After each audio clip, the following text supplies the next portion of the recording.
For years now, Football Manager has brought enjoyment to the lives of so many players. A simple formula where you select your manager profile, select your team from the many leagues available, and set off on a mission to win as many trophies as you possibly can. It's a tried and tested method. But what if you wanted to try something different? Maybe the shine has worn off winning another Champions League title and you want a new challenge. Well, this is going to be a save with a twist. In this save, I'm going to be different. Out goes the ambition of being Pep Guardiola or Jurgen Klopp, and in comes the real challenge of being a Roy Hodgson or a Sam Allardyce. What do they have in common? They are relegation survival specialists, and that is going to be the name of the save game. I will start off unemployed, fast forward to January of 2025, and see which teams need a knight in shining armour. Once my job is done, I'll resign in July and begin the process again until I have a reputation big enough to make it in the Premier League. Let's see what Season 1 has in store. Welcome into the brand new save game. This is the Relegation Survival Specialist. The aim of this game is not to win as many trophies as possible. It is to help as many teams avoid relegation as we possibly can, whilst building up a reputation to get to the Premier League. If you are new to the channel, welcome in. Please don't forget to hit that subscribe button. I am currently on the journey to 10,000 subscribers, and if I could have you along for the entire journey, that would be fantastic. Let's jump straight into this one. We're going to break it down as we go along. As you would have guessed from the intro, we're going to start off unemployed. We are going to take it step by step and hopefully build up that reputation to get to the Premier League. So we're going to start off with a National A licence. I didn't want to rule us out of any jobs that might be available early on. And we start off as a pretty mediocre manager. You can see here by our attributes, we're really going to have to build the attributes as we go along to make sure that we can make those jumps to get to the Premier League. We have a past playing experience of a Sunday League footballer. Now I've jumped forwards. It's the 1st of January 2025. And I'm using a custom 24-25 database. So let's take a look at the jobs that are available. Sorted them by position. As you can see here, there are about 6 or 7 jobs that could be interesting. We are going to rule 2 out though early on. We're not going to look at Bromley or AFC Wimbledon because they are both in Sky Bet League 2. And I think that is just out of our reach for the start of the game. So we're going to concentrate on these 4 teams here. So we have Stourbridge, Tonbridge, Merthyr and Matlock. 2 from the north, 2 from the south. Let's have a little look in more depth at the clubs. So Matlock, they are bottom currently of the Vanarama National League North. They start off with a 1-star reputation and 3-star finances. And going back and looking at the other team in that division, they are Stourbridge, obviously famous birthplace of Jude Bellingham. And they start off with a 1-star reputation and 2-star finances.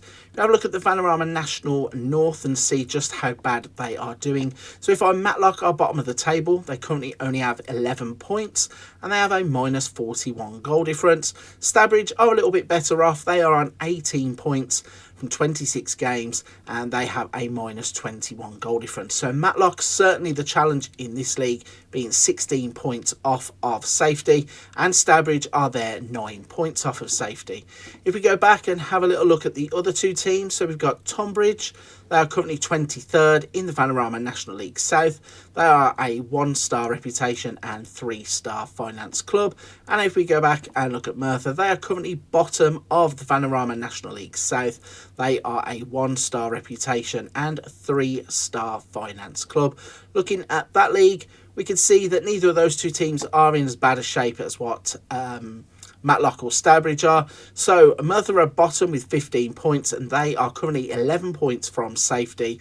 And we find Tonbridge on 21 points and they are currently only 5 points from safety. So I think those are the 4 jobs that we're going to start off looking at.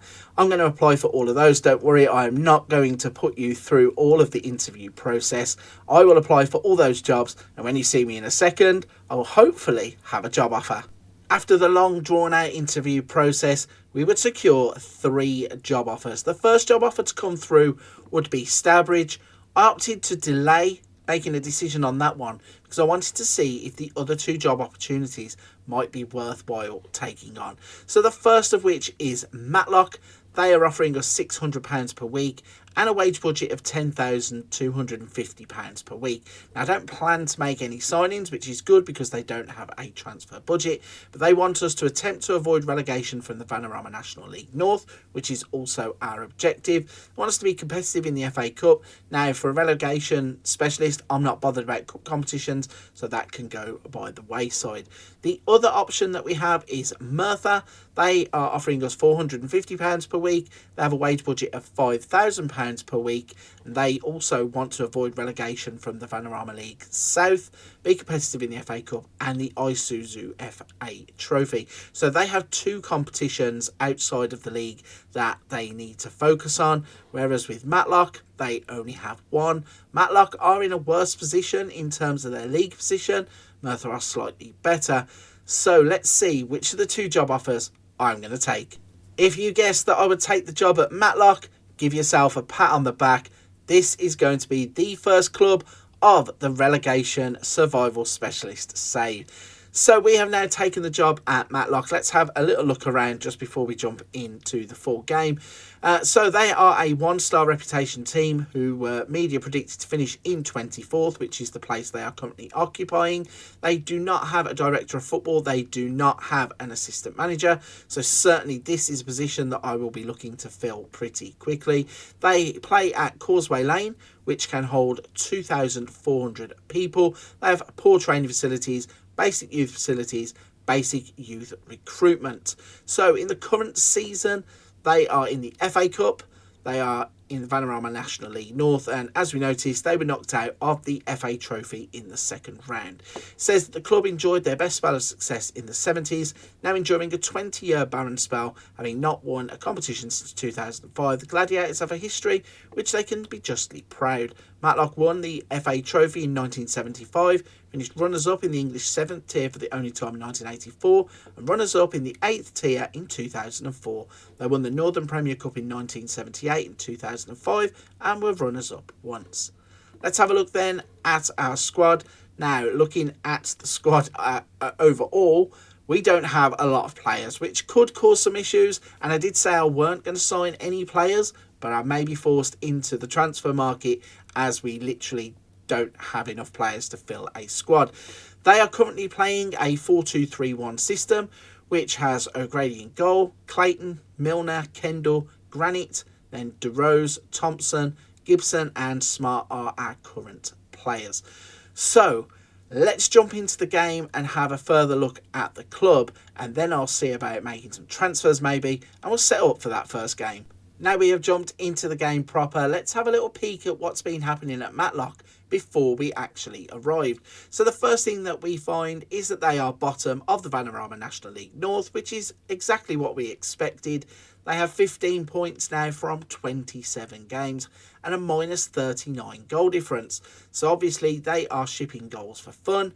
The only positive that I can see there is they have played 1 game less than everybody else. So if we can go in and win the first game, which hopefully will be the game in hand, we can instantly move ourselves off the bottom of the table. Looking at the other cup competitions, thankfully they've been knocked out of both, which is what I mentioned that I would like.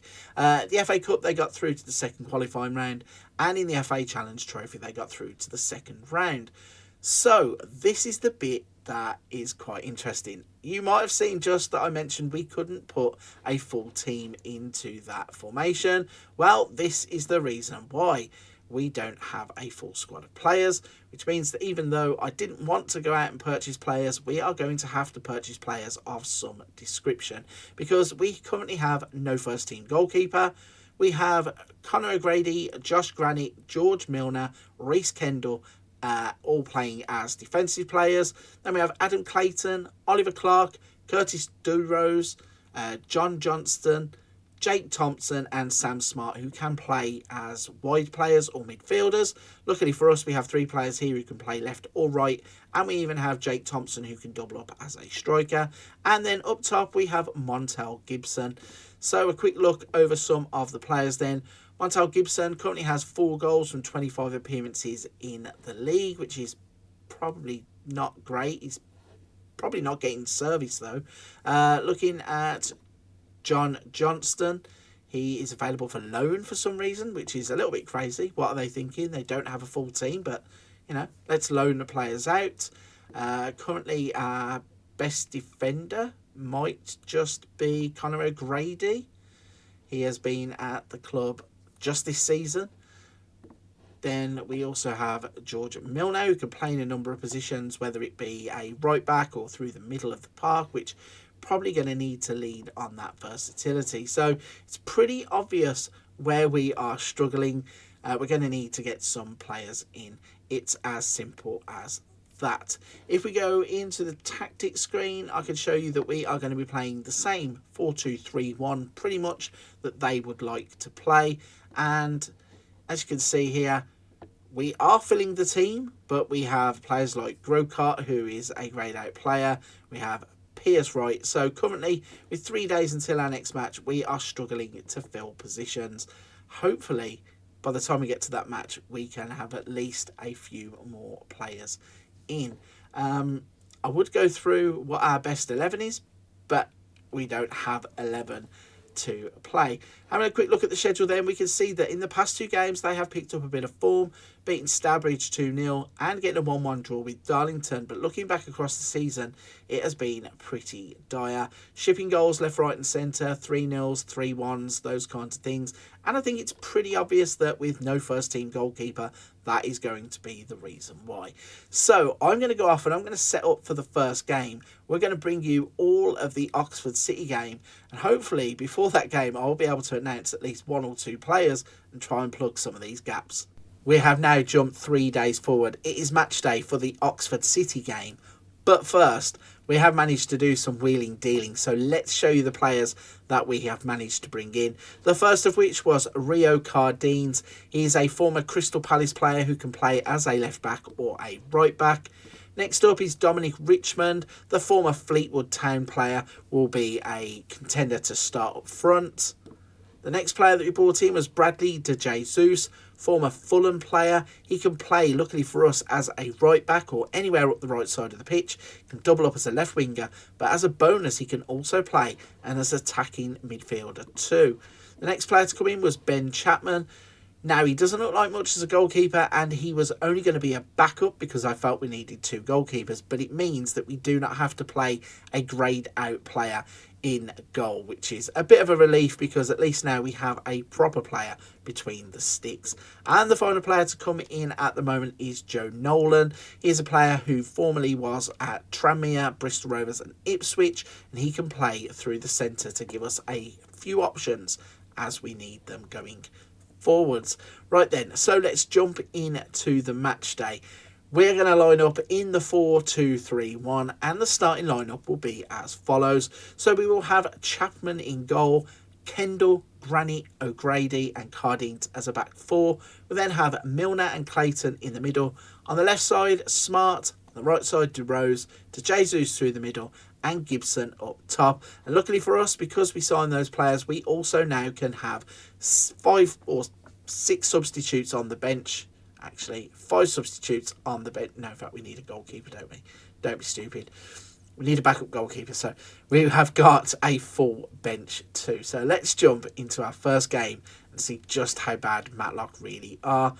I'm going to submit our team, go through to the match. Luckily for me, I don't do press conferences, don't do team talks and those kinds of things. So luckily, that is all complete. And we are just going to jump straight into the match as well. No messing about with all these pre-match handshakes and stuff. Let's get straight into the action. And crazily enough, the first 12 minutes have flown by because nothing has actually happened. There is not even a shot or anything happening on the pitch, which is quite crazy. I was hoping by now we would have something to at least show you in terms of highlights And when the first highlight does pop up, it's for Oxford. They put the ball into the box, it's played out to the edge of the area, and they have scored. Chapman in goal had no chance really, and I feel this is going to be a long old slog to the end of the season. As you can see, it was whipped to the back post, headed out. Kopakawa lays it back to Lumeko, takes a touch, nobody closes him down, and he bends it into the far corner to beat Chapman. And I think the writing might be on the wall. However, we have a corner. Clayton's going to swing it in. It gets headed away as far as Milner. What can he do with it? He plays it back to Clayton, who plays it to Kendall, who plays it back to Clayton. He has a shot from distance. That was unlucky. That's a bit more like it. If we could have a few more of those kinds of attacks, we might actually have a chance here. Maybe I've written us off a little bit too early, but with 38 minutes on the clock, we have had 4 shots and only had 1 on target, so it's not looking likely. But the next clip that comes in is a corner, and it is now lashing down with rain. It gets defended well, played back out to Cardines. Can he use his pace to beat the man? He can. He gets it into the box.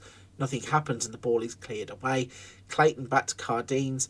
Rose is going to have a shot from distance. It goes straight into the hands of the goalkeeper. So we are having some encouraging signs here. Goalkeeper lays it on the floor, smashes it forwards, and we've turned the ball straight back over. Milner is going to play it forwards to Gibson.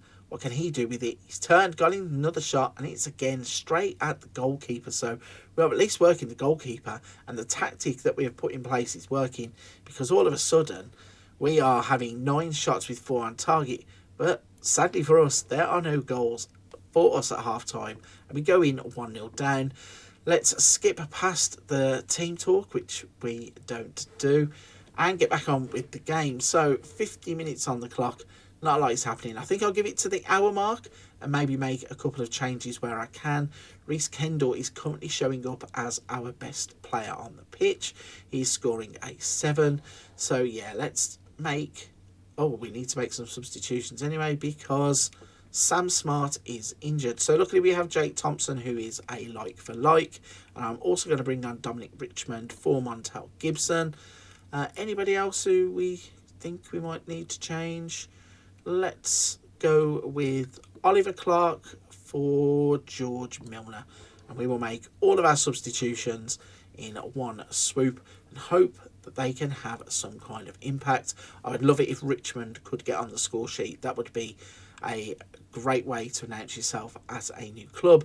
But as time is ebbing away, it just looks more and more likely that Oxford are going to hold on. I think it's time that we go very attacking in the hope of trying to at least force something. And it looks like we are going to have a shot at least. Cardines with the ball to Bradley. Clayton turns back. I'd rather he go forward there instead of backwards. Clark is going to play out wide to Cardines. So O'Grady's a bit here of like tippy-tappy football, but it comes into the box. Richmond is going to score, and then the flag goes up. Just as we get our hopes up for that debut goal for Richmond, the flag goes up and it's ruled out. But we got a corner, it's swung in, it's cleared away. Clark is on the ball, plays to Kendall, it's into Clayton, and as the cross comes in, it's up in the air, drops to Clayton again. Clark's going to pass it to Rose, and he's going to put the shot wide. I thought for a second that was going to hit the back of the net. It doesn't. It's gone out for a goal kick. So it looks likely we are going to lose the first game in charge, which, considering we didn't have a full squad of players, was pretty much likely to happen anyway. Pretty disappointing that we couldn't get that goal, even with the one that we thought we'd scored and was disallowed. With our first game in charge ending in defeat, it means that we are obviously still bottom of the Vanarama National League North. We have 15 points from 28 games, and it means that the teams above us now are on 31 points. South Shields, Warrington on 33, Gloucester on 33, Brackley 34 and Buxton on 34. And I think those are the teams that realistically we can still aim for. It is a help to us that there are teams there that have played 29 games when we have played 28. But those are just a few of the positives that you can take from that, the other actually being the performance. So let's have a look at the schedule and see where we are going to go to next. So we're going to play 3 games each season. We obviously have just had the game against Oxford City. I think the next game we're going to jump forward to will probably be Scarborough Athletic, and then we will jump to the end of the season. So I'm going to go away, play a few games, and when we come back, hopefully we'll have started to turn it around, and for the Scarborough game, we'll be in a little bit of a better place. So I've jumped forwards. It's the 1st of March, and that means it is game day for the Scarborough Athletic match. But whilst you've been away, something crazy has happened. Draw your attention to the league table just over here. You can now see that we are no longer bottom. No.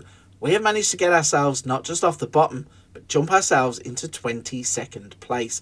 We now have 32 points from 36 games, and we vitally are only 3 points away from clawing our way out of the relegation zone at this point already. Suddenly, everybody from Warrington down is going to be looking over their shoulders because we are within touching distance of them. Let me show you how we did it. So if we go back to the Oxford City game, which was the last one that I showed you, we would go on quite an impressive run. Firstly, we would bounce back and win 2-1 against Chester. We would then beat Kettering 1-0. We would beat Warrington 3-0. And then we'd beat Peterborough Sports 1-0. That meant that we would win the next 4 games. The run of wins would come to an end with a 2-2 draw against Curzon Ashton, but it was 5 unbeaten, and back to winning ways meant that it would be 6 unbeaten and 5 wins with a 2-1 victory against Boston. 2-2 draw with Hereford kept that run going before finally we were beaten 4-2 against Southport. So it means that that impressive form has managed to bump us up to 22nd in the league. And as I said, we are now starting to look up as we can see our way out of trouble.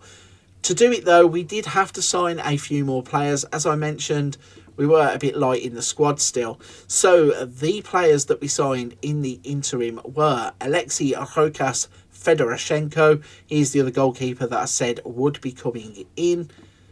The next player was Archie Chaplin, a former Tottenham defender. We were looking to shore up the defence. And the final player was Bradley Moonan. He is a defender who was playing for Everton. So with those 3 extra players coming in, it meant that the squad now was looking a little bit better. We do not have any greyed out players, and we can field a full starting 11 and a full substitutes bench. So we are about to play against Scarborough Athletic, so let's show you the lineup. In fact, if we go to the team selection, you can see that we are sticking with the trusted 4-2-3-1. We are starting Fedorchenko in goal. Cardines, Chaplin, Granite and De Jesus are our back 4. Clayton and Nolan are our 2 defensive-minded midfielders.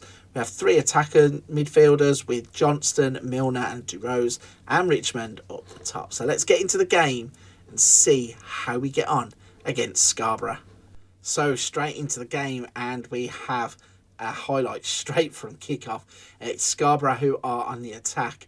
They're going to play the ball backwards. Can we intercept it this high up the pitch?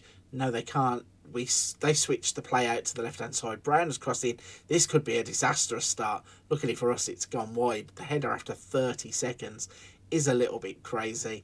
But let's hope that it calms down a bit now and we can get a footing in the game. I do have to say Scarborough are top of the league, or at least they were the last time that I saw. So this could turn into a difficult fixture. But we are on the attack with Cardines.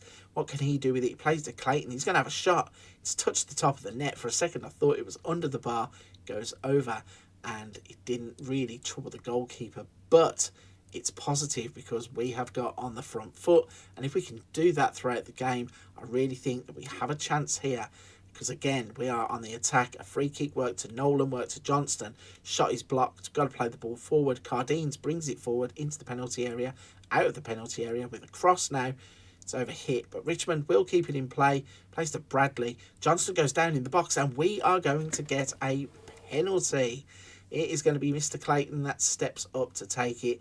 Adam Clayton jumps back from the spot, takes this penalty kick and tucks it away into the far corner, and we go 1-0 up against league leader Scarborough, and this is looking very good in terms of our relegation survival chances. At this point now, we are surely going to be putting pressure on those teams above us.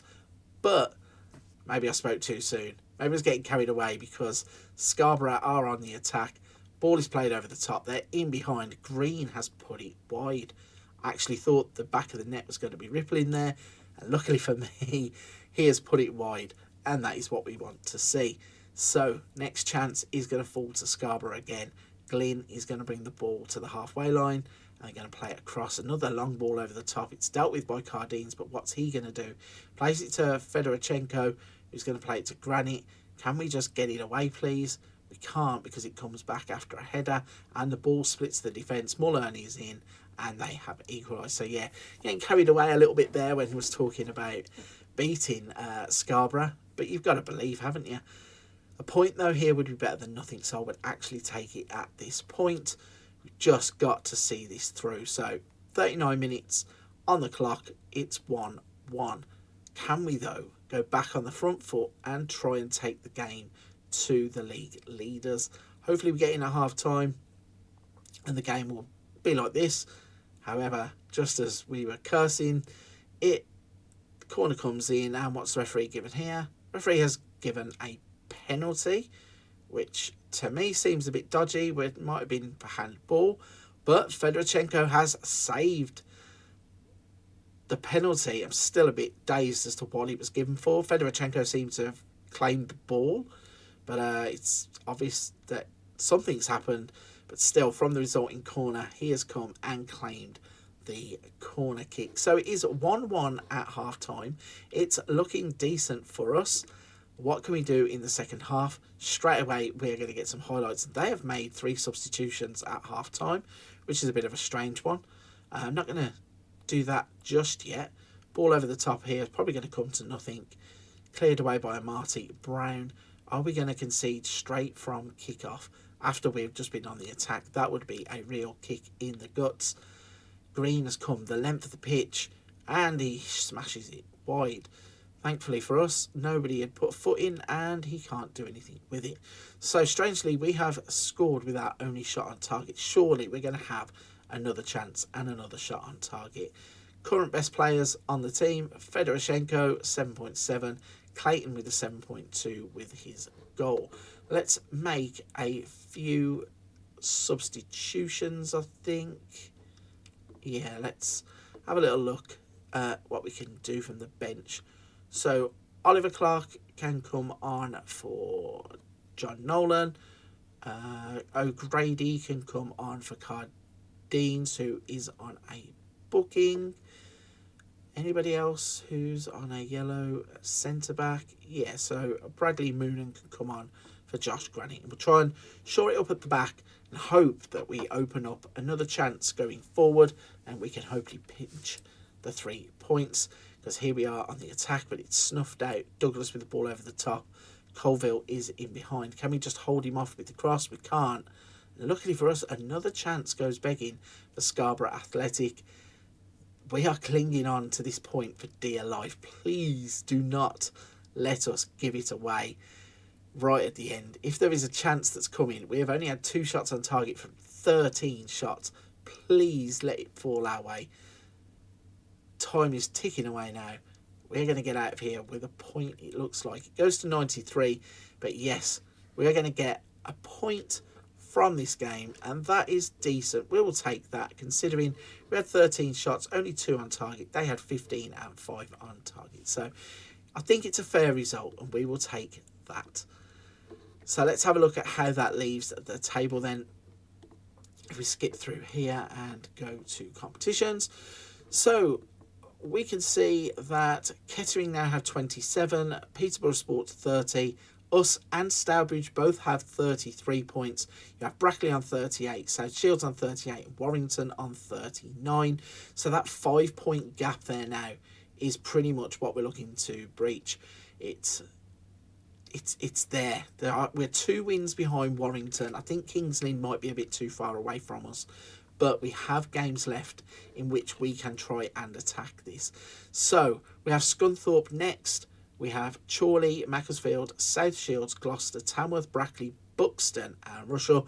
What I will aim to do now is go all the way through to the Russell game, and if it looks likely that it's going to be a last day shootout, the game will be Russell. If not, I may come back early just to show you what's actually happened, but I shall probably see you in a second on the 18th of April. It's now the 18th of April, and that means we have made it to the end of the season, and this will be match day against Russell. But first, before we go into that game, let me show you the Vanarama National North. If we scroll to the bottom, you can see that we are in 18th place, and we are now mathematically clear of the relegation zone, and it is a success for club number 1. Matlock cannot be relegated. Whatever happens in the last game of the season, they are 5 points clear of Peterborough Sports, and it means it's going to be between Peterborough Sports and South Shields as to who goes down in the last position. If we have a look at the schedule then to show you how we got here, so we left off with Scarborough Athletic. Since then, we would go through games where we would draw 2-2 with Scunthorpe. There was a 2-1 victory against Chorley, 3-0 victory against Macclesfield, a 3-1 victory against Gloucester. South Shields we beat 2-1. We lost 6-3 in a crazy game to Tamworth. We then beat Brackley in a crazy 5-3 game. And we beat Buxton 5-1 to leave us with enough space on the last day of the season to go into this game confident that we can do whatever we like. So the lineup and the formation, as always, is the 4-2-3-1. And we're going to go with Fedorchenko in goal, Granit, Chaplin, Moonan and De Jesus as our back four. Then we got Nolan and Clayton as the holding midfielders, Smart, Milner and Durose as the attackers, and Gibson leading the line. Let's jump into this game and show you how we finish our season. Hopefully we can get 3 more points to just creep up the table a little bit more and get away from that relegation zone completely. So kicking off the game, and we have a corner. Clayton is going to swing it in, gets headed out as far as Nolan, who plays it forwards back to Clayton, and there is Smart to smash it home. But I feel there could be a flag up somewhere. No, there isn't. This goal is going to stand. 2 minutes 30. We're in the lead, and we are now cruising towards the end of the season. All of these players can go on their holidays, and we can move on to the next club, saving the knowledge that we have helped Matlock get a second season in the Vanarama National North. And those eagle-eyed of you might have noticed that in real life they haven't. Oh, what's going on here? They're showing us the lines, but it doesn't matter, the goal stands. But yeah, the eagle-eyed of you might notice that Matlock actually aren't in the Vanarama National North. One of the side effects of the updated 24-25 season is it can't deal with playoffs, and it doesn't go down as far as this league. So we have actually helped a team that shouldn't be in the league stay in the league for a second season, so it's all good. But they are on the attack, and they have had a shot, and Russell have put the ball over from the penalty area. That is the second shot that they have had. They haven't actually had one on target yet. We had another breakaway there, but they've took the ball off us, and then he's played it all the way back to his goalkeeper, and they have gone route one, ball in behind, pennant is in. It should have probably been blocked before that. The defender could have got there, but the shot comes off, goes into the side netting, and we are fine. We're going to have another corner. It's swung in by Clayton, headed away as far as Nolan, and once again this was the build-up for our first goal. But this time he turns back inside to Chaplin. He's going to play it out to Granit. What can he do with it? Plays it to Smart, the goal scorer. Ball bounces around between defenders before getting cleared, and all of a sudden they've gone from back to front, and McDonough's got it, plays it into Mantum. A great tackle by Chaplin to get the ball away. And now we're turning it back into attack as Milner drives forwards. Where's he going to play the ball? He's going to have a shot from distance, and the goalkeeper Weaver will push it around for a corner. Let's see what we can do from this corner then. Clayton is going to swing it in. It's headed away by McDonough, but only to Granit. And then he tries to play it back, but it's cleared. And we finally lose the highlights. So 4 shots for us, for both teams, 2 on target. Russell have just had another couple of shots. At the moment, it's Sam Smart and Adam Clayton, our top 2 performers. And as the game is now rolling on, you can see that Russell are actually in this game, and they are having chances, but they just can't get the ball on target. We now have a free kick. Moonan plays it forwards. It's going to go out to Bradley on this right wing, who plays it inside to Clayton. What can he do with it? He tries to play it to Nolan. It gets cut out Manson plays it forward. Chaplin with the last ditch tackle. That nearly came out very wrong. Gets it across. It goes out to Granit. He's in the box. He has the shot, and the keeper turns it around for another corner. Can we produce from this corner? Let's have a look. Clayton is going to drive it into the middle. Gets headed up in the air. Gets headed away. And I think that's probably going to roll us into half time. We have a Milner on a booking, and we are looking pretty good at half time. I'm going to roll on through, not going to make any changes at this point, and we're going to see if we can maybe add a second before the hour mark, which is roughly when I like to make the substitutions. But instead, it should have been a 1-1 scoreline. Pennant puts the ball wide when it's probably easier for him to have scored from there. So getting off lightly with that one. But they do have a corner just a couple of minutes later. It's going to get swung in, and it's headed on top of the bar by Bood, and it goes for a goal kick. So I would quite like an uneventful game here, I will be honest. If we could just get through this now without too much happening, I wouldn't mind. But we've had a cross, and how has DeRose put the ball so far wide? It was practically on the goal line, and he's somehow hooked it left-footed away from the goal. Right then, we have got to around the 65-minute mark, so let's make some changes. We're going to bring O'Grady on, I think, in place of De Jesus. We are going to bring John Johnston on in place of Curtis Dubrose. And we're going to bring Jake Thompson on in place of Montel Gibson. And we're going to ride that to the end of the game and hopefully register those 3 points that take us even further away from that dreaded relegation zone that we have successfully escaped from. It's going to be a corner though to Russell, and they're going to get an equaliser. George Wilkinson with a header at the near post. Slack defending really. Don't know who was supposed to be picking him up. He's just kind of floating in between players. And then, yeah, beats the man at the near post to the ball and heads it home for the equaliser. And strangely enough, that is their first shot on target. They've really struggled to hurt us with their shots. And the first one, as you guessed, goes in. Are they going to repeat the trick? It's another corner. Headed up in the air. Milner's going to get the ball. What can he do with it? Smashes it long. Nobody's there. Played back long. It's going to get headed by Hamilton, and it gets put onto the roof of the net. So 5 minutes added on. Hopefully now this is going to be it, but no, the game still wants to punish us. Ball over the top. Sambu with a cross. Fedorchenko gets his hand to it. Johnston can play it forward. If Thompson picks the right pass here, we could be in. O'Grady down the right hand side. What's he going to do with it? He crosses it in aimlessly to Weaver in the goal. And that should probably be that. Hopefully, when he kicks the ball away, it will end. But it doesn't. McAlinden's got it on the left-hand side. Plays it to Wilkinson, who lofts the ball forward. Hamilton's in on goal. And they are going to steal all 3 points right at the end. Tyrrell Hamilton doing a dance just to rub it in. But luckily for us, we don't care because we are already clear of the relegation zone. If that was to relegate us in the last minute of a game, I would have been absolutely devastated. But as it happens, he can do his little jig and dance. Don't think it's going to affect anything anyway, unless Russell are playing for anything. So let's skip through the dressing room, go back to the main screen, and let's have a look at the final standings then. Go to competitions and go to the bottom. You can see that we will finish 18th place in this first season of the Save. 49 points with Matlock. Considering how far behind they were when we took over, that is like working a minor miracle. South Shields and Kings Lynn would finish on 48. It would be Peterborough Sports, Stourbridge, Brackley and Kettering who go back down into the league below. If we have a little look at the club vision and see what the board wanted.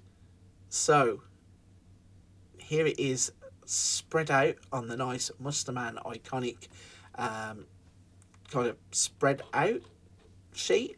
So they wanted us to be competitive in the FA Cup. We were already out of that, but they wanted us to avoid relegation from the Vanarama National League North. So if we go to the performance tab, you can see that from the board, we only got a C+, we were stable, and we got a B+ from the supporters. supporters were very happy with the job that we have done. So it's been a successful first season in the Save. We have gone on and took Matlock from relegation to safety, and we have begun on the journey to being a relegation survival specialist. There is only one thing left to do. Join me on the 1st of July. So if you're still with me at this point, I have now moved forwards. It's the 1st of July, and that means it is time to say goodbye to Matlock. After we joined them in the midst of a relegation battle, we managed to pull them clear of the relegation zone and give them another season in the Vanarama National North. So let's go ahead and go to my contract. Let's resign from the club with immediate effect. And here we are back on the page where we are now going to jump forwards again in episode 2 to the 1st of January, where we start to look for another job for season 2. I've got the job centre up on the screen here, as you can see, and once again I've got them sorted by position.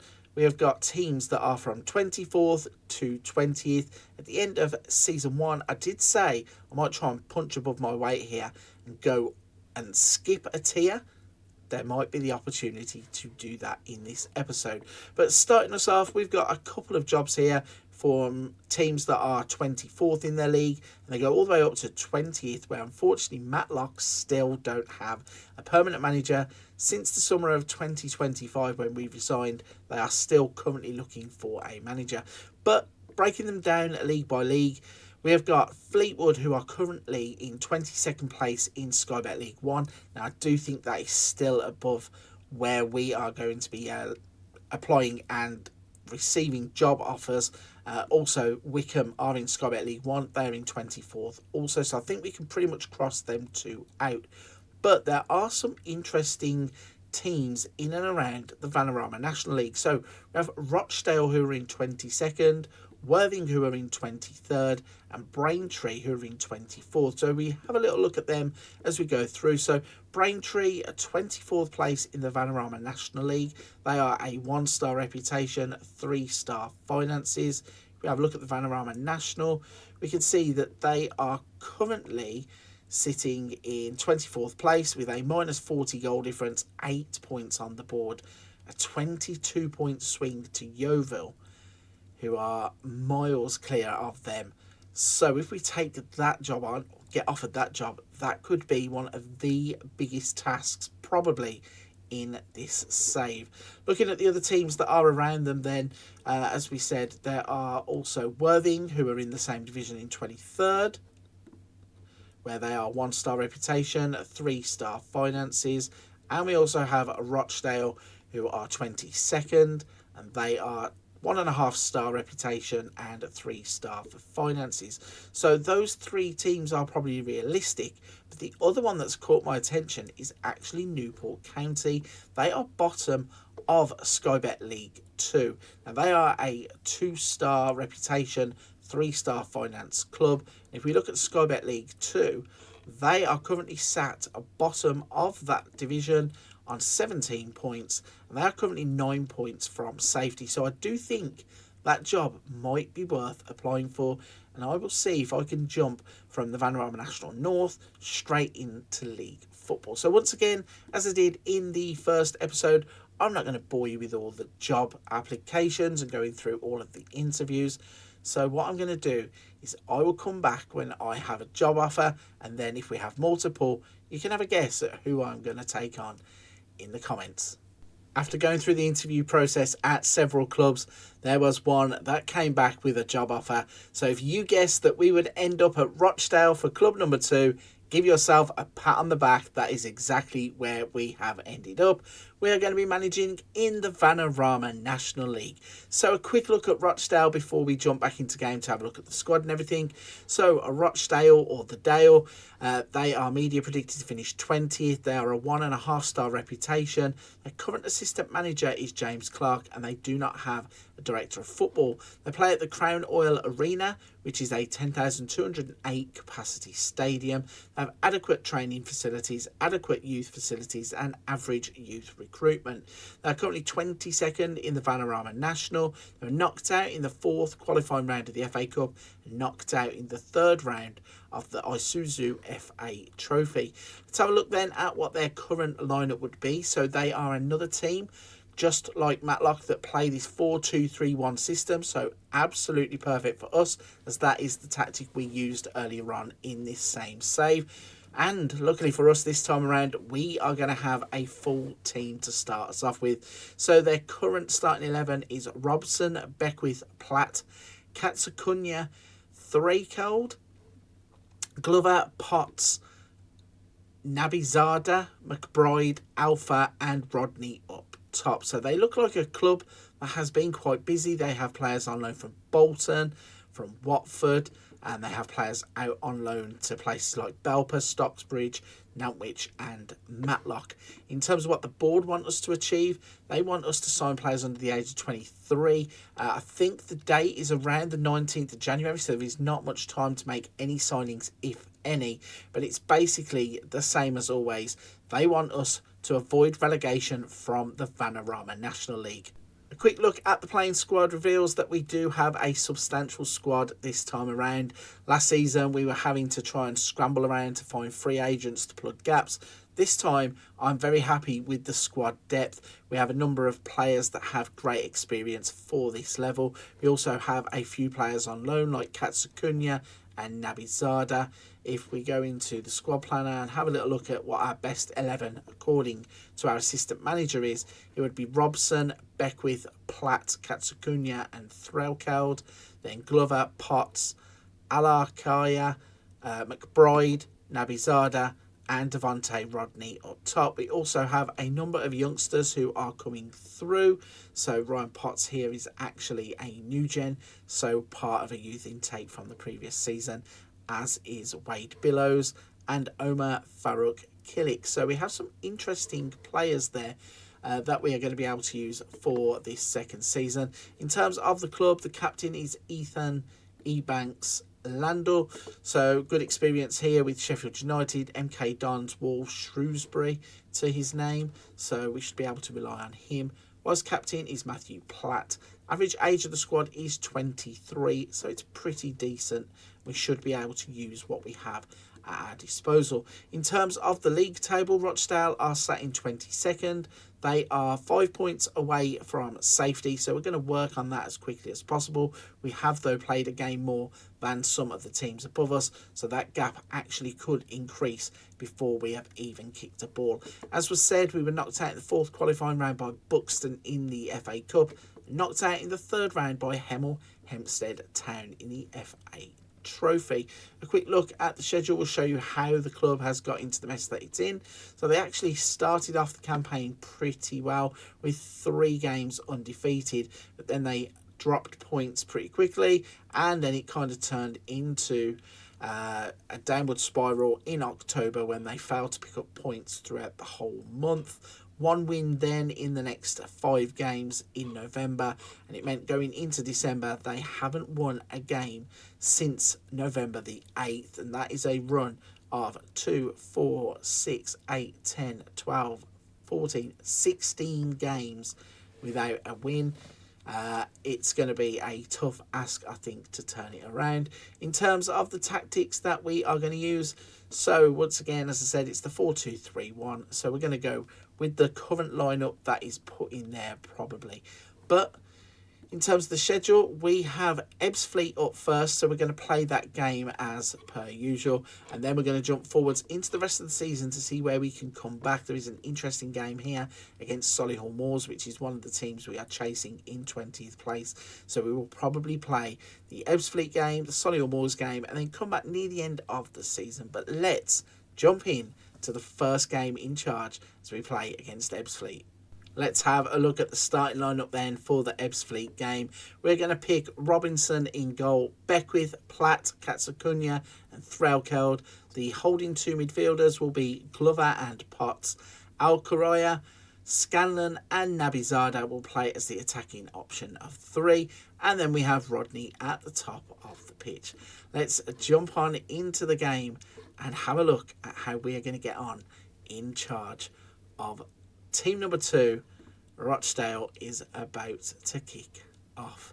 Here we go then, up and running and underway, and it's Ebbsfleet who we have seemingly got pinned in to start with. The ball is played to Nabizada, who plays it out to Potts, goes out to Frelkel. What can he do? He's put it in, and Nabizada has scored already.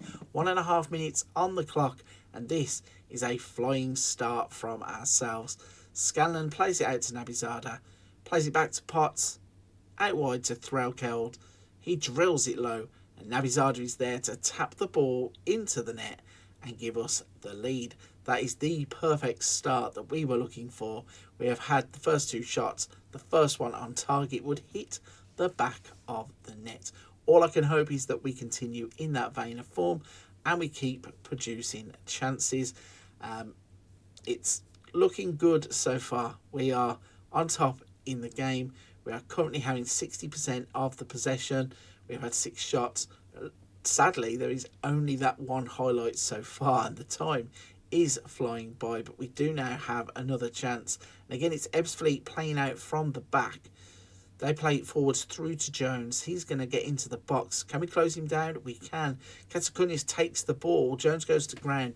Could have appealed for a penalty, but luckily for us, plays it away. Glover is now running at the defence. Is he going to shoot from distance? He is, and he's going to make it 2-0. Perfect first 31 minutes for ourselves. Not too sure how Rochdale are in the mess they are in, especially if they were playing the tactic that we're playing anyway, because it looks to us like they have the players to fit this system, and we are playing some great football in the first match. We currently have standout players of Katsakunya, Glover, Threlkeld, Scanlon and Nabizada all scoring higher than 7s, with the standout being Nabizada, who is on a 7.8 after 45 minutes. So it looks like we're going in at half time. We have dominated the game so far. We have had 9 shots, 4 on target, an XG of 1.34. We've scored 2 goals. That to me sounds brilliant. So through the team talk, because we don't do team talks, and straight back into the match action. 51 minutes on the clock and we have a goal kick. We can look to move the ball straight up the pitch. Plays it to Threlkeld. He's now going to take it forwards. It gets through to Nabizada, who plays it in behind for Rodney. Hits it straight at the goalkeeper, and Berry was thankful that that one went straight into his hands, because he hasn't had much luck with the other 2 that we did score from, and we are completely on top in the game. So let's make a change. Oh, in fact, there is something going on in the background, so we'll cancel that first and have a look at this highlight. Beckwith is going to cross the ball in at the back post. Nabizada can't get there. Threlkeld now picks it up. Can he turn back towards goal? He plays it backwards to Katsakunya, who gets it back from Threlkeld and takes his man on, crosses it in the back post. We can't get it in either, but Beckwith is going to come into the box. Is he going to cross it, or is he going to try and play it? He kind of just runs into Trip. He plays the Potts. It gets headed back into the box. It's a bit of pinball. Out wide to Beckwith. Crosses it deep. Nabizada's there. Header onto the top of the roof of the net. And let's make those changes now. I've ended up on the opposition. That isn't where I wanted to be at all. So let's make some changes. Let's put Ebanks Landor on for Platt. Let's put Cairo Mitchell on the left wing. I can see in the background plays still going on. And yeah, we're just going to make those 2 substitutions at the moment to try and give us a set of fresh legs out in the wide areas and also in the defensive areas, even though Ebbsfleet haven't really had too much in the way of attacks. But there's a ball in from the right hand side there. It goes out of play for a corner. Can we score a 3rd goal just to put us outside? No, we're not even going to get the highlight from the corner. But Beckwith on the ball, plays it to Mitchell, playing 1-2 between them, but give it away to Stewart. John plays it forwards, Glover to Nabizada, Potts. Threlkeld is going to run into the box. Can he cross it? He can. And there is Cairo Mitchell to come off the bench to score the 3rd goal that surely now puts us out of sight. If it wasn't already in the bag, it now definitely is with a third goal. He runs towards them, low cross, Mitchell with a good movement into the centre of the goal, and he tucks it away right-footed to make it 3-0. But we're going to get another highlight straight from the kickoff as Ebbsfleet are going to try and bounce back straight away. Randall is in behind, can't stop him from getting the cross in, and quickly he's there, and all of a sudden we've given a silly goal away straight from a kickoff, which is pretty much one of those in football where you expect that you should know not to switch off after you've just scored. But he gets up well at the back post for the header, and that's a good finish. We'll give him that. Ebbsfleet, they've had 7 shots, they've had 3 on target. That is their first goal, and we've just hit the post from a corner and a header ourselves. Nabizada's going to play it forwards. He's going to get headed away, but it comes back to him. What can he do with it here? He's going to run towards the box. He's going to have a shot, and it goes straight at Berry.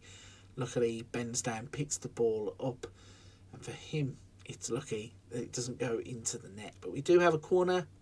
Nabizada is going to cross it in. It's gone all the way to the back post, but Scanlon is there, and there's Rodney. Should have made it 4. Instead, puts it over the bar, and Berry watches the ball sail high and wide. Back on the attack straight away. Berry is playing dangerously out from the back, but it comes back to him. He lumps it forwards. Cloughley's going to get on the ball. It's out to Mitchell. Beckwith can run now at the defenders. I think if he can cross this in, we had quite a few players in the box that were in good positions, but instead it's took a deflection. It's gone out for a corner. Nabizada is going to try and cross this in. It goes to the back post. There was a jump, but it looked for a second like the referee might have been about to give a penalty, but instead it just goes straight over everybody and will go out. And there it is, full time. The first game in charge of Rochdale has gone to plan. We had everything in the game: 20 shots, 7 on target, an XG of 3.21 with 62% possession, and that is a positive start as we try and get away from the relegation zone. So looking at the competitions then now, that means that with that game played, we are on 29 points. Safety is just up here at 32. So we are only 3 points now away from escaping the relegation zone. So look at the schedule then. As I said, we were going to play the Ebbsfleet game and then probably come back for the Solihull Moors game. So we're going to go away. I'm going to play about 6 or 7 games in the background, and we'll be back for the Solihull Moors game in just a second. Jumping back in then, we have moved forwards to the 24th of February 2026. That means it is match day against Solihull Moors. Before we jump into that and show you how we get on against them, let's have a little look at our turn in fortune. So from the Ebbsfleet game where we won 3-1, we would then go on and beat Cheltenham 2-0. We would beat Worthing 4-0. We would beat Yeovil 3-1. We would lose in a strange game to Dagenham and Redbridge. We didn't do too much wrong, but just couldn't put the ball in the net for a second time, and it would lead to Dagenham and Redbridge getting 3 points. And finally, last time out, we would beat Woking 3-2. So let's have a look at how that leaves the league table then. So we started off in 22nd place. We have now jumped out of the relegation zone up into 16th place, and we are on 41 points. It does mean we are only 2 points ahead of 22nd place Altrincham, but we are making progress. The mad thing about this though is there is 6 points separating Woking in 13th and Altrincham in 22nd. So this could turn into a tight affair in terms of avoiding relegation. Now look at the squad quickly. I'm just going to change this to the OPZ view and have a little look at the goal scorers. So at the moment, Devontae Rodney is our leading striker. He's managed to score himself 12 goals on the season. And in terms of the creative spark, that is coming from Alarakia. I think that's Alarakia is how we're going to go with it. And he has managed to get himself 1 goal from 23 appearances, and he has 7 assists. He has also been off representing Tanzania in the FIFA World Cup qualification and the African Cup of Nations. So an interesting player in our squad. Right then, as I said, it is the Solihull Moors game, so let's jump in and look at that team selection. So we're going to go with Baddeley, our backup goalkeeper, in goal. As you can see here, Kelly is injured, Robson is injured. So when I jinxed it earlier and said we have a full squad with good squad depth, no we don't. We now have a backup goalkeeper who is just 17 years old. He is a new gen, and we are starting him in the Vanarama National League. We have Armstrong, Platt, Ebanks, Landau and Thomas across the back, Glover and Dos Santos as the defensive two, and we have O'Kelly, Scanlon, Nabizada as the attacking three, and Rodney up top once again. So let's jump in to the match action and see how we get on against Solihull Moors, whether we can continue our great run of form from the previous game that we brought you, and also continue to win games. It's going to start off early with a throw-in. It's a cross to the back post. Goalkeeper comes to get it. It's headed back into the penalty area. We have Scanlon go to ground, and the referee is going to give us a penalty after 3 minutes. Stepping up is Devontae Rodney, and he fires it into the bottom corner, adding to his tally of goals for the season. And it looks like we are going to start off in perfect fashion. Can we build upon that now, though? If we do what we did in the last game, where we would go sloppy after kickoffs, and we actually allowed a goal to be scored from a kickoff, it does look like we've dropped our attention a little bit, but it's a headed corner that's gone clear to Scanlon. He's running at his man. What's he going to do? He's got to pass on, but he goes for the shot, goes straight at O'Sullivan in goal, and he actually makes a pretty decent save from that. So it's quite strange that we have scored from what was our only shot on target. We have had a second, but it's Solihull Moors on the ball as we kick back off. They've had a shot from distance, and the goalkeepers had to turn it around. In fairness, with Baddeley in goal as a 17-year-old, I think if it was me, I would want to pepper the goals with as many shots as possible and really test how good this kid is. Because, okay, he looks good on paper to us, but it's different when you've got balls flying at you, and you just know that you're going to have to make save after save if we can't prevent them from having the shots. They've got a corner again, it's swung in as a header, and Tipton has made it 1 apiece, and that is exactly what we were talking about. Get the ball in the box, just pepper shots around the goalkeeper. To be fair to him, not much chance with it anyway, but he does just stand still, puts his hands up as if to say, I can't get that, and that is it. The ball is in the back of the net. Can we improve before half time? That would be nice if we could just step on the gas a little bit. It seems to have gone a bit flat in terms of looking at some of the match stats, but we're going to have a highlight here. Ball hits Kelly on the back, which is pretty embarrassing if you're playing professional football or semi-professional football, but either way, it led to a chance out wide, a crossing and a scoop up and over the bar. There is 3 minutes added on at the end of the first half. Clark is going to throw it in. It's hoofed forwards. We're going to pick the ball up with Ebanks Landau. He plays it to Santos. It goes over the top. Rodney with a clever cross. Scanlon actually gets a header away after the ball bobbles around. So we are looking quite lively, and we are carving out the chances that we need. Not going to make any changes at half time. It's a little bit early for the old substitutions, but hopefully we can get ourselves back in front. The game looks pretty even though. So it's Solihull Moors working the ball in from the left-hand side. They try a low cross. It's blocked. Scanlon tries to pump it away, but it's coming back at us. Tipton, their goal scorer, is playing it to Oakley. Goes forwards into the middle of the park. Can we close these down? Surely there's got to be somebody who can get to a man here and stop them from running.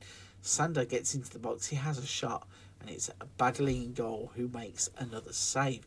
Up the other end, we have a free kick, and let's see what we can do with this. Is he going to have a shot, or is he going to pass? Let's see how selfish he is going to be.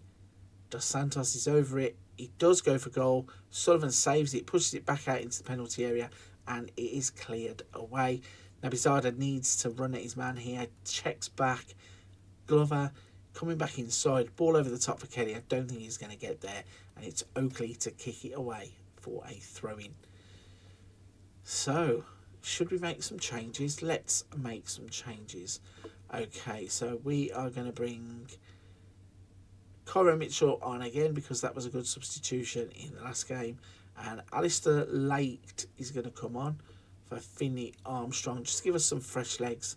I mean, we've got Jordan Thomas there who is injured, so Ryan Potts will come on as well. But we also have got injury concerns about one or two players who look to be fatigued, as well as picking up little injuries. But we have another free kick. Potts is going to take this one. Can he get this on target? He cannot. He hits the roof of the net and it goes into the travelling support behind that goal. I think most of them are in yellow. Corner comes in. He backs Landor at the back post, heads the ball in. A 2-1 scoreline now as we take the lead once again. It's a great ball in from Nabizada. Ebanks Landor gets up, heads it down into the net. Great little finish to currently, as it stands, give us the 3 points. But we're going to have another chance. Potts is going to play it forwards. It kind of takes a deflection. For a second, it looked like it could loop up and go into the net. Luckily for Solihull Moors, it goes out for a goal kick. Next, Bramwell is going to try and run at us. Ebanks Landau, plays it out wide. Potts has got it. He's going to run at his man. Crosses it to the back post. Mitchell's there waiting. It loops up. Goes just past the post. And it's another chance that goes begging where we could have killed the game off, really. I want us to get a third goal because if we get caught on the counter-attack here, Solihull Moors can be quite dangerous. But Late plays it infield. It's tackled. Glover's kind of getting himself in a bit of a mess here. He should just play this off and boot it away as far as you can. Instead, we play a nice passage play to get ourselves over the halfway line. Dos Santos out wide to Potts. Cuts inside. What's he going to do? He has a thunderbolt of a shot. What a finish. Ryan Potts getting there. 3-1. Should be game over. And it looks likely that we are going to stay well away from this relegation zone at the current time. That is some finish. Takes it out of his feet. Right footed. Like an arrow. Goes in. Beats the goalkeeper before he's even moved. And we are at 3-1 with 6 minutes of added on time to go. And after I said it was a pretty even game at the end of the first half, we have come out and absolutely took them apart. You can see here we've had another 20 shots, 9 on target, an XG of 2.63 and scored 3 goals. So a fantastic result from the lads there as we look to push on and get as far away from that relegation zone as possible. Quick look at the table. Reveals we are on 44 points. We now have a 4-point gap to Wealdstone, who are in 21st place.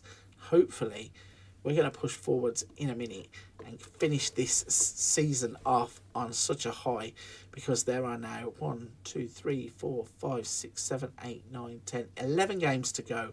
We are in the home stretch. We are clear of the relegation zone. So let's try and go to the last game of the season, and I will see you when we face off against Halifax.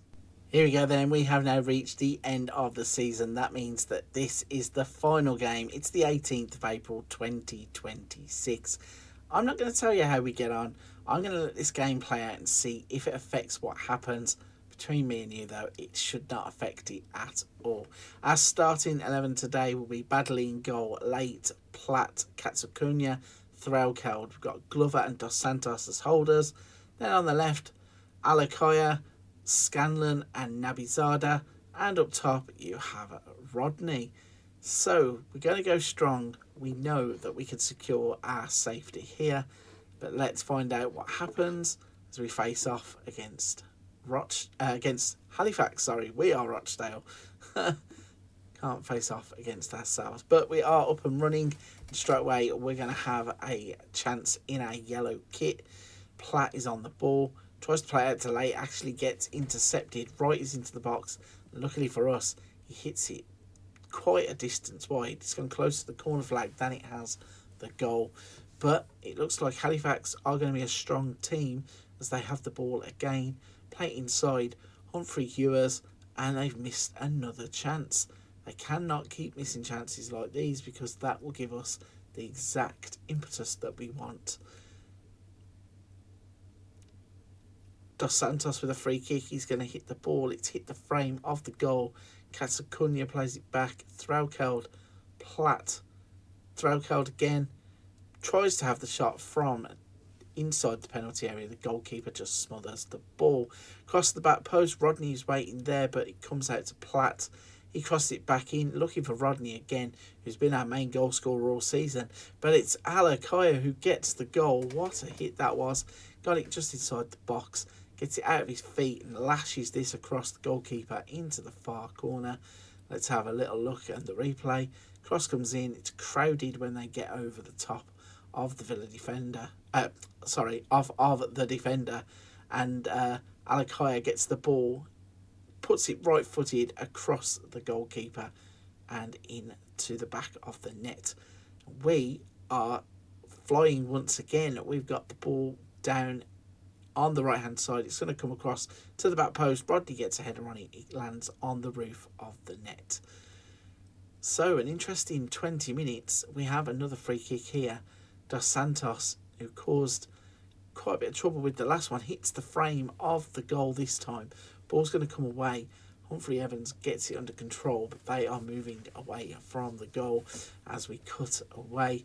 And it's 1-0 after 27 minutes. We've had 7 shots in total, 4 of which have been on target. The goalkeeper has lofted the ball clear. We get it straight back. Ball in behind for Alakaya. He goes straight into the box. What's he going to do? Tries to go across goal. Ends up putting it out for a corner kick. So let's see what happens with this corner kick. Nabizada plays it into the middle. Keeper comes a long way to get to it, but he does, in fairness to him, and he has set them off on a counter-attack. Can the Yellows stand up and try and force him to play the ball? They do. He gets it into the middle. It's not a bad effort. On another day, there are certain players that would have got in there and would have probably got on the chance. And from the resulting corner, Badley doesn't have to do anything. The free kick goes over the bar. So we're going to have a chance of our own. Late to Scanlon. Late plays the ball. It's gone back to Scanlon. He gets into the box. He shoots. And it is now 2-0. Gives us that nice little bit of cushion with 10 minutes left of the first half. Let's have a little look at this replay then. So Scanlon and Late working it between them. Once he gets it back inside, he takes the touch away from the defender. Only one thing in his mind. He's going to hit the shot. And it hits the back of the net. So 2-0, 36 minutes on the clock. And we're going to continue down that right-hand side where we seem to be giving them trouble. As Thurkel plays it across, Alakaya is there at the back post for the header. Down into the ground, but it all counts because it crosses the line. Hits the back of the net. And we are now 3-0 up after 37 minutes. So cross comes in. Alakaya gets down, heads it down into the net, and it is now 3-0. I still would like us to get a few more goals just in case goal difference becomes a thing later on, but from what I've seen, yeah, we're playing really well here. So there's an attack for Halifax, and they've ended up scoring just before half time. 49 minutes on the clock, and they're getting the ball back, so a 3-1 just before half time. Obu plays it to Cook, who shot actually badly, has a great opportunity to save it. Can't get his hand up there though to stop the ball, and it goes in the back of the net. So let's kick off the second half and work our way through this. We have had 7 shots on target from 11 that we have had in total. We've got an XG of 1.44 from 3 goals, and currently Halifax have a 0.95. They've had 7 shots themselves, 2 of which have been on target. In terms of our best players, looking at the rating so far, Throkeled on an 8.6. Let's just see this throw in. It's intercepted by Glover. Scanlon takes it off of him, and he buries it to make sure that we are going to win this game. And that will mean all 3 games will end in victory that were played on the video. Glover It's a bit selfish by Scanlon, isn't it? He just kind of shoves him off. But the finish is absolutely justified for doing so. He has absolutely rocketed it into the back of the net, and it's 4-1. Let's make a few substitutions, I think. Try and freshen things up. Ebax Landor for Platt. Cairo Mitchell on the left is our usual substitution. And I think we'll just leave it at that. So with just 15 minutes left on the clock, it seems like everybody has just kind of ground to a halt here. Nothing is happening whatsoever. There is no changes in shots on target, but we do pop up with a free kick, a clever free kick that gets Scanlon in behind. If he can beat his man, he had a man across in the penalty area, can't find them. But it's late with a brilliant tackle to get in there, get the ball, and now put that cross in where it's not a million miles away from the attacker. Nebizada to Scanlon. He's going to play it back. Threlkeld has the chance, and it's pushed away for a throw-in. So 3 minutes left of added on time. Let's see if we can get through to the end. We can indeed, and we have had a good season. Let's skip through these and go straight to the competitions tab and find out just how we have got on. So when we took on the club, they were in 22nd place. They were very much in a relegation battle. As it turns out, they're going to finish in 15th place, and there is a 6-point gap to both Wealdstone and Aldershot, who were relegated. So a very good effort by the lads to make sure that they've got themselves out of trouble, worked hard, up to 60 points. Let's have a look at the schedule then and just show you what happened. So after the Solihull Moors game, things got a little bit weird. So we had a 2-2 draw with Oldham and a 3-0 victory, which was fine. But out of nowhere, we lost to Eastleigh, Tamworth and Scunthorpe, and that kind of kept us down there till the end, which is a little bit crazy, but it means that, we have gone on a fantastic run to the end of the season. Barnet, Southend, Sutton, all draws. Wealdstone and Halifax finishing off with a 4-1 victory. And that means that once again, we have accomplished our mission of saving a club in the relegation zone. In terms of the squad, can only tell who's best overall. It's Devontae Rodney with his 18 goals. In terms of the assists, 10 assists for Threlkeld. He also got a 7.02 average rating, along with Nabizada's 7.1. So it's been absolutely fantastic to get another team on the board. We have got another team to relegation safety. And it means now that once we go forwards to the 1st of July 2026, we resign from Rochdale. Hopefully we are on the trail to the very next level. So come back in just a second. You know what time it is. So with the league campaign now complete, we have forwarded to the 1st of July 2026, where it is the day that we are going to resign. We have managed for the second season in a row to save a team from relegation. Rochdale will have another shot at the Vanarama National League next season. Sadly, that will not be with us, as we are now going to go into our contract. We are going to resign from the position, and we are going to start the whole process once over. So if we go into our profile though now, you can see that we have started to pick up a few attribute boosts. Our attacking is up to 11, defending to 10, working with youngsters 11, level of discipline is 10, and motivating is 10. You can see that on our biography, we now have 2 managerial jobs. We have had Matlock, we have had Rochdale, and we have survived with both of them. So we've started on the job centre, going to take a look at the jobs that are available. You can see straight away there are a number of jobs that will be interesting to us. There is one job here, Sheffield Wednesday. They are just outside of the relegation zone in the Championship, so we're not going to be applying for that job because I don't think we're qualified to do it anyway. But there are 5 other jobs there that are quite interesting. They start off in Sky Bet League 1, where there are 2 clubs, a Sky Bet League 2 club and a Vanarama National League club, again, if we need to go back into that division because we don't get the job offers. But starting off in the highest, we'll go from the highest to the lowest today. So Sky Bet League 1, there is Burton Albion and there is Tranmere. So if we look at Burton, they are currently in 21st place in Sky Bet League 1. They are a 2.5-star reputation, a 4-star finance team. And Tranmere are currently a 2.5-star and 4-star finances team. Also, if we look at Sky Bet League 1, just to have a look at how they are doing.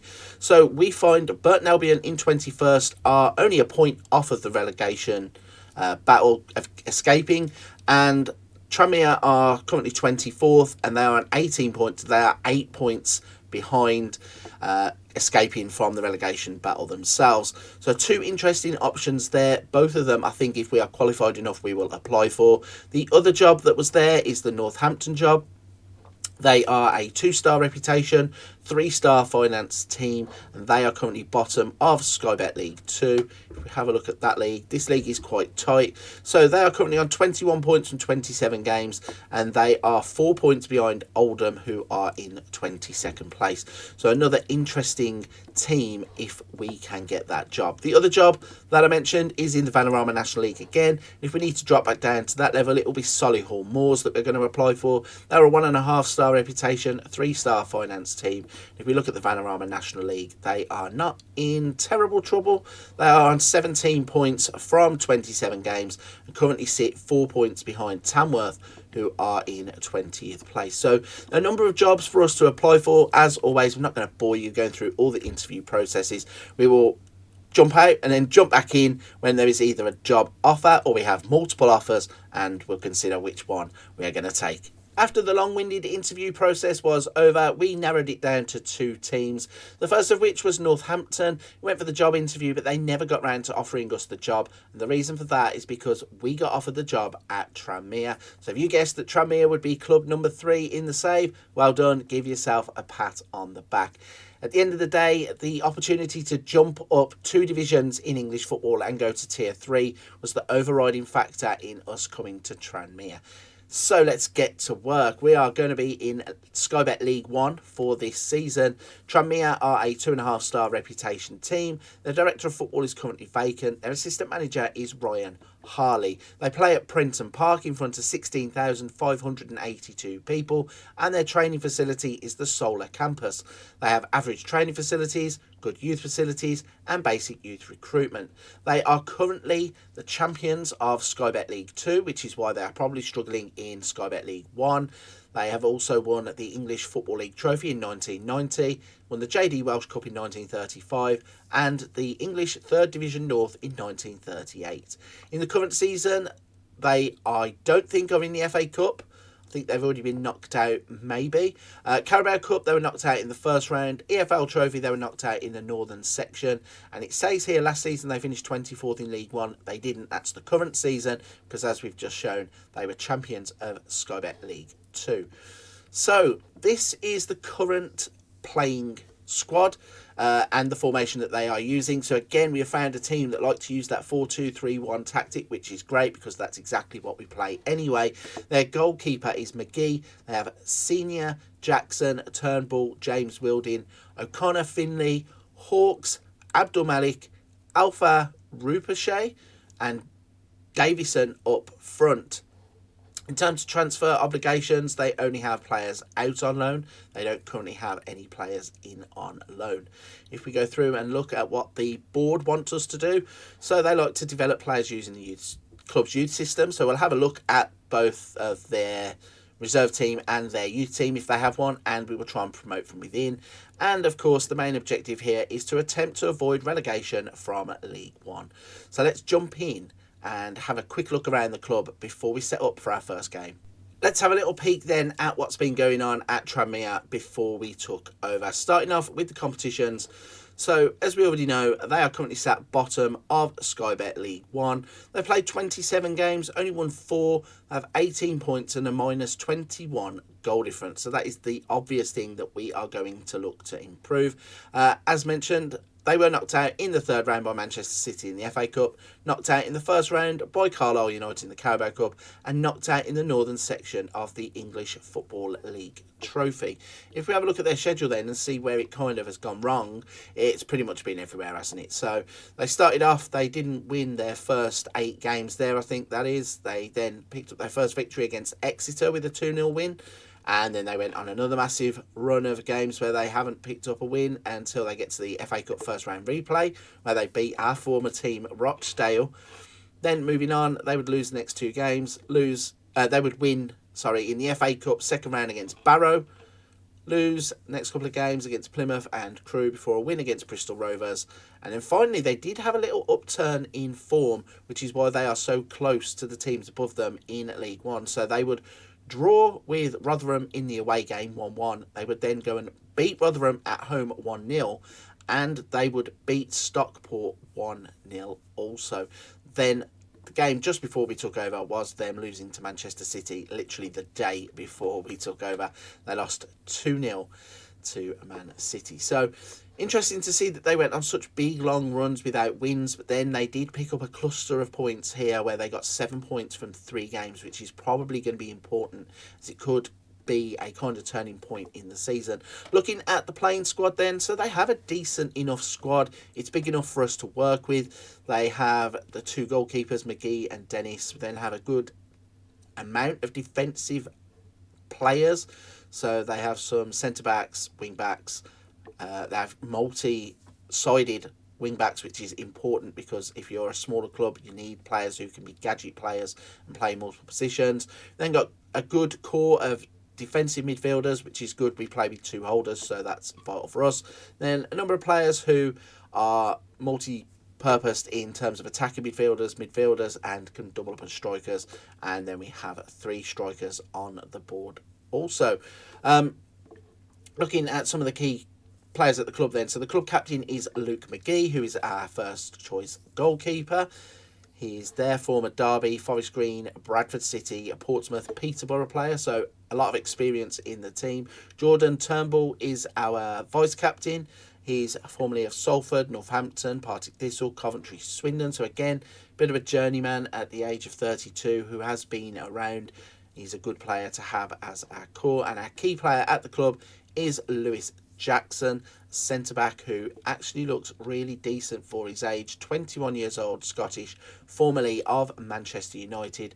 So one that we can actually build around. In terms of our squad planner and our best 11, so our assistant manager, Mr. Harley, decides that this would be our best lineup. So it's McGee, Senior, Turnbull, Jackson and Walding. Then we've got O'Connor, Finley, Abdul Malik, Lemon Lee. That's not a name. That was Lemonhay Evans.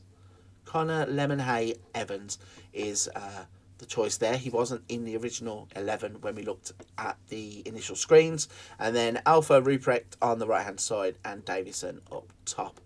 So a decent enough team, and it looks as if there is enough depth there for us to work with. I may add 1 or 2 players if we can before the end of the transfer window, just to try and up the level that we have. In terms of finances, there is £1.7 million in the bank. So yeah, I might look at some of the players that are available and see if we can elevate 1 or 2 positions and then maybe try and progress the club through improving the playing squad in that way. So in terms of what we're going to do next, our first game will be against Fleetwood.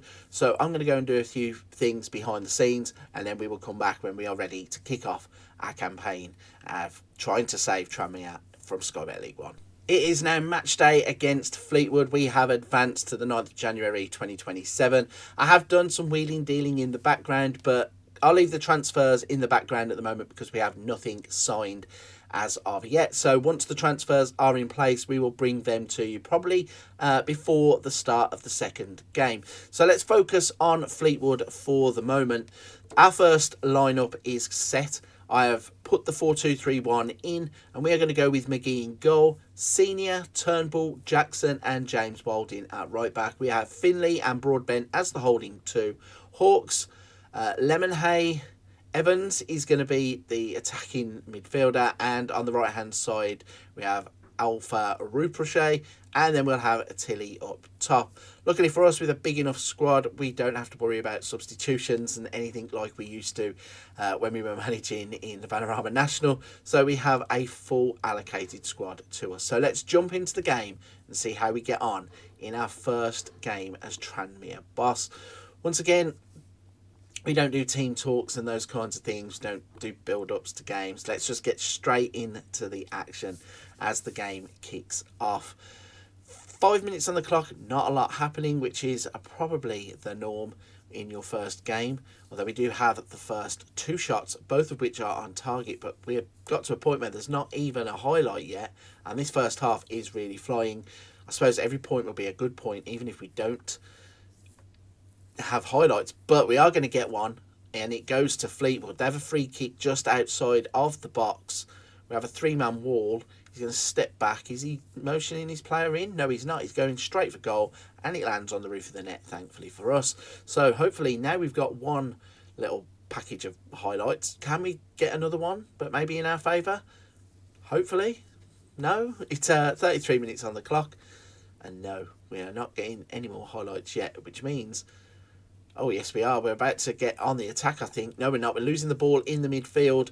Broom to Barrington. He's going to go beyond the defender and puts it wide, thankfully for us. We are riding our luck a little bit here, which is a little bit strange. But normally in Football Manager, when you are being attacked on all the time, you then pop up with a goal. So fingers crossed that could happen here. But at half-time, we have had 4 shots, 2 which on target, none of which were highlight-worthy. And they've had 4 shots and none on target. So we're doing well to contain them, I think. We've just probably got to go and keep doing the same things that we're doing. Our best player at the moment looks like Joel Senior. He's on a 7.4 rating. He has had 1 key pass and created a clear-cut chance. But it's all a bit boring in the way of highlights. So what we're going to do is we're going to switch it up a little bit. Let's make some substitutions and see if we can get Abdul Malik on the left side to cause a few problems. We're going to put Luke Norris up top. And I'm going to make a central defensive change too, with Jackson being on a yellow card. So going all in here, we're going to go for 3 subs in 1. And are we going to get some rewards for that? The ball is cleared by Fleetwood's goalkeeper. We head it back towards them and it actually ends up back with him. So can we take the ball in the midfield? We can. Abdul Malik, who's just come into the game now, is going to run at his player, hopefully.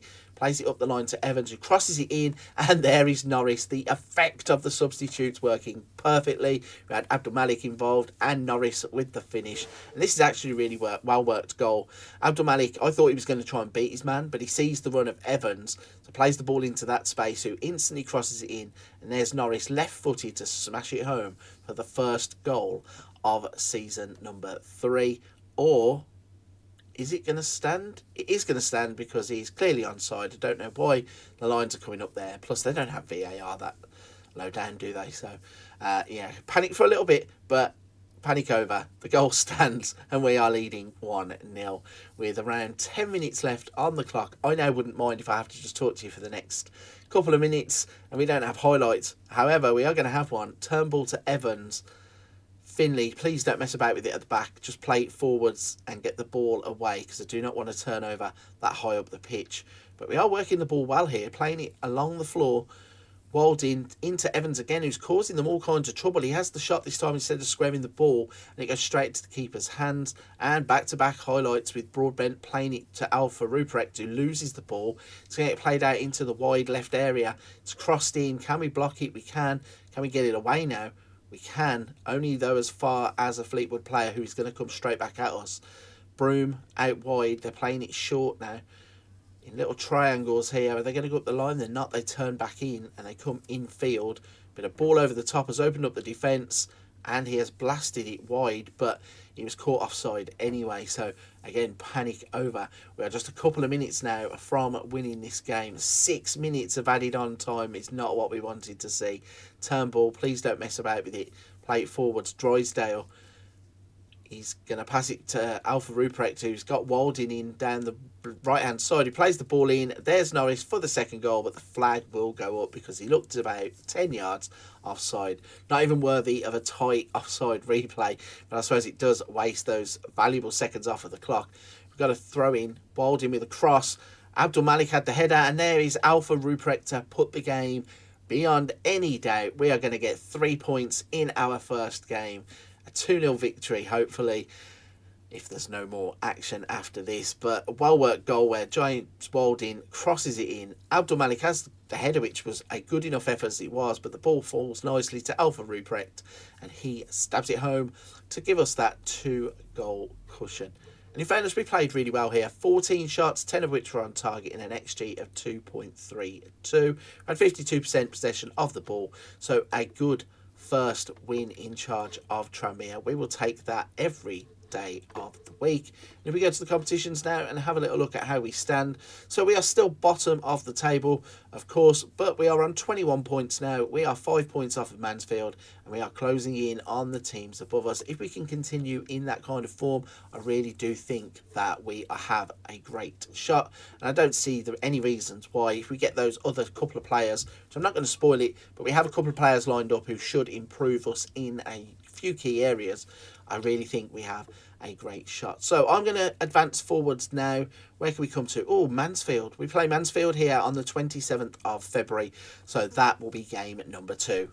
With that victory against Fleetwood now in the past, we have moved on to the 27th of February, and that means it is match day for the Mansfield game. However, before we jump into that match day, I want to show you the players that we're working on in the background before that game. We managed to sign 2 players just before the transfer deadline, and the first of which was Leighton Stewart. He's a striker, former Liverpool player who has had injuries in the past.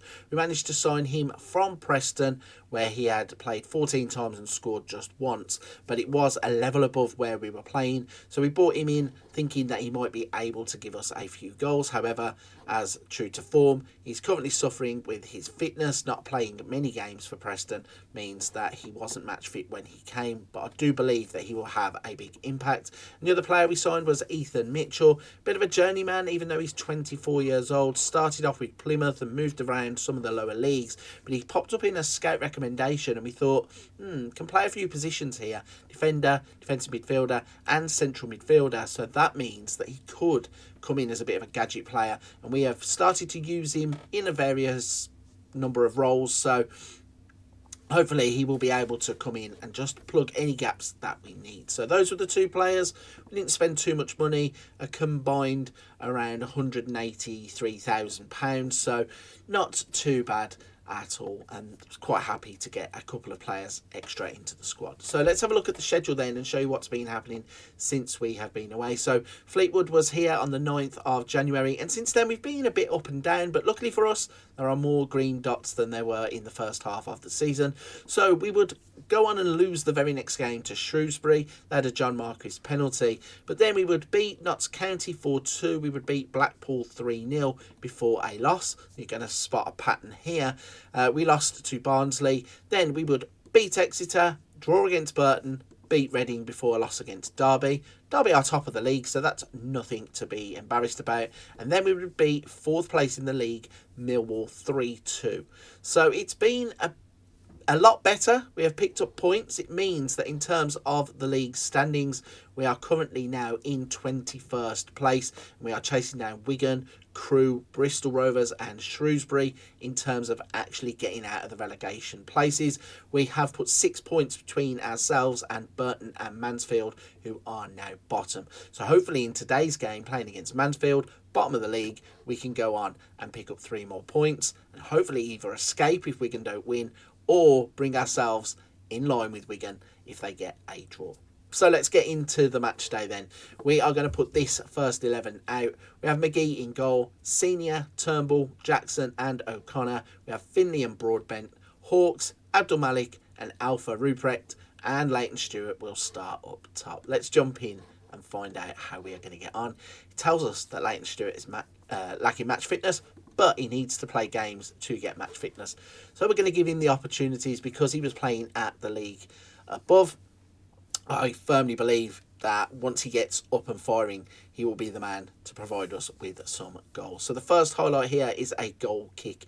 They have lumped it long, heads it forwards, looking for Stewart, who actually chips in with a nice slide tackle to get the ball back. Jackson plays it out to Senior. Can we play it forwards? No, we play it backwards. Turn ball, back to Senior. He plays it forwards to Abdul Malik, who's going to cross it to the back post. Leighton Stewart's having to run miles away from his actual position. O'Connor goes into the box. He goes to ground. Does the referee give a penalty for that? He has indeed. Bit of a dubious one for me because it looked like the player clearly kicked the ball. But Hawks will step up and he smashes it home. It's 1-0 and we are in the lead against bottom of the league, Mansfield. And as it stands, we are on 40 points and we are going to be heading, hopefully, out of the relegation zone with plenty of time to spare. The big thing then is to stay out of the relegation zone, which, fingers crossed, that is what we are here to do. So, 20 minutes of the game gone. Not really much happening other than that penalty. Mansfield haven't had an attack yet, haven't really got anything going. So let's see if we can punish them for that. Abdul Malik with a shot. It's hit the outside stanchion and come back in to the pitch. So another close call there for us, but would like if there was a bit more action. Our best two players on the pitch currently are Lewis Jackson with a 7.1. Josh Hawks with a 7.1 and Abdul Malik has now got a 7 as well. So key passes coming from Lee Connor, from Josh Hawks. And we are doing well everywhere, all over the pitch as it looks. Senior with the ball into the box. Hawks to Broadbent. Go forwards, boys, not backwards. Jackson to O'Connor. I thought he was going to go down for another penalty there. Instead, he leaves the ball behind, which leaves Mansfield to break out into our half. But luckily for us, nothing doing for them, and they can't really get anything going in attack. And Broadbent is going to play it forwards. Actually give the ball away and then instantly took it back. But we've got it with Senior, who plays it to Turnbull. He can bring it out of defence, hopefully. Plays it infield to Finley. Abdul Malik into the space, runs into the box. Left-footed shot is saved by the goalkeeper. Alpha Ruprecht can't get the ball past his man, and it is cleared away by Mansfield. 4 minutes added on at the end of the first half then, and we're working it back in towards the penalty area. Broadbent turning around and playing it back to Turnbull. It goes to Senior down the left side. Turnbull into Broadbent. A few heavy tackles flying in there, and Davis gets the ball for Mansfield. Plays it into the centre of the park. It's going to come up the right hand side, but instead it's stolen and Abdul Malik's on the attack. He's going to take a shot from distance. Goalkeeper turns it around for a corner. So some exciting passages of play happening for ourselves here. If we can punish them by just getting that second goal, which I think we're going to need, it would be helpful before half time, but it doesn't come. It means at half time we are playing superb football. We've had 10 shots, 5 on target, a 1.67 XG, whereas Mansfield have had no shots, no XG, no clear-cut chances. They have only had 27% of the possession. We have currently had 73% of the ball. Let's jump in and keep them on the back foot. Might make some changes in a few minutes, but hopefully we're going to stand tall against this, because if they score from their first opportunity, they've hit the post. It almost happened. We almost got FM'd where Mansfield haven't even had many touches of the ball, and then they would score on their very first opportunity. But they hit the post. We survive with the 1-0 lead.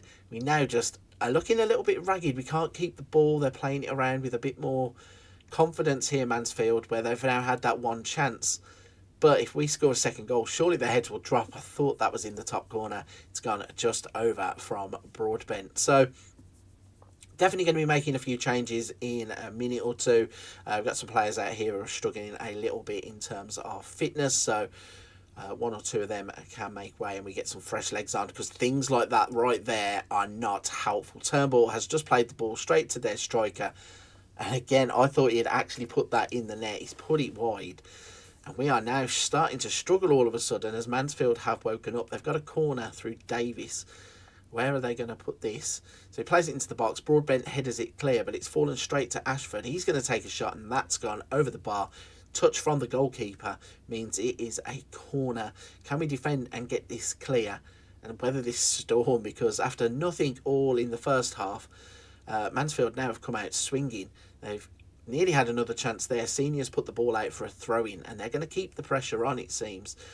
Luckily for us, it comes to nothing, because this is a little bit silly. They had 3 shots, 1 on target now, all of a sudden, in the first 20 minutes of the second half. They've got a cross in, and they have managed to get themselves an equaliser, Malachi Fagan-Walcott, with a header, and that probably serves ourselves right. We've been punished because we didn't take our chances when we had them. They have now woken up, and it's a really good lead. Goalkeeper should probably do better there. Ball seemingly just passes by his hands.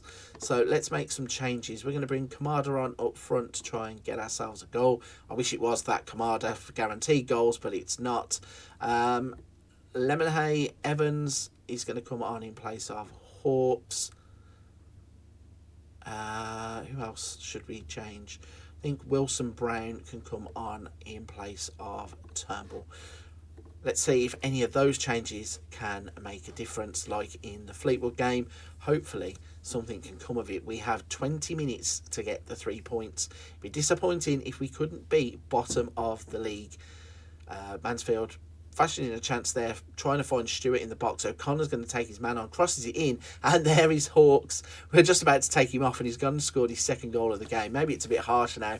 Probably should have let that play out before making that substitution, but it doesn't matter. We're back in front, and that is all that we really care about at this point. He's getting 3 points more on the board. O'Connor with the cross, and there is Hawks to tap it home at the back post, and that is a really good finish. I really enjoy when the passage of play works and it flows just like that, because it shows you what you can get out of a tactic when you have the right players in the right positions and they seemingly know what they're doing. Sometimes in this match engine, players seemingly just drift off all over the place and they seemingly don't know where they're going, and passes go stray and all sorts. But luckily for us, this seems to be working perfectly in the match engine, and we have had some brilliant attacks, some brilliant build-up play, and finally got the second goal. However, we've got one last highlight, it seems, within the 90 minutes, as Senior's playing about with the ball at the back. I wish we wouldn't do this sometimes. Just clear the ball away. Don't mess about with it. But instead, it's O'Connor. He's going to turn back, play into Broadbent. He plays to Abdul Malik. We've got Finley passing it forward to Abdul Malik again. Senior's going to get the ball. Can he cut inside with it? Goes to Broadbent. Takes the shot. It's gone just past the post. That was very close. So with 5 minutes left of the game, we are going to have one last opportunity. O'Connor gets the ball, but Davis steals it. Are we going to get caught on a counter here? Because they have man over in Williams. He can play it forward to Ashford, who looked miles offside. I thought we'd been sucker punched. The ball thankfully goes wide, and we get in for 3 more points. That turned out to be a far more difficult game than we needed it to be. 14 shots, 6 on target with an XG of 2.63. And they ended up with 9 shots and 4 on target and an XG of 1.23. And we luckily get out with the 3 points, and we escape from Mansfield. And it means now, yes, we are on 40 points. And when we go back to the full league table, you can see that we, as a result of that victory, have now leapfrogged above Wigan and are currently out of the relegation zone. And that is exactly what we were looking to do. So looking at the schedule then going forwards, we have a number of games on the horizon. Wigan, Port Vale, Coventry, Oxford, Crewe, Plymouth, Lincoln and Bristol Rovers. And as always, we're going to come back for the Bristol Rovers game to see out season number 3. After the match against Mansfield, we have now moved on. It's the 24th of April, and that means it is the final day of the season and match day against Bristol Rovers. Let me fill you in on how we've got on since the Mansfield game. So we beat Mansfield 2-1, then had a disappointing 2-2 draw with Wigan, but it might turn out to be one of the biggest points of the season. I'll show you in just a second. We'd lose to Port Vale 1-0. A 3-3 draw against Coventry, an 8-2 victory against Crewe, which was absolutely mental. The floodgates opened and we scored for fun. We had a 1-1 draw against Oxford, a 3-0 victory against Plymouth, and then last time out, a disappointing result against Lincoln. And the reason that was so disappointing is because currently in the table, we are now sat in 19th place, but vitally, we are on 49 points, and Crewe are also on 49 points. And we have Wigan on 48 points. We also have Exeter on 46 points. So we are almost clear of Exeter. I think our goal difference probably says that they can't catch us anyway. It would need something catastrophic to happen. But the teams in and around us, Crewe and Wigan, If we would have lost to Wigan, they would have obviously been above us. So getting a point from Wigan has put the table exactly where it is here. So the scenario is clear in this instance. If we win, we are safe because Crewe and Wigan can't relegate us. If we draw, we'll go on to 50 points. It means then that if Crewe win, they go on to 52, and if Wigan win, they go on to 51. So if we draw, we cannot afford the other two teams to win. If we win, we are safe. If we lose, everything is to play for.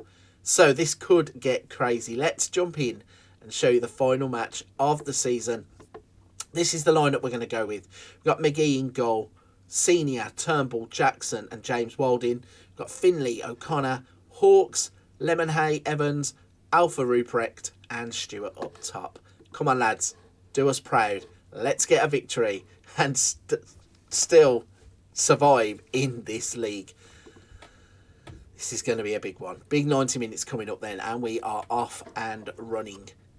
5 minutes on the clock, nothing happening. We also have no idea what is going on in the other games, although now we are just seeing in the bottom corner Crewe are losing, and in our own game we have had a corner which I'm not even concentrating on. Ball's gone like a bullet to Leighton on the edge of the box. He's had a shot and the keeper turns it wide. So we can see that Crewe are losing. Would be nice to get a little update on what's going on with Wigan, however we can get it. So it's kind of eyes on what's going on the pitch. Eyes in the bottom left-hand corner. Mansfield are beating Coventry. But we've got an attack. James Walding has played it forward to Evans. What can he do with it? He's going to cross it. Gets deflected off of a defender. Hits the post and actually goes out for a corner. So Crewe have got an equaliser against Reading. We have a corner. Leighton's going to get the ball. Like him further up the pitch, please, and this is going to have a shot from there, which thankfully he doesn't. That comes to nothing on the pitch for us. So, nervy times. Wigan are losing. Carlisle have just scored. Callum Lang has a goal in the 19th minute.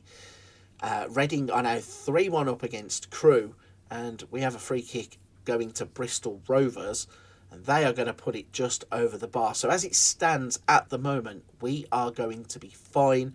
We should be safe. Let's see if I can quickly change one of these panels to a league table, or here we go. Oh, we have a highlight instead. Finley's on the ball. He's going to play it to O'Connor. Ruprecht out to Walding. Can he get a cross in? He can. Stewart gets the shot deflected. It comes away. And Bristol Rovers are going to turn this into a counter-attack, are they? No, they're not. Jackson's going to get the ball quickly. If we can go to league table. Another highlight disrupts us. And it's a good highlight because Lewis Jackson has just scored. And it looks like we are going to be safe if it stays like this. Crewe and Wigan are losing. And it means that that goal right there can guarantee safety. If everything just stays as it is right at this moment, we will be on 54 points. On 52 points. Crewe would be safe and Wigan would be relegated. Sorry, complete trying to work out what is going on and all the permutations of everything that's happening there. So yeah, just quickly get that back up. 52 points for us, 49 for Wigan. 49 for Crewe, 48 for Wigan. Wigan would be relegated. So we've kicked off in the second half. It's kind of distracted as to what's going on in the other games. But we can see it clearly there now. We are going to be safe if things stay as they are. 61 minutes in our game though. Got a few players that I think I'm going to switch around in just a second. Alpha Ruprecht's on the ball. He's played it through to Stewart. He blasted it over the bar. Thought Leighton Stewart was going to come good when I said that he would be the guy to score the goals that would save us in this league. He had the chance, he put it over the bar, and then Bristol Rovers have now had a chance by crossing it into the box, but we've dealt with it really well as a defensive unit in today's game. But they've still got the ball, they're going to play it over the top, and Senior coolly heads it back to McGee, and hopefully he can hold it now for the next half an hour and just see the game out. But he doesn't, he drops the ball, plays it out to Turnbull. Jackson is going to play it out wide, I think. Yeah, he's going to go to Hawks. tries to pass into the centre of the pitch. It doesn't come off, but O'Connor does get the ball. Walding's now going to take his man on. And there is Leighton Stewart to get that goal. The confidence to say that he was going to score the goals that were going to save the team. And there he is, popping up with the typical type of finish that you would see from Leighton Stewart. Gets into the box, not really far out, couple of yards out, smashes it, right-footed, bottom corner. Warding goal has no chance. And that there should definitely guarantee our safety. Crew still on 49, Wigan still on 48. Crew are losing 4-2, we can see down in the bottom corner. Let's make a few changes just to not get complacent here. So Wilson Brown on for Turnbull. Kamada can come on for Stewart. And we will have Tilly come on in place of Lemonhay Evans. So in the bottom corner there, we could see that Crew were currently losing. Wigan were also losing the last time that we saw. So it's looking likely we are just a couple of minutes away from what is the closest so far in terms of relegation survivals. It definitely hasn't gone down to the last day before. Certainly hadn't gone down to the fact that we needed goals to finish it off. And there is Kamada to absolutely put it beyond doubt. Bristol Rovers have been beaten. It's currently 3-0. Kamada with the goal, finishing like the other Kamada, the AC Milan Kamada. It was a good, cool finish. Senior with the ball up the line. Tilly, and there is Kamada to just toe poke it home and finish the game off. Thankfully, no relegation troubles now. It's all done and dusted. Let's get to the end of the game. It's going to be one last highlight, hopefully, and it is going the way of Bristol Rovers as they try and bring the ball out from the back. Moore is going to play it forwards to Whitwell, who plays it to Ford. What can he do with it? He's going to cross it. We've got two players who deal with it, but it does fall to another Bristol Rovers player on the edge of the box who has a tame shot straight into the hands of McGee, who now needs to just sit down on the ball, not kick off again. And there it is. We have confirmed we are safe in League One for another season, and we have pulled off another fantastic relegation survival. Let's have a little look then at the final league table and show you exactly what has happened. So we do finish on 52 points. Crew would finish on 49 points, and sadly for Wigan, they would be relegated with 48 points. Exeter also finished on 46 points. What an end to the season. When we came in, obviously, things hadn't been going their way and they were struggling a little bit. Kicked off with a win against Fleetwood. We then went on to beat Mansfield, and we got the victory against Bristol Rovers in all three of the games that we played. In terms of how the squad was looking, so the players that we brought in, Leighton Stewart obviously scored 4 goals in 11 games. He scored the one in that game that was important to us. And Ethan Mitchell would only play in 6 games in total in the league, but he would have a contribution to make, so we spent wisely in terms of those players. The other player we promoted from the youth team was Stefan Kofi. We gave him a debut. He had 1 appearance in the first team, so trying to help them develop players for the future. But absolutely fantastic to see us get survival on the last day of the season, stay clear of any kind of relegation. And it means that now, in terms of us as a manager, we are up to a Continental C licence. We have been in 3 jobs. We have saved 3 clubs. We now have attacking of 12, working with youngsters of 11. So we're building slowly but surely. We have gone from the Vanarama National North to the Vanarama National. Now we are in League One. Hopefully we can go into the Championship next, but if not, and we need to build again in League One, it may be another League One club in Season 4, but we are definitely building. Sadly for us though, our time at Tranmere Rovers is now over. We are going to resign from Prenton Park and move on into season number 4. So let's jump to the 1st of July and tender our resignation. So one last look at Tranmere then. It's the 1st of July and we are about to tender our resignation. In terms of what the club wanted from us, they wanted to attempt to avoid relegation from League One, and we managed to achieve that. In terms of our performances, we get a C+, based on the fact that we stayed up, and the supporters also gave us a C plus based on us staying up. So even though we did our job, it obviously wasn't good enough for the board that we survived, but we will take it no matter how it comes. And the last thing to do then is go to our contract and resign as manager of Tranmere Rovers. It's been a pretty good save in terms of being able to get into the job and out of the job quite quickly. And Tranmere were a really, really good team to manage. They obviously were in a bit of trouble being promoted from League 2 as champions, and we have helped them to survive once again. Again, if we go to the profile, we have now survived with 3 clubs. We have worked our way, as I said, from the Vanarama National North up to League 1. We took that big step from Vanarama National to League 1. We have managed to achieve another successful relegation survival fight. So, jumping forward to the 1st of January 2028, and once again, we've got the job centre up here, and we've ordered them, as usual, by lowest placed team to highest, and we're going to go through some of these teams. So instantly there are some jobs here that stick out straight away. We have Luton in the Championship, we have Leyton Orient in League 1, we have 2 Vanarama National League and Vanarama National League North jobs, but we also have Watford in the Championship. They're sat in 23rd place. We also have Ipswich in the Premier League. Now I think Ipswich is going to be a jump too far. I think it's going to potentially come down here. We don't want to take a step backwards and go to either of these 2 clubs, but we're going to apply, I think, for the Watford job, the Leyton Orient job, and the Luton job. Let's start off by looking at Sky Bet League 1 then and see where Leyton Orient actually are. So Leyton Orient are bottom. They are on 20 points from 27 games. They are 9 from safety. If we have a little look at the club themselves, so they're a 2.5-star regional reputation club with 3-star finances. So I think we know enough about Leyton Orient really to be able to take that job on. But the other 2 jobs that are interesting, and it's another step up, are in the Championship. Let's start off looking at Luton. Now, of course, in real life, Luton were in the Premier League previous season to the one that we are in real life. But in January 2028, they are now struggling at the bottom of the Championship.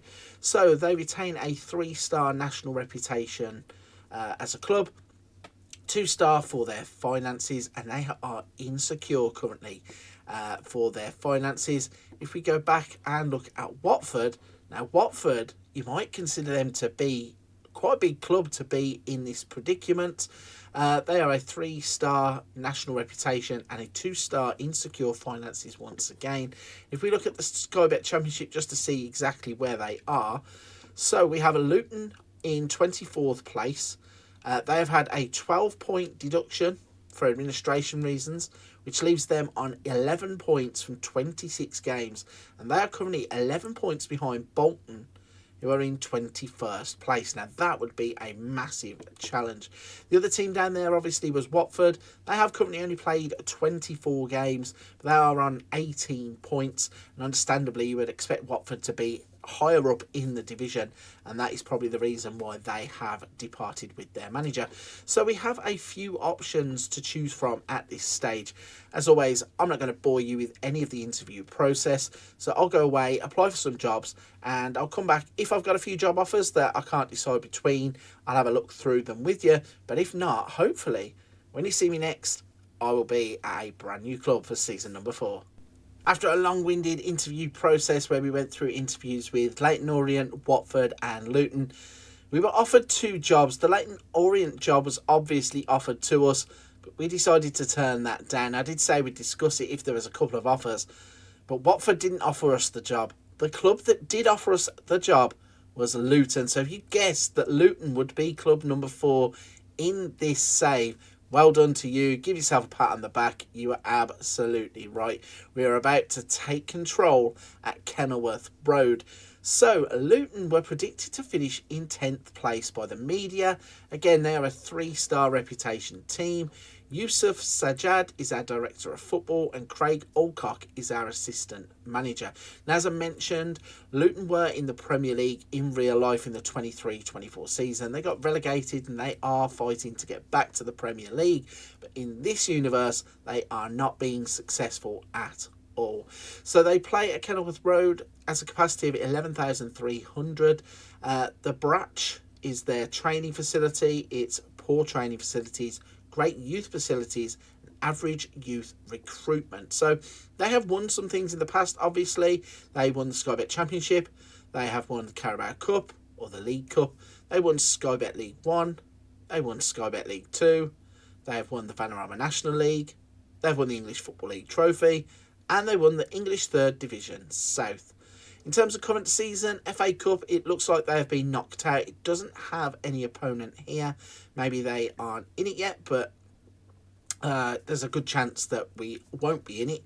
Carabao Cup, we were knocked out in the first round. And the Championship, it says last season 24th, but that is current season 24th. So let's go forwards then, have a look at what playing squad we have. So we will start with another team that plays a 4-2-3-1. This is a dream for us because this is the system that we have used all along. So the goalkeeper is Doherty. They have Kelly, Suter, Wu and Kabore. Then they've got Baptiste. Gabriel Moscardo is here. That's an interesting player. Why would Gabriel Moscardo be at Luton Town? Yeah. An interesting signing. He's on loan from Paris Saint-Germain. That is very, very good for us. He is a player who is top notch. They have Cornet on the left, Swift and Adama Traore is here on the right, and Onuachu is our striker at the top. So interesting that we will have Moscardo on loan from Paris Saint-Germain until the end of the season. Playing squad looks like it could do with 1 or 2 additions, but then the finances do seem to be really, really poor. So looking at what the board want us to do, Dexter Hunter is our chairperson, work within a wage budget, grow the club's reputation, and they have some restrictions on what they want to do in terms of contracts for players of certain age. But again here, competitive in the Carabao Cup, avoid relegation from the Championship, and be competitive in the FA Cup. So let's have a little look at what's been going on at Luton before we arrived, and then we'll start building up to our first match. Jumping into the game proper then, let's have a little look at how they've been getting on. So as we know, they are bottom of the Sky Bet Championship. 27 games played now, 14 points and 11 off of safety. We have Bolton on 25, Plymouth on 25 and Hull on 25. So luckily for us, we're not just chasing one team. There are multiple teams there that we could target to try and drag into a relegation battle with us. As we were saying, they were knocked out in the 3rd round by Preston in the FA Cup and knocked out in the 1st round by Stevenage. So let's have a little look then at the schedule and just show you how the season has unfolded, because it's been absolutely dreadful. They didn't win a championship game in the first 1, 2, 3, 4, 5, 6, 7, 8, 9, 10, 11, 12. They waited 13 games before they would win a single game in the championship. In that time, they did have a few draws, but the majority of them were losses and disappointing ones too. 3-1s, 4-1s, conceding goals left, right and centre. It did get a little bit better for them though in November, where they would go 4 games undefeated, with Burnley 1-1 draw. Preston they would beat 2-1. Watford, who are down there with us, 3-2, they would beat them. Hull 1-1 draw. Then they would extend that run into December with 2 1-1 draws against Bolton, Charlton, but then it would fall apart again against Norwich. 2 more draws before a 3-0 victory against Swansea, and last time out they would beat Plymouth 3-2, and that's how they ended up on 14 points. Have a little look at the squad then. It's not the biggest squad in the world, is it? We have 2 goalkeepers. We have a decent amount of defenders. There are an average amount of midfielders.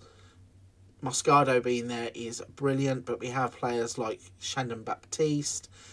We have Rishon Barrington, Stephen Oxborough, John Swift. Adama Traore is an interesting one, as said, being put in that system. He's 31 years old now. Let's see, has he lost any of his pace?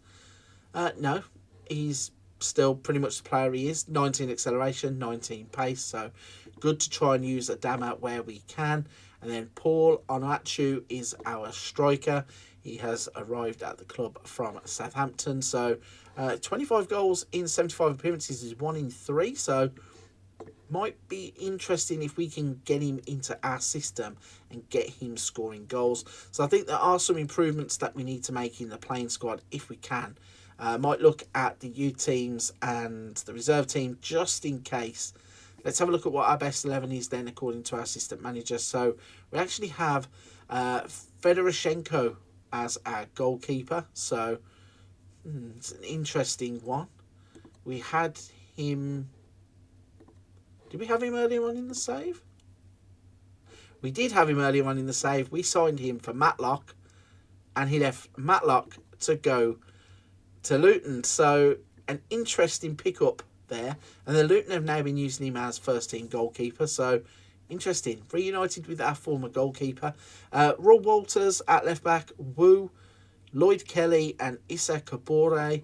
And then we've got Gabriel Moscardo, who I'll keep going on about probably. Shandon Baptiste, Maxwell Cornet, John Swift, Adama Traore and Colton Morris. Looking at the players in purple, there is not a lot of quality coming through in the youth teams. So yeah, we're probably going to need to go out and purchase one or two players. So I'm going to head off and have a look at what we can do. In the meantime, we are aiming to come back for the first game, which is against West Bromwich Albion away. They're currently 8th in the table, so we're probably going to have our work cut out, but that will be the first game. It is now the 15th of January 2028, and that means it is match day for the West Bromwich Albion game. One thing, though, that I did neglect to show you before I advanced forward to this date, and when I said I was going to try and sort out some transfers, see if we could get some players in, I completely forgot to look at the finances. And now, as you can see on screen, Luton Town are pretty much wrecked. Their overall balance in the bank is minus £3.9 million, which is not the biggest amount of debt that you will ever see. And when you look at their debts and loans, there's nothing horrific really hiding in there. The problem, though, lays on this side of the screen over here, where it says budget, transfer budget, £653,000. Now, that's not a bad transfer budget. You can go out, you can buy a couple of players for that in the Championship, players that are transfer listed, etc. The biggest problem, though, is the bit underneath. So the wage budget at Luton Town is £55,000. They are currently spending £540,000 per week. This club is spending £500,000 a week on its playing squad. So crazily, we're going to shift all of that money across to give ourselves a £67,000 budget. Does absolutely nothing, but I can't justify spending a penny. I'm going to have to work my way through it and get them out of this without buying players. Having a look at some of the players then that are causing that. So we go to contracts, sort by wages. £53,000 for Harry Suter, £45,000 for Shandon Baptiste, £42,500 for Maxwell Cornet, £41,500 for Adama Traore, £38,500 for Colton Morris. Paul Onuachu is on £37,500. John Swift is on £34,000. And you can see it continues and continues and continues for players who are squad players, surplus to requirement players, emergency players are getting money. It's quite a crazy situation that the club have put themselves into, which quite frankly is ridiculous. When I said we were going to look at signing players, we are not going to sign players at all. We are going to have to work with what we have at the club. I've promoted already from the youth teams. There are a lot of new gen faces on the list here that you can see, and we will be using those accordingly as we go through the season. But the only thing we can do is advance forward and see what happens. So let's get this first game of Season 4 up and running. So the first thing is to announce the starting 11. We are playing the 4-2-3-1 that they like to play. We have Fedorchenko in goal, Kelly, Alves, Suter and Tenaglia. On the left we have Maris and Baptiste. We then have Morris, Oxbro and Traore and Onuachu up top. Looking at some of these players then, Alves is a new gen who came through from Crawley. We have Maris, who is in the midfield. He's a player who came through our own youth academy. And we have Oxbrow, who is another one who came through our own youth academy. So there's a good blend of purchase players players that are at the club already, players that are coming through. It's going to be interesting to see how this one plays out. So the first thing to do is obviously play this game and see how we're going to get on. We have a squad number to give out there. Luckily, we don't do team talks or match build-ups, so we're just going to skip past all of that and get straight into the match action. We can only hope that we don't get beaten too much. After a minute, they're hitting the crossbar with a free kick. That could be ominous. I really would like it if we could put up a good fight. And already, Morris has got himself booked on the left-hand side. Bit of an interesting one. But we do have a corner. Baptista swung it in. Keeper comes and punches it. It gets headed back in. It's bouncing around. Oxborough gets it on the edge of the box. For a second, I thought it was in the back of the net. It's actually just touched the top of the net as we have seen the ball just ripple onto the top of the net. Just going to try and change this to West Brom formation so we can see both home and away on the match tablet. And currently, nothing is really going on. With West Brom being up in 8th place, a point here on the road would be good. I think the things that we're going to have to look to maximise from this save, or this part of the save, is winning home games and getting points on the road. And we have got a penalty. I think it's Morris that should step up and take it. It is indeed. He steps back and tucks it away, and we have the lead. Now this could be big if we can translate this into 3 points. As I was just saying, just trying to pinch points on the road, but scoring first away from home gives us a great chance here. If we can get in at half time with a 1-0 lead, not a lot's happened in the game. I do think we can have a real good shot at this. So we are in at half time. 5 shots, 3 on target. We've kept them relatively quiet with just 2 shots and 1 on target. And obviously us scoring through the penalty has given us a 1.14 XG. So let's jump into the second half, see if we can continue that first half form where it seemed to come alive at the end of the half. So far, our goalkeeper and Colton Morris are the only 2 players on 7 ratings, as West Brom have a corner. It's swung in and they have equalised. Diangana smashes the ball in, left-footed into the top corner. Didn't last long, did it? But once again, we're back at that default point of we can take a point on the road. Should have been cleared, really. It's gone through a crowd of players. Dyke at the front post kind of held it up and then laid it off, and it's just gone straight in the top corner. So, yeah, a little bit disappointing that none of our players could get anything on the ball there to stop it. 65 minutes on the clock. Let's make a few changes. Let's see what we can do.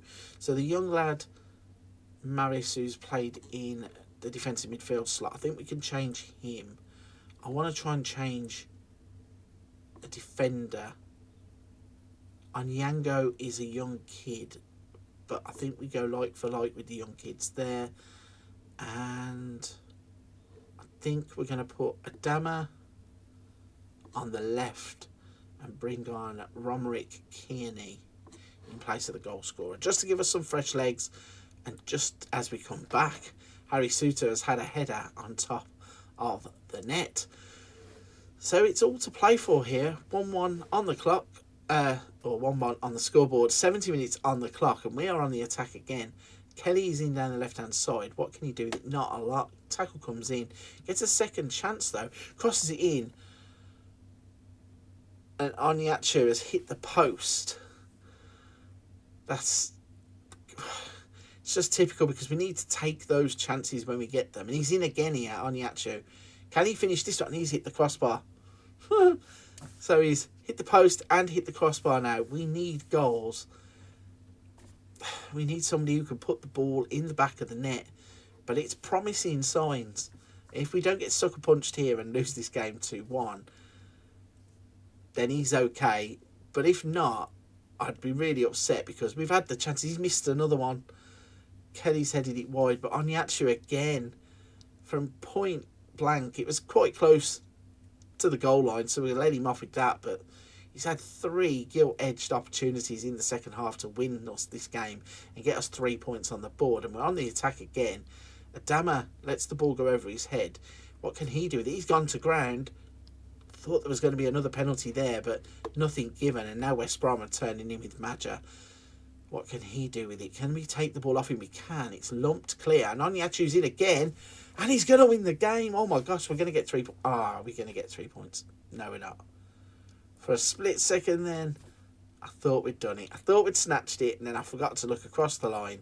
And of course he was offside. He did look like he could have been miles offside, and that's because he was offside. But positive first game there, playing away from home. I mean, 13 shots, 6 on target, and a 2.48 XG. Kept them relatively quiet with 5 shots, 3 on target. We get a point. And if we can play like that at home, we will win more games than we lose on the road to the end of the season. So let's just have a quick look at where that leaves us in terms of the table. It's another point gained. Competitions, let's have a look.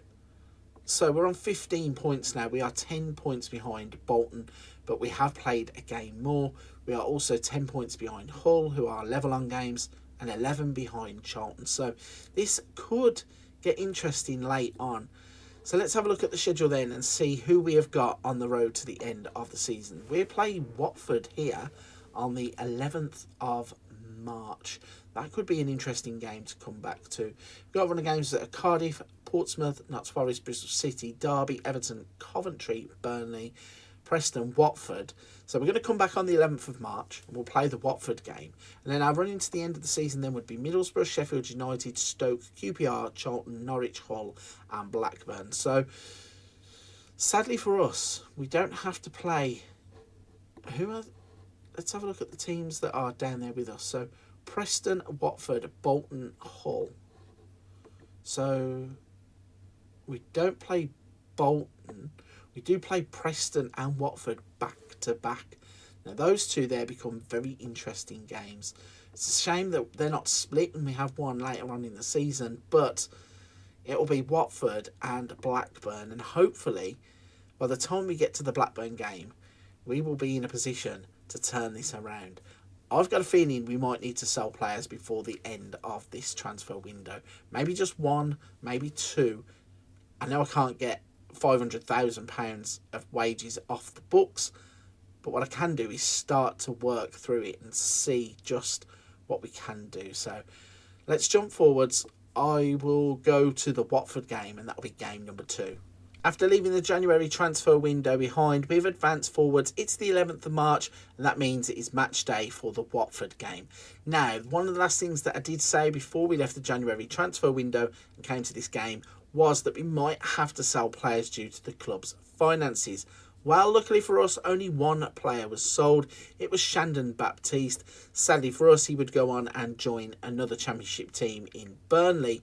But luckily for us, Burnley would put up £16 million, and it would give us the opportunity to at least move a bit of money around. However, when you look at it overall, it doesn't actually look like much has happened. The club's balance has gone up to 7.6 million, but as we weren't retaining any of that money anyway for the transfer budget or anything, it meant that we actually didn't do too much. We took about 60,000, 50,000 off of the wages that we are spending, but when the wage budget is £67,000 and we're still spending £490,000, it meant that it was good for the club. They got some money back. They now have a positive balance, but in terms of what we're working towards and the way that the club is spending money, it is still not sustainable. But not a lot that we can do about that. In the in-between though, coming to this game, we have started to play some brilliant football. Since the West Brom game, we would go undefeated for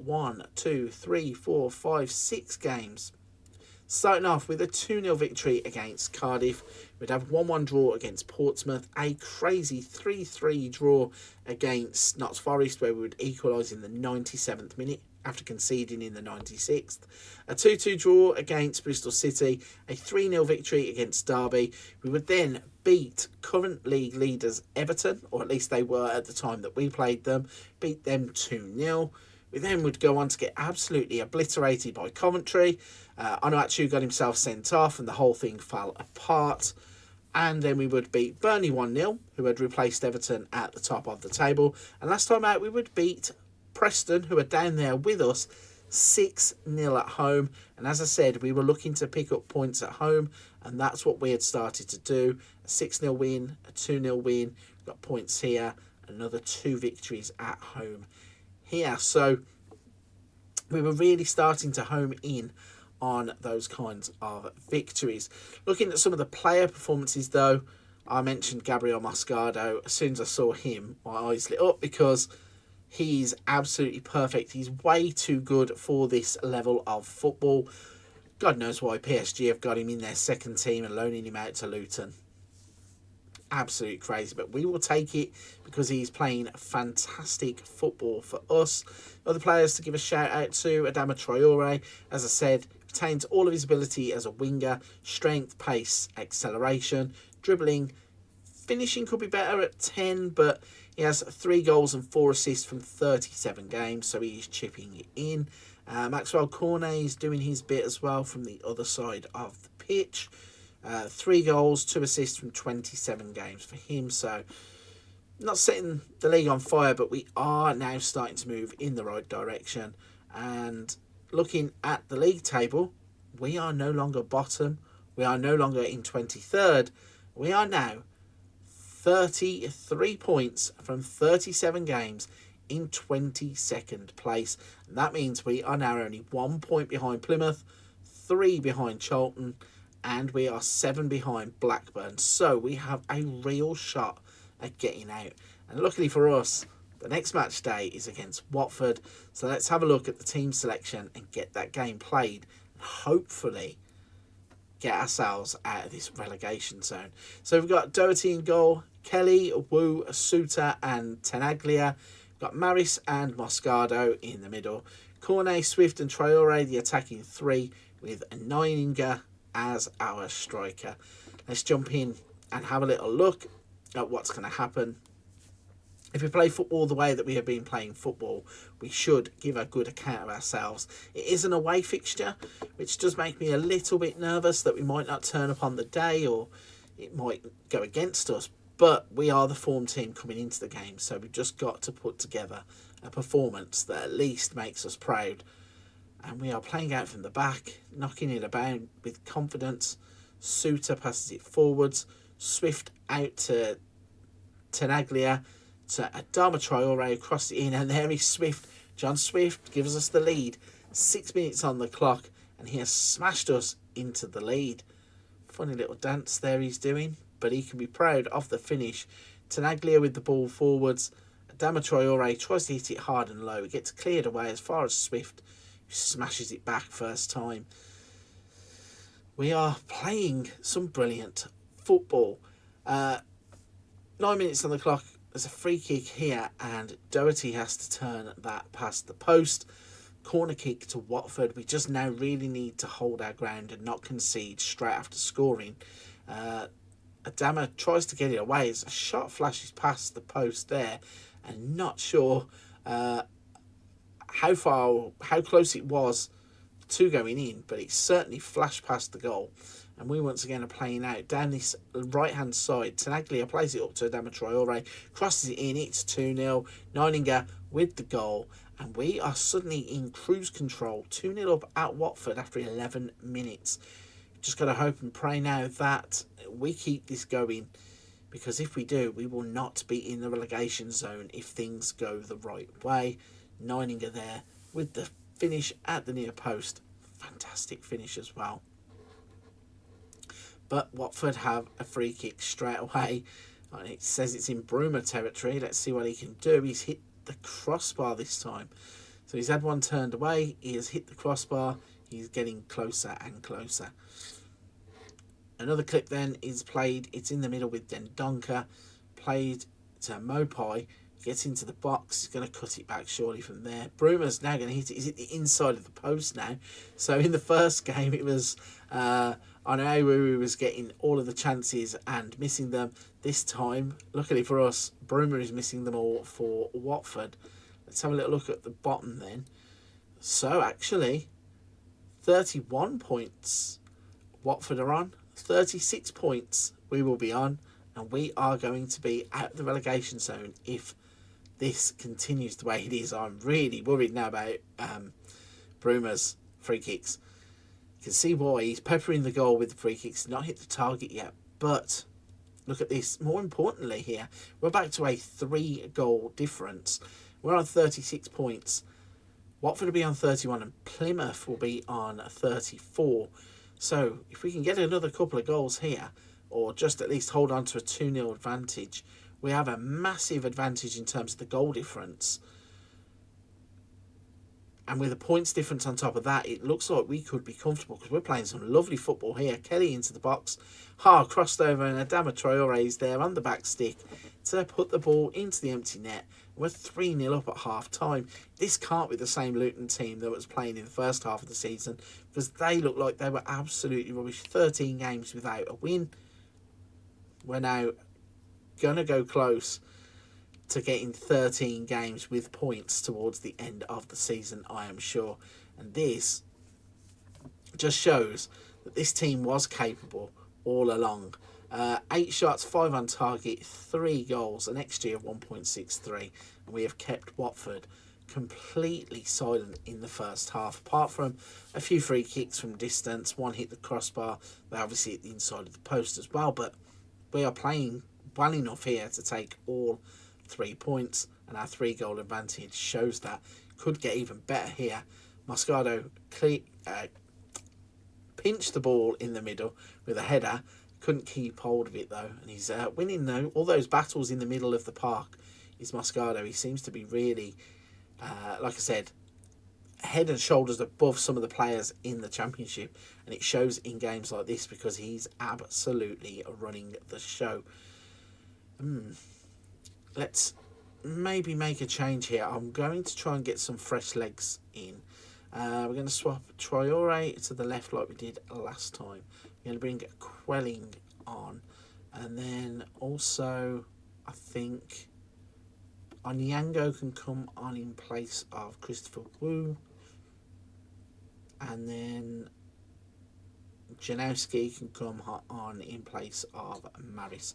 Just to try and give us a little bit of an energy boost, some fresh legs in the middle of the pitch, as well as Quelling coming on to run at the defenders, swapping the sides of Adama because he's actually all over the place himself. He's running this show on, well, first it was on the right side, now he's switching to the left side, and there is Quelling to supply Swift, and we are 4-0 up, and the substitute comes good straight away, providing the assist. And we are now cruising to 3 points. Quelling does so well. Runs into the box, beats his man, hits the cross. Not too sure why the goalkeepers on this game don't get those balls more often. The keeper is so slow to respond, and he goes to ground far too slowly to even make an interception at that point. So, yeah, a little bit crazy that the goalkeepers don't pluck those balls out more often, but we're not going to complain. We're 4-0 up, and we've got a corner to defend on 78 minutes. It's crossed in. It's dealt with by Adama Traore. But it's not away, and they have actually scored. Kedea has scored. It's a good finish, really. He's coming from the right-hand side. So Adama did clear the ball away. Sema plays it back to Kedea, who goes into the box. He's cut back, hit this right-footed. It's gone over Doherty into the far corner. And fair play to them. They really have stuck at it, Watford. They've had a fair few chances. They just haven't had anything really on target. They had those free kicks, and then they've scored with that one chance. But we've been a cut above in terms of the football that we have played. And like I keep saying, this can't be the same Luton team that was in all this trouble, because they have played their way out of trouble with ease. And we're in again here. Tenaglia is going to make it 5-1. This is fantastic. And we are now definitely going to be out of the relegation zone. And we have not only the points advantage, but the goal difference advantage. And we are racking up goals for fun. It's a great finish. Puts his foot through the ball, goes into the top corner. Gives the goalkeeper absolutely no chance. So 3 hard-earned points in that game. Looking at some of the stats, 23 shots we had, 10 of which were on target. Kept Watford to just the 9 shots, 2 of those on target. We had a 3.23 XG, 0.57 for them. So let's have a look then at how that is leaving both the league table and in terms of us going forwards. So we are now in 20th place and we are 2 points clear of Plymouth, who have dropped into the relegation zone. Even with the 12-point deduction, Luton are looking good to escape. There are, I think, 10 games. There are 8 games left in the season, sorry. So those are Sheffield United, Middlesbrough, Stoke, QPR, Charlton, Norwich, Hull and Blackburn. How far up the league can we go? Looking at this, we have now won 5 of the last 6 games. If we keep that going, are there teams that we can target to try and leapfrog above? So around 36 points, maybe we could reach 44 points, 45, maybe get up in and around 14th, 15th place. Who knows? It's a good thing to think of, though, considering where the team were and where we are now going. So I'm going to go and play some more games, and the last game of the season will be the final game that we are in charge of Luton Town. Hopefully we're not dragged back into the relegation battle. Hopefully we'll be celebrating after the Blackburn game. We are back then. We have advanced to the 29th of April. That means it's the final game of the Championship season, and we're going to be going up against Blackburn. Before we jump into that, though, let's have a look at the schedule and show you what's been happening. So the last game was against Watford. And during that Watford game, I actually said that we could go on a run of games where we could propel ourselves up the table. And that is exactly what has happened. So since the Watford game, we would draw 1-1 with Sheffield United, and then we would go on a fantastic run of form. A 4-0 victory against Stoke, a 3-2 victory against Middlesbrough, a 3-0 win against QPR, a 5-0 victory against Charlton. We would lose to Norwich, but they are second place in the league, and it was away from home, so no disgrace in that. And finally, last time out, we would beat Hull at home 4-1. And all of that obviously means, as we were guessing, we have now propelled ourselves up the table. We have gone from bottom, where we were sat with a 12-point deduction due to administration errors. We were 11 points off of safety, and we are going to finish at least 15 points ahead of the relegation zone.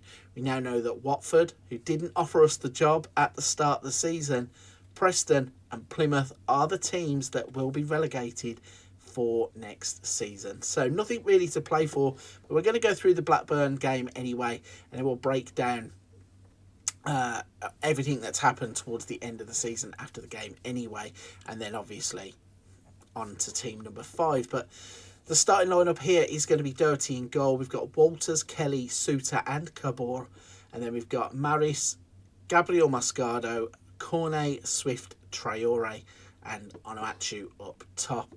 Onuachu earlier on in the season, missing those chances in the first game, has come good. He has played some decent football, and we are obviously in the position that we are in thanks to some of the strikers. Adama Traore has been a bit of a naughty boy. He has skipped a few training sessions, badly wants to leave the club, and obviously on another save I wouldn't have held him against his wishes, but knowing that he was one of the best 5 players at the club, and even though the finances were dodgy, I think that Luton will have a good chance of getting the finances back in order if they stay in the Championship. So kind of one of those better of 2 evils where we just kept him against his wish. What a goal that is. Charlie Maris, one of the new gens. Boom. What a finish. It's gone left-footed like a rocket into the bottom corner. Cornet plays it back to Walters, who tees up Maris. First time hit in off the post. Grimshaw in goal, no chance. What a goal that is. And that is after 55 seconds. So, yeah, as I was saying about Adama Traore, he wants to leave the club desperately, but don't really like holding players against their will. However, in this instance, we needed him, and it's proven to be the right decision because he has played some great football. Blackburn on the attack here, Britton into the box. Swift has made a dodgy tackle. Thought the ref was going to give a penalty because he'd give him really a reason to do so by diving in. But we get away with it. We're going to bring the ball forwards through Kelly. Plays to Cornet. He tries to play it in field, but it's cut out by Hyam. And now it's on the move with Sigurdsson. It plays it out wide. We're going to get the ball back from Walters. Swift, Cornet. What can he do with it this time? Can he do any better? Going to play it forwards to Swift, who's now in the box. He tries the Rabona pass, and Onuachu has scored with a header. Have a look at this for a pass from Swift. I'll be honest, I haven't seen this too often in the game. I've seen clips online and I've seen certain tricks and things in the match engine, but he takes it and then the right foot behind the left foot, chips it to the back post. Onuachu has just nodded it in. Fair play. We are 2-0 up, 18 minutes, and you can see that we are playing some absolutely fantastic football in the way we're being expansive, moving the ball about. None of this route one nonsense that some of these teams like to play. We have really got the ball on the ground and we are passing teams to death. Doing things like that where we play the ball out wide. Capore's got into the box. It's 3-0, 26 minutes. It's 3-0. We are cruising to another victory. Maris plays it out to Capore, takes the touch, beats the man, side foots it past Grimshaw in goal, gives him no chance. And earlier on I had said, where would we finish in the league? Currently we are on for 15th place. Be a point behind Bolton. Not too sure whether Bolton are out of reach or if they are maybe winning their game or maybe even drawing. By the end of this game we could move up another place if it's possible, but I would take 15th right now considering that we have moved up from the bottom of the league with that points deduction, and we are playing great football again. Swift to Damatraore, he misses but Cornet is there to tuck it in, and we're 4-0 up with 33 minutes on the clock. It's crazy. You don't really get attached to teams when you're trying to do these kinds of things where you just manage a team short term and you move on. But this Luton team, if I could stick with it and take them forward into the next season, I think we'd have a great shot at getting into the Premier League playing football like this, especially with some of the players that are at the club and some of the new gens that are taking part as well. Swift out to Traore, plays it to Kabore, gets into the box. He's going to have another shot at the keeper. It was almost a carbon copy of the goal that he had already scored, but the keeper pushes it wide. Cornet's going to swing a corner in. Can he find anybody? I know actually was there to head it, but Grimshaw gets the ball before he does.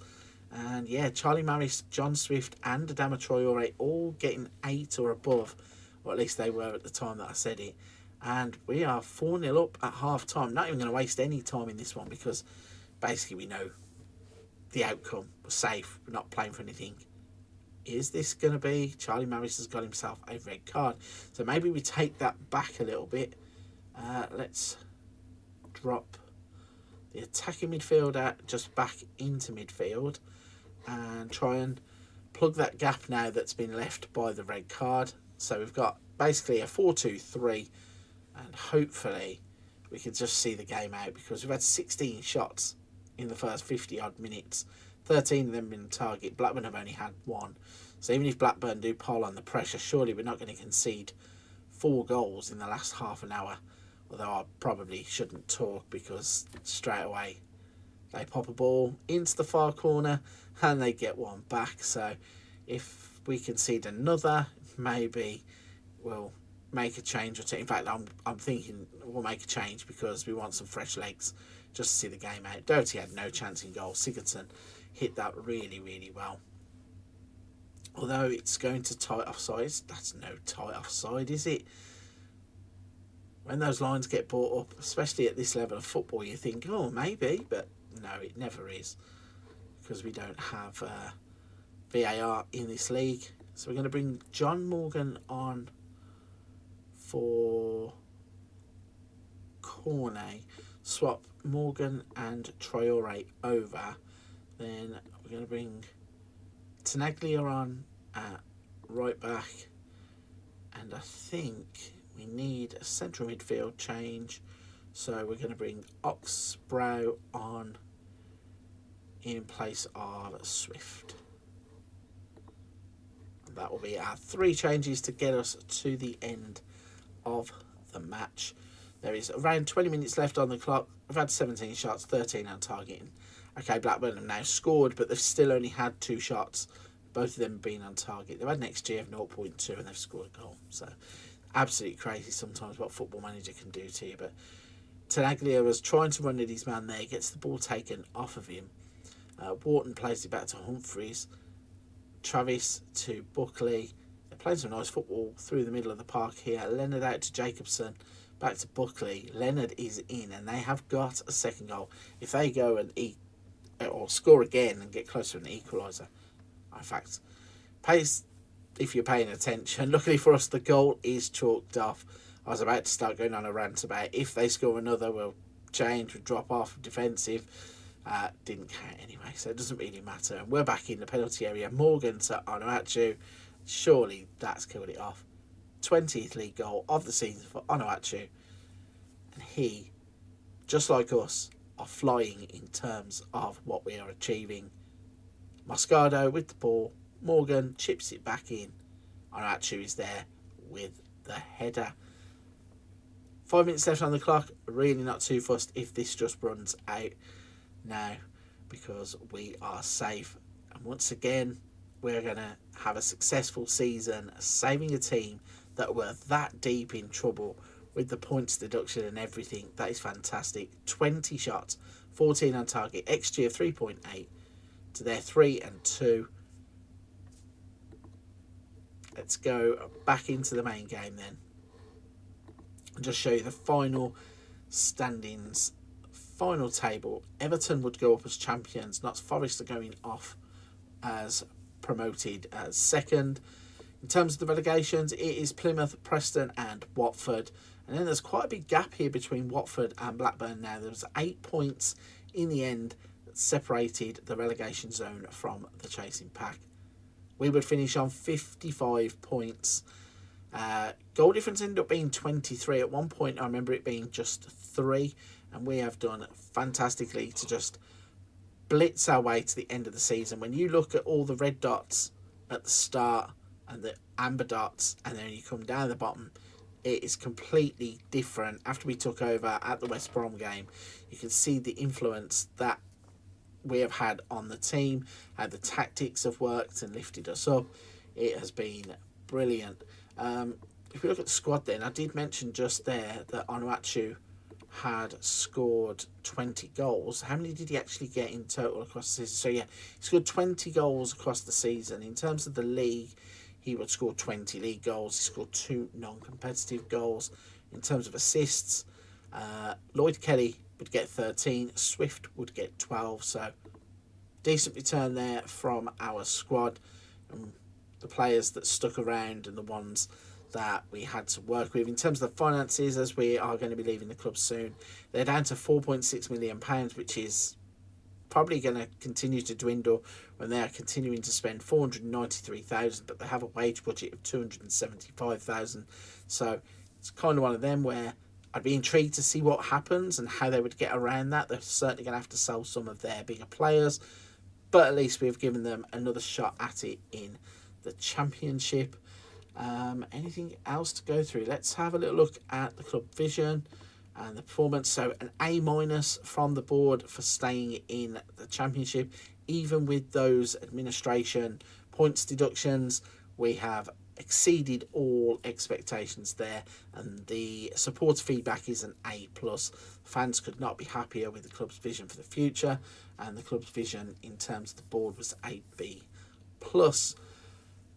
Anything else to go through? That's the question. I think we are pretty much done here. Let's just have a look at the profile now and show you what's happening then. So we have still got the Continental C licence. We are now 15 for attacking, 12 for working with youngsters, 14 motivating, 11 for determination.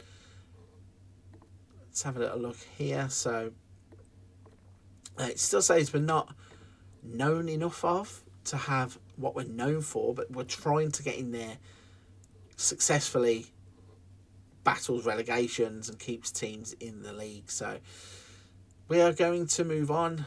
Once again, we have done the job. We have saved the club.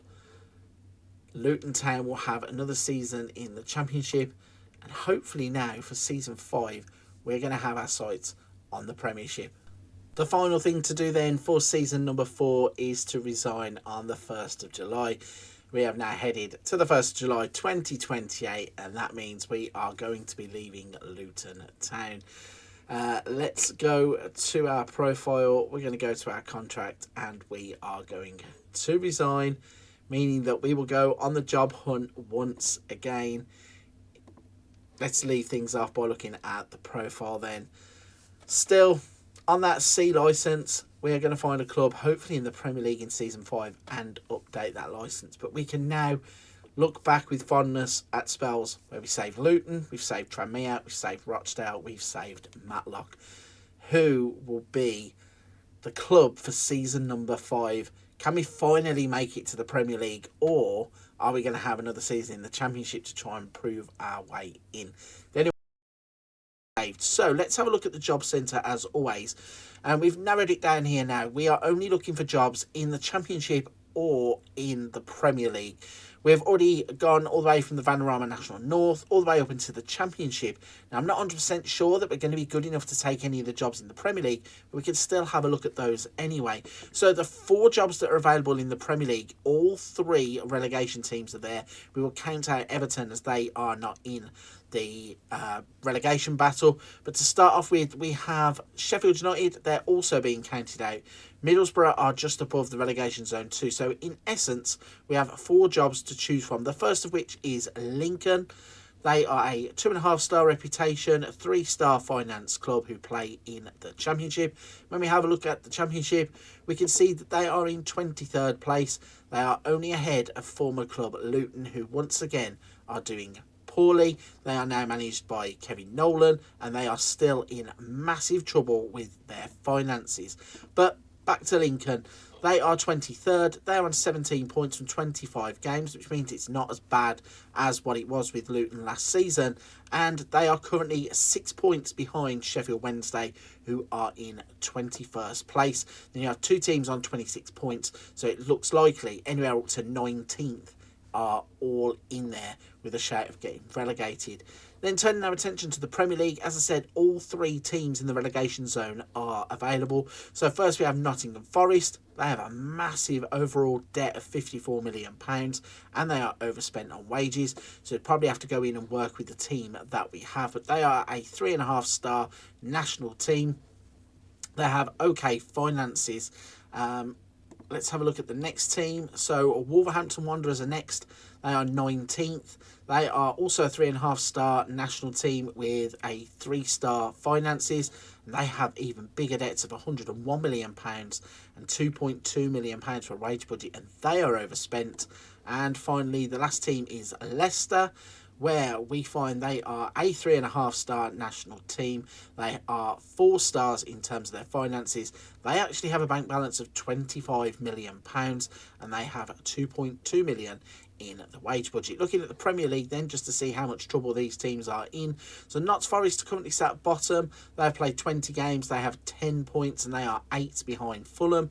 Then we find Wolves in 19th place. They have 14 points from 21 games. And Leicester have 16 points from 20 games. So Leicester would probably be the best of the bad bunch here, because they not only have a positive bank balance, but they are only 2 points behind.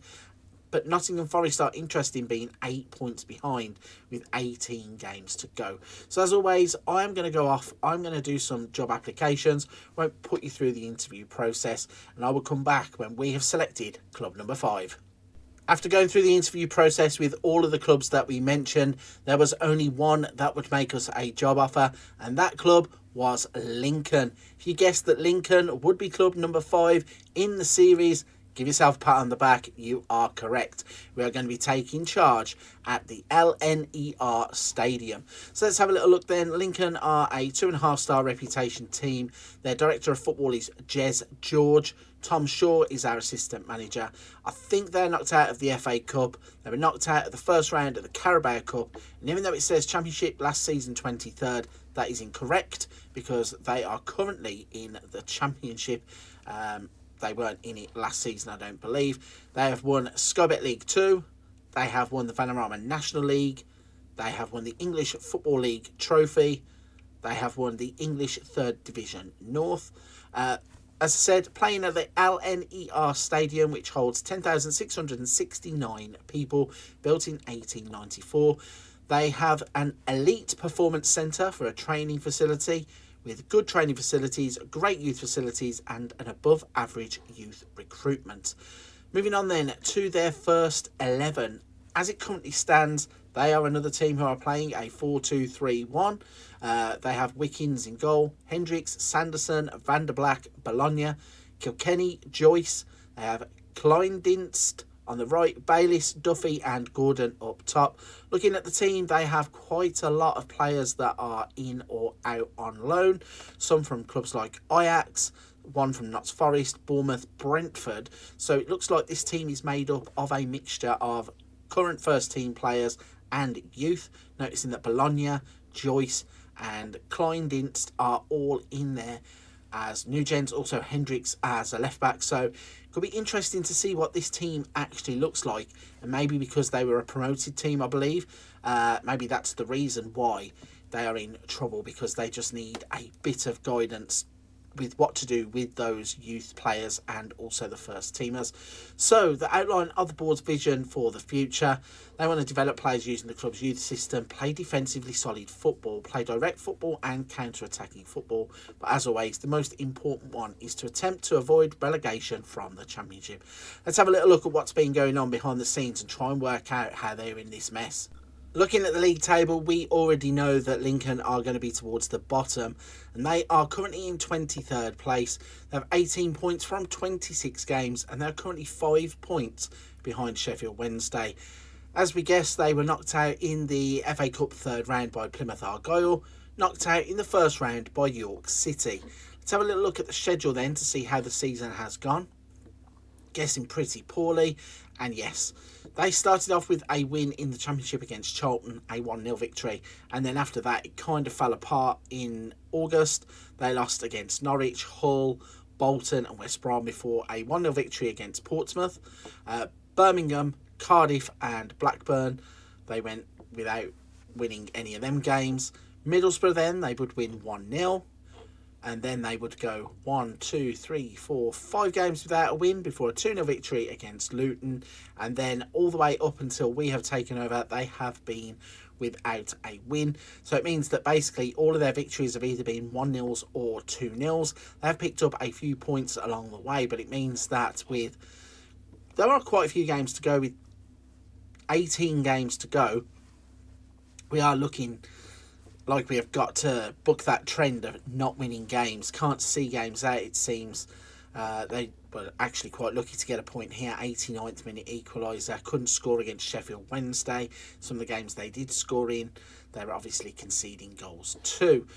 Looking at the squad then, and let's see what we can spot by having a little look through here. So they have a decent enough squad. It's big enough in terms of the amount of players that we have. We're not relying too much in terms of youngsters. There are quite a few new gens in the team, like we pointed out, and they do have some of these mad transfers where they have players in and out on loan. So in fact, if we filter and remove players who are not at the club, it does reduce the squad size just a little bit. But yeah, it's a good enough size squad, and I think that we have enough players here who are going to be able to help us get through to the end of the season. Our captain is Tom Bayliss. He's 29 years old, has played for Coventry, Preston, Wigan and Shrewsbury. Our vice captain is Kevin Connolly. He is 20 years old. He is from Ireland. He plays as an attacking midfielder or can play as a striker too. And in fairness, he's valued at 5.8 to £8 million, and he looks very good for a new gen. He's played 26 games in the Championship, scoring 5 goals and providing 2 assists. So he might be one to just keep an eye on as we go through this save. Key player is Niels Hendricks. He's currently playing as a left back, can also cover as a centre back, and he's another one of those new gen players. He's actually on loan from Ajax. If we go into the squad planner and have a little look at what the assistant thinks our best 11 is. So it's Wickens, Samuel Smith, Dion Sanderson. Hendricks is being played here as a ball-playing defender in the centre. Danilo Bologna. And then we have Kilkenny, Liam Taylor, Gordon, Bayliss, Klein-Dinst, and Joshua King up front. Joshua King is on loan from Leicester. He has been at Leicester, Cove Rangers, Port Vale, Bolton, and now with ourselves. So in terms of everything that's around the club in the playing squad, I think we are really going to have a good shot without putting too many faces in there. Looking at the club finances, they are £1.5 million in debt. There is £500,000 for us to go and spend, but they are overspending on wages. So we'll probably either have to sell a player if we want to buy a player, or we could shift that budget around to just bring that deficit back. In terms of the schedule for the games, we are going to be playing against Sheffield United in our first game, so they sit in 11th place. And then we will probably go halfway through, so somewhere like Luton would be a really good game on the 24th of February, and then running through to the Derby game. So let's prep for the Sheffield United game and get the season underway. Having prepped for the first match, this is the starting 11 that we are going to put out. So we have got Wickens in goal, Samuels, Hendricks, Van der Black and Hamer at right back. We then have Kilkenny and Taylor as our holding midfielders. Gordon, Bayliss and Klein-Dinst on the right hand side, with Connolly at the top of the pitch. Hopefully we can hit the ground running. We are at home, and just like always in this series, if we can pick up maximum points at home and get points on the road, it always is a good result. As always, we are going to skip through team talks because we don't handle them, and something is about to happen straight from the kickoff. Let's have a little look at what's going to happen here then. Sheffield United on the attack, but Hamer takes the ball and Van der Black plays it back to him. He cuts inside, plays it back to the goalkeeper. Short sleeves and a goalkeeper, anybody? Don't think it's my thing, really. I think goalkeepers should be wearing long sleeved, and those bright blue gloves are a sight, aren't they? But still, he plays the ball into midfield, and we are now mounting an attack down the right hand side. Hamer has played the ball in, and Bayliss has given us the lead after 52 seconds. What a positive start. Tom Hamer is getting the credit at the bottom of the screen there for the assist, and he actually does a lot of the hard work by beating his man out wide, getting it driving in towards the box, and Bayliss really has the simplest of tasks, just to stroke that ball across the goalkeeper into the far side of the net and give us the early lead. I really think that if we can continue playing like that, we won't have any problems, but straight back on it, and Sheffield United have the ball playing around at the back. It's Boracha out wide to Balulai, who plays it to O'Hare. Anthony has just ghosted into the box. Luckily for us, Wickens and I think the combination of the post maybe have kept the ball out of the goal, and it has gone out for a corner, which Anthony is now going to swing in. Luckily for us, Wickens comes and collects the ball. Nice confident goalkeeping there to go with nice confident finishing when we needed it. So the score stays 1-0 after 11 minutes. We are now on the attack again, and Kilkenny, with his fourth goal of the season, smashes it from distance. No wonder he does the big knee slide in the corner. That is a fantastic finish, and the ball flashes past the goalkeeper before he even really has a chance to move. You see it's flying as it goes past him into the bottom corner, and we have doubled our advantage. This is not what I was expecting, I'll be honest. I thought this might have been a really difficult first game, but we're on the attack again. Connolly to Kilkenny. Gordon now has got the ball. We place it out wide. Hamer is going to cross it in again, and we should have made it 3 there. Klein-Dinst, however that is pronounced, Klein-Dinst, should have made it 3 at the near post. Instead, his shot gets hooked kind of across the line, and it goes out to the far side of the pitch for a throw-in. We are playing some really good football. We just need to keep it up for the 90 minutes. Most of our players here are on for high ratings, which I can't imagine that they would have been on for most of the season. Otherwise, they wouldn't have been in trouble in the first place. But Hendricks With the ball out to Samuel Smith, he's going to cross it in. Connolly has gone to the floor, and we are going to have a penalty, a chance to make it 3 before half time. Who is going to step up and take it? It is Clendinst, and he makes no mistake from the penalty spot, scores his first goal of the season, and we are running riot. It's hard to see why teams go on these massive winless runs and then all of a sudden, our first game in charge, they turn up and play. It's happened in quite a few of these teams that we have taken over. I know there is such a thing as a new manager bounce and everything, but to see it happen so often in Football Manager makes me think that it really could be a thing in this game, and it's not done yet for half time. 44 minutes on the clock, and we are having another attack as Hendricks brings the ball forward, plays it through to Bailey, who gives it out to Hamer again. He this time can't do anything with it. They played it across their goal and don't clear it away out of their half. And Samuel Smith has crossed it in. Gordon has a header, and he probably should have scored that as well. Instead, it's gone out for a throw-in. And we have played some impressive football in the first half. I'm not too sure how this team is doing so badly when we are playing so well. And it's not like they are a relegation team down there with us either. They are in 11th place in this league. And we've had another shot, and the goalkeeper's turned that one over. And we're going to have a corner here. Can we do anything from the set piece?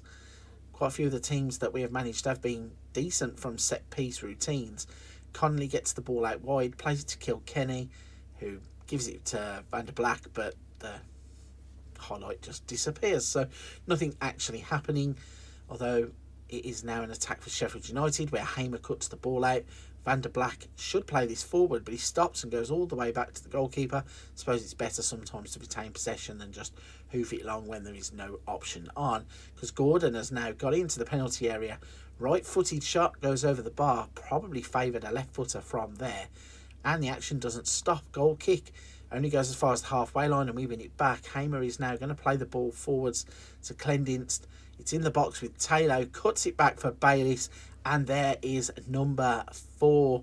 We are absolutely rolling. At this point, it might be a bit early in the half, but we're going to make a few changes to try and get some fresh legs on the pitch. We're going to bring Dylan Duffy on for Gordon. We're going to bring Bologna on in place of Samuel Smith and swap Hamer to the other side. And I think we're going to put Perica on in place of Connolly and see if we can't see this game out. Hopefully with a clean sheet. Hopefully we could get another goal or two. That would be quite interesting. Certainly when you're down in the relegation zone, you need every goal you can because of the way that the goal difference works. Hamer, oh, he's gone and popped that in the top corner. This lad has played so well today. He has, I think, got 2 assists now. He has also just popped up with an absolute beauty of a goal. It's 5-0 and we are absolutely cruising.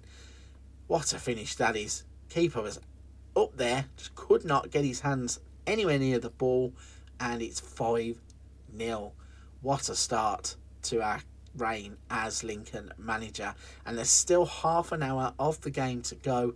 Hamer now has 3 key passes, 2 clear-cut chances. He has an assist and a goal. It's been a fantastic performance. He surely will be man of the match. Nearly then we got caught napping, as I think that was Connolly, or it was actually Koulibaly who had the header. It goes up and over in the air but lands in the side netting, and luckily for us, nothing doing for Sheffield United. So they've only had 1 shot on target the entire game. We've had 16 shots and 6 on target, an XG of 3.5. There are 6 minutes added on at the end of the second half, and that now is withering away, and we have an injury to Hamer. That is not good news. We can swap him like for like though, confirm that substitute, and hopefully just see the game out to the end. We're up to 9.5 minutes of added on time, but we are going to get 3 points at the start of our reign. That was a solid performance and a job completely well done. Again, can't believe that Lincoln are in such a poor position in the league when they can turn it on like that. It now means that we pull away from poor Luton. They are now 6 points behind us. But importantly for us, we are now only 2 points behind Sheffield Wednesday, and we are level on games.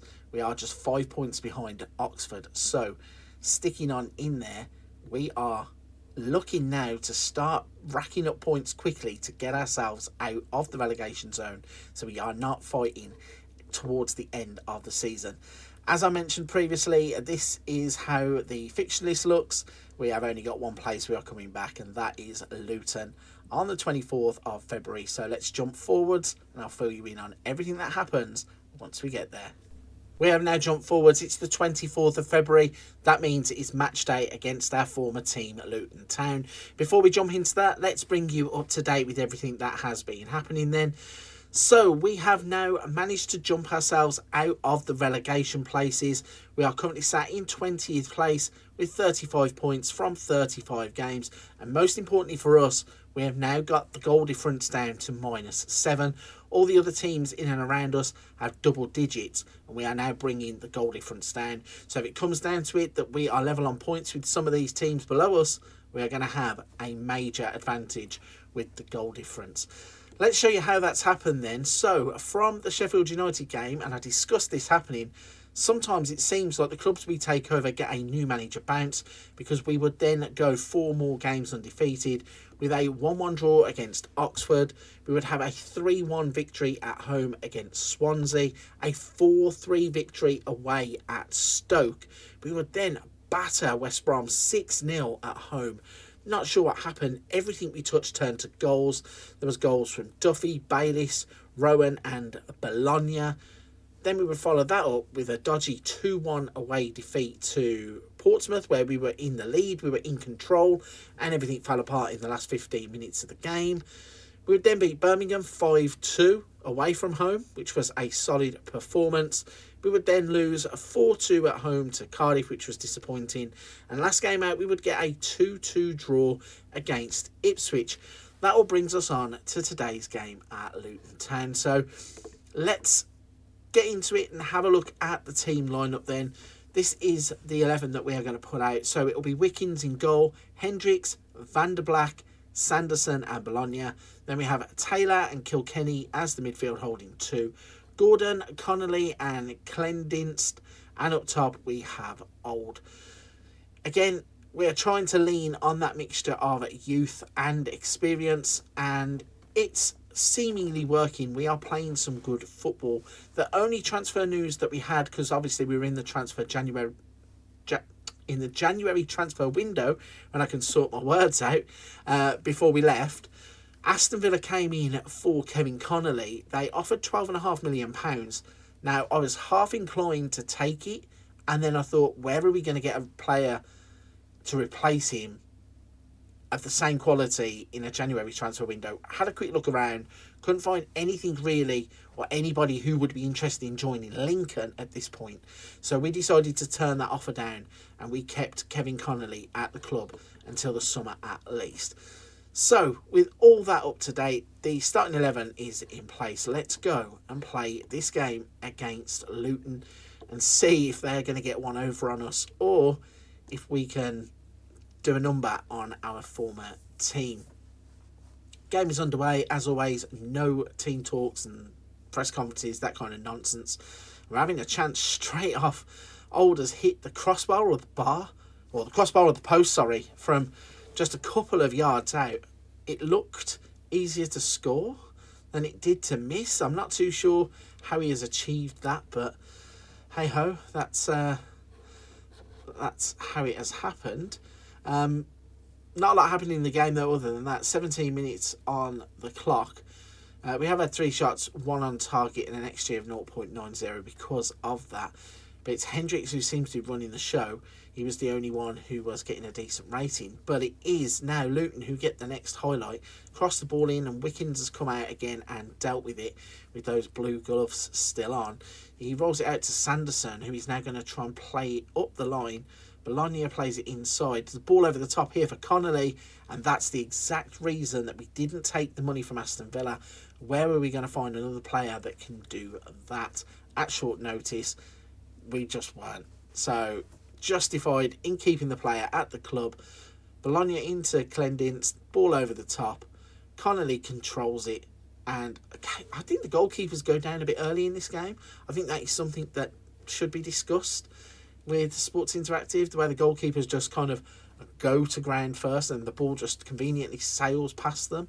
I think if there is one area for the new match engine that we could look at, really, goalkeepers and the way they dive and the motions, hopefully will get fixed when Unity is up and running, if that ever gets done by March.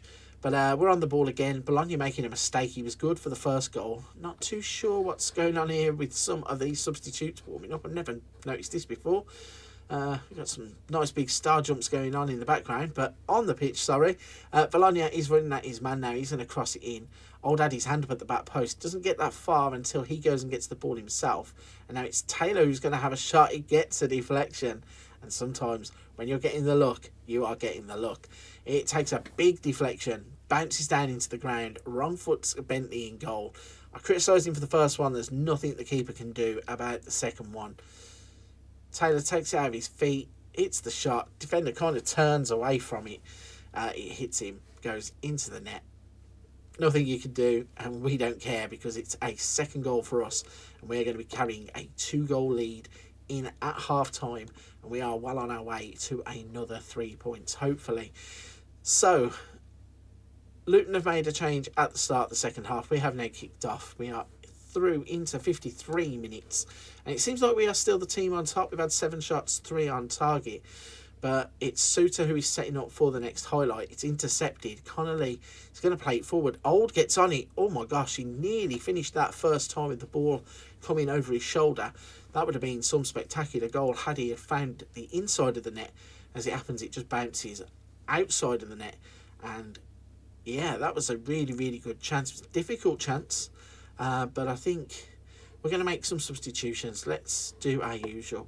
I like making substitutions in threes on this game. So we're going to bring off Jan Clendinst. We are also going to bring on Kamara for Van der Black. And then in midfield, we need to bring on a midfielder. So Bayliss is going to come on, I think, for Kilkenny. We'll make those 3 changes, try and get some fresh legs into the game and see if we can hold on to this 2-goal advantage. Although it's an attack for Luton and it's put over the top. They probably could have done with taking 1 or 2 of these chances. They've had 4 of them and they've only had 1 on target. And we've punished them in terms of the finishing. We also now have a free kick that's swung in. Taylor has got the ball. Bologna had a chance to shoot, takes the chance to shoot, and he finds the back of the net. 3-0, 3 points. We are out of sight. No problems here against our former team. A bit sad for Luton, really. They are going to get relegated this time around. There was a little bit of me that wanted to try and see if we could get back to Luton. But then I do think that the aim is to save as many clubs as possible, not just the same club over and over again. But yeah, it's going to be a sad one because coming the end of the season, playing like this, being dismantled by a team like ours, it's ominous that Luton are going to go at the end of this season. But we're playing some good football now, spreading it around. Bologna is running towards the box. He crosses it in, and there is Reece Old to make it 4-0. Is this one going to count, though? It looked offside to me, but it doesn't seem that the offside has kicked in yet. So the goal is going to stand. Ring out to Bologna. He cuts back across towards the box, chips the ball up. Actually, the defender is playing in miles onside on second looking.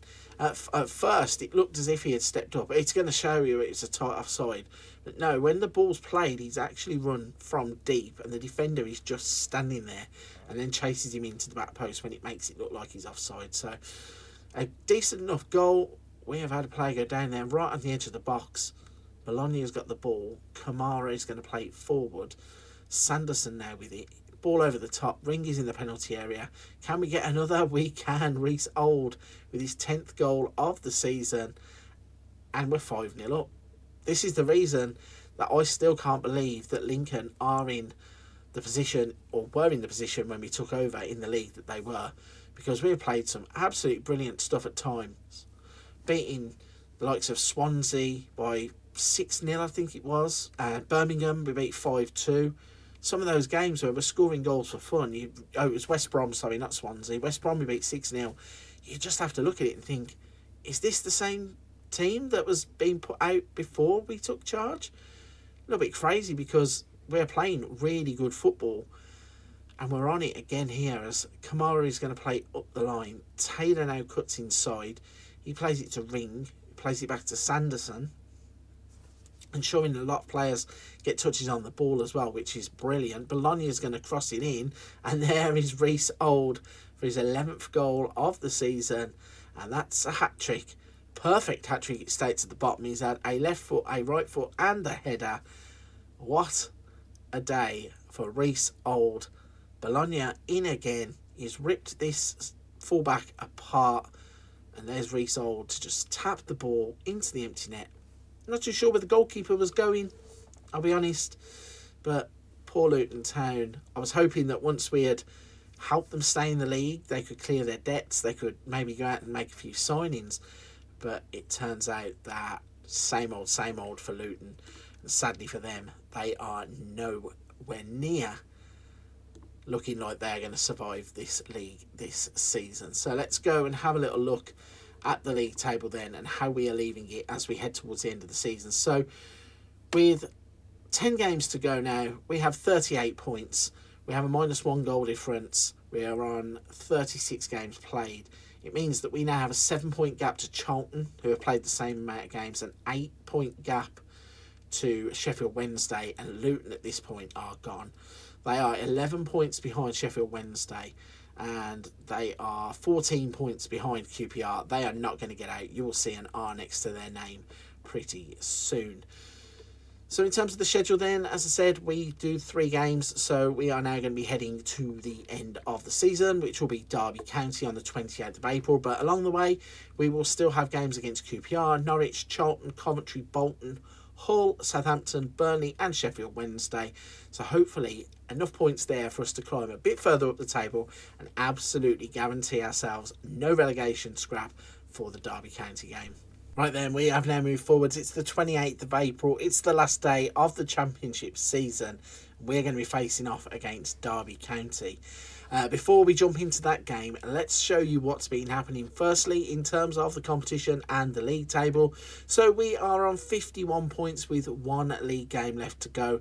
That means that we are mathematically safe. QPR, Sheffield Wednesday and Luton would be relegated. It's a bit sad for Luton down here. -60 goal difference, 21 points from 45 games is pitiful.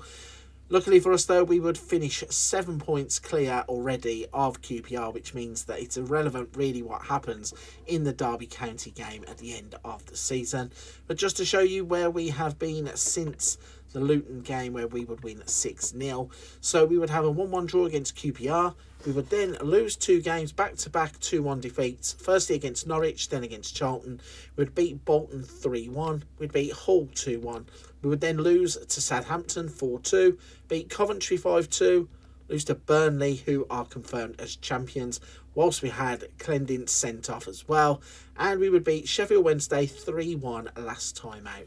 So that means that we are secure and we have saved another team. But still, let's go into the last game of the season. This is the 11 that we are going to pick. So we've got Wickens in goal, Hendricks, Rowan, Van der Black, Bologna, Kilkenny and Taylor, Gordon, Connolly, Duffy and Parika up top. Let's see what happens in the final 90 minutes of our time at Lincoln. Lincoln actually have been a really good club to manage. I know I end up saying that about all of the clubs, but when you manage certain teams that are obviously a level above where they should be, you do get attached to them quite quickly, which is obviously what's happened with a few of the teams. Matlock obviously had been promoted for the first time into the Vanarama National North, and then we were saving Rochdale. Tranmere had been promoted into the into League One for the first time. Bit of action going on. in the game. Derby had a shot saved by Wickens. But yeah, Tranmere were promoted into Sky Bet League 1 for the first time, or for the first time in a while. And then we had joined them once they had been promoted. So it was good to save them, as John Kimani Gordon has scored. There's a little bit of confusion. He just stands clapping instead of celebrating. But yeah, Tranmere, and then saved Luton, and then now at this level with Lincoln. Bit of a bizarre one. Is it his actual goal? I think he hasn't celebrated because it looks like an own goal instead. I think they're going to give it to him anyway, but it looked like an own goal from the replay. But Derby have a corner, chance to equalise straight away. They've got a brilliant finish there from Ryan Wells. 8th goal of the season. He was never, ever going to miss from there, was he? As soon as the ball dropped to him, you could tell he was opening his body onto that left foot. Header up in the air. He just gets cushioned into his path. He takes the touch. And what a curling effort. Keeper's got no chance.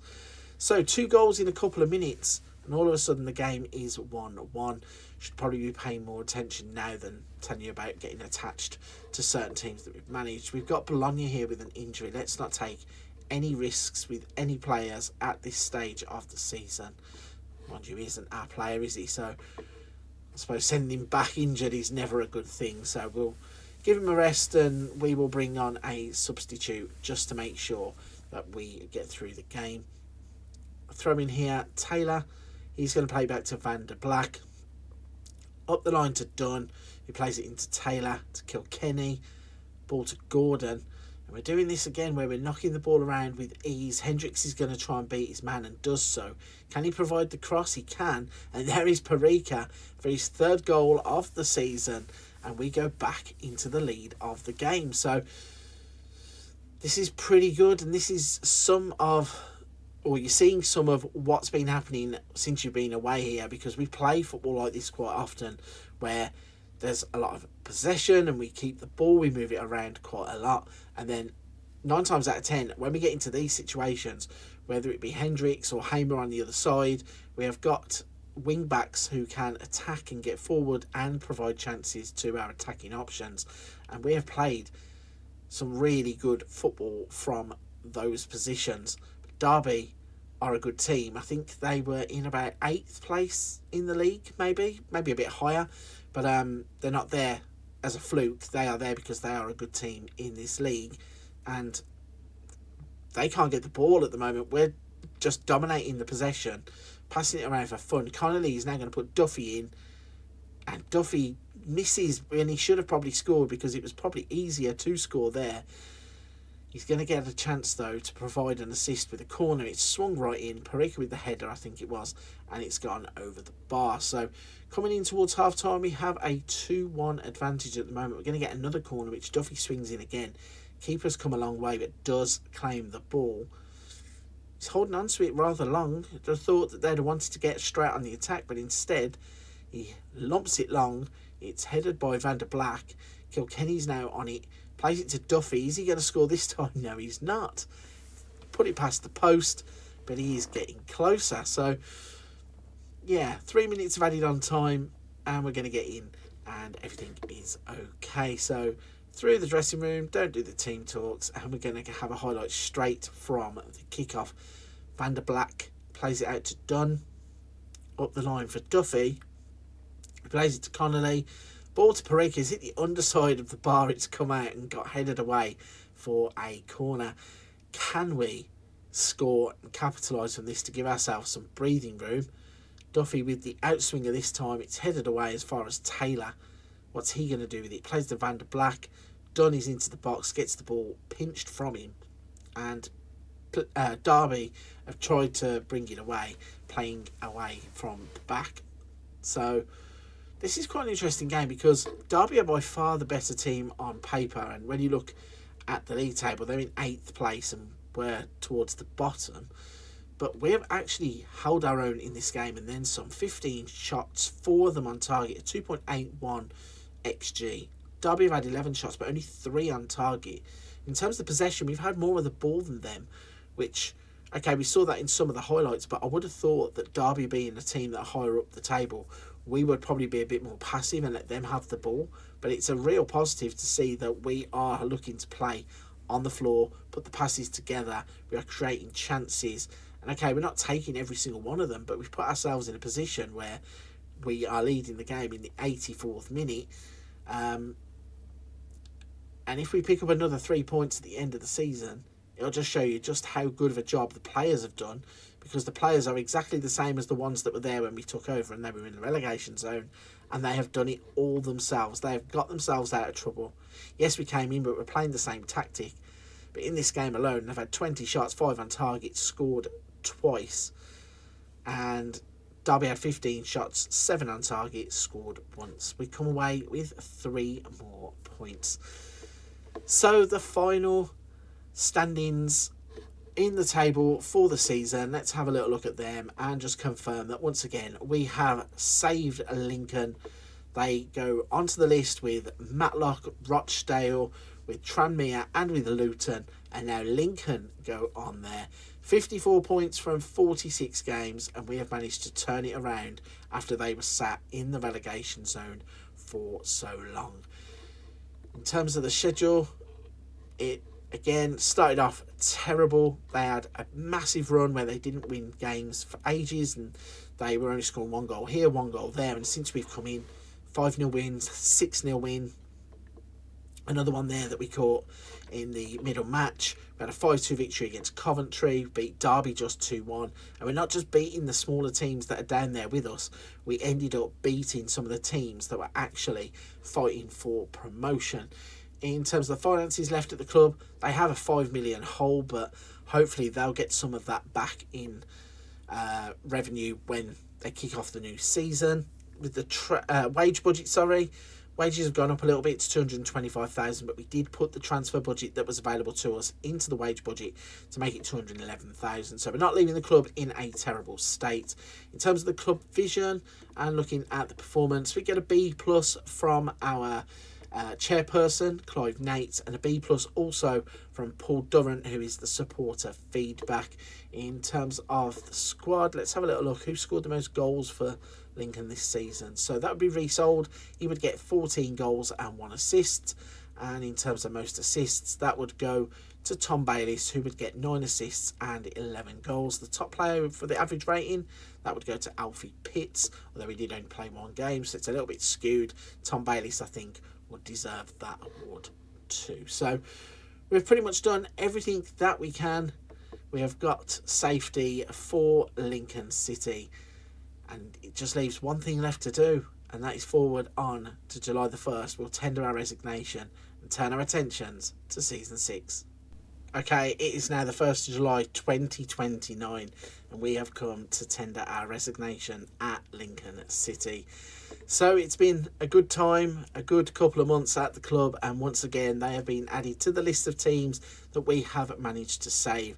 But as always, it's time to resign from our contract. So let's go ahead and do that. We become managerless once again. If we go to our profile, we can have a little look. So now we are up to a 2.5-star reputation, a continental reputation. Continental B license is what we have, and again we are taking little steps here in terms of our attributes: 15 attacking, 12 defending, 12 tactical, 12 technical, 12 mental, 14 working with youngsters, and then 14 for motivating, 12 people management, 15 for level of discipline, 12 for youngster knowledge, 11 for player knowledge, and 12 for determination. And our resume down here is Matlock, Rochdale, Tranmere, Luton and Lincoln all survived relegation. So we're going to turn our attention to season number 6. Is this the season we finally break into the Premier League? So let's have a look at the jobs that are available on the 1st of January 2030. So we're in the 29-30 season, and we have narrowed it down to just the 2 leagues that I mentioned. So we have every single team in the relegation zone in the Premier League available to us, as well as Sheffield United in the Sky Bet Championship.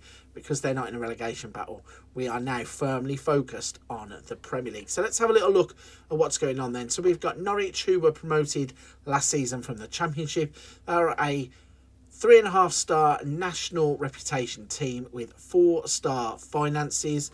We then have Leeds United, who are another 3.5-star reputation team with 3-star finances.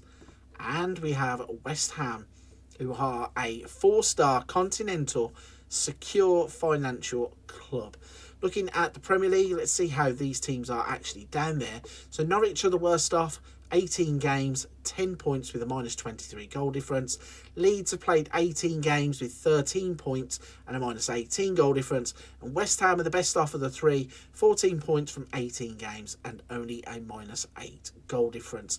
So some interesting teams to look at, and all three options are available to us.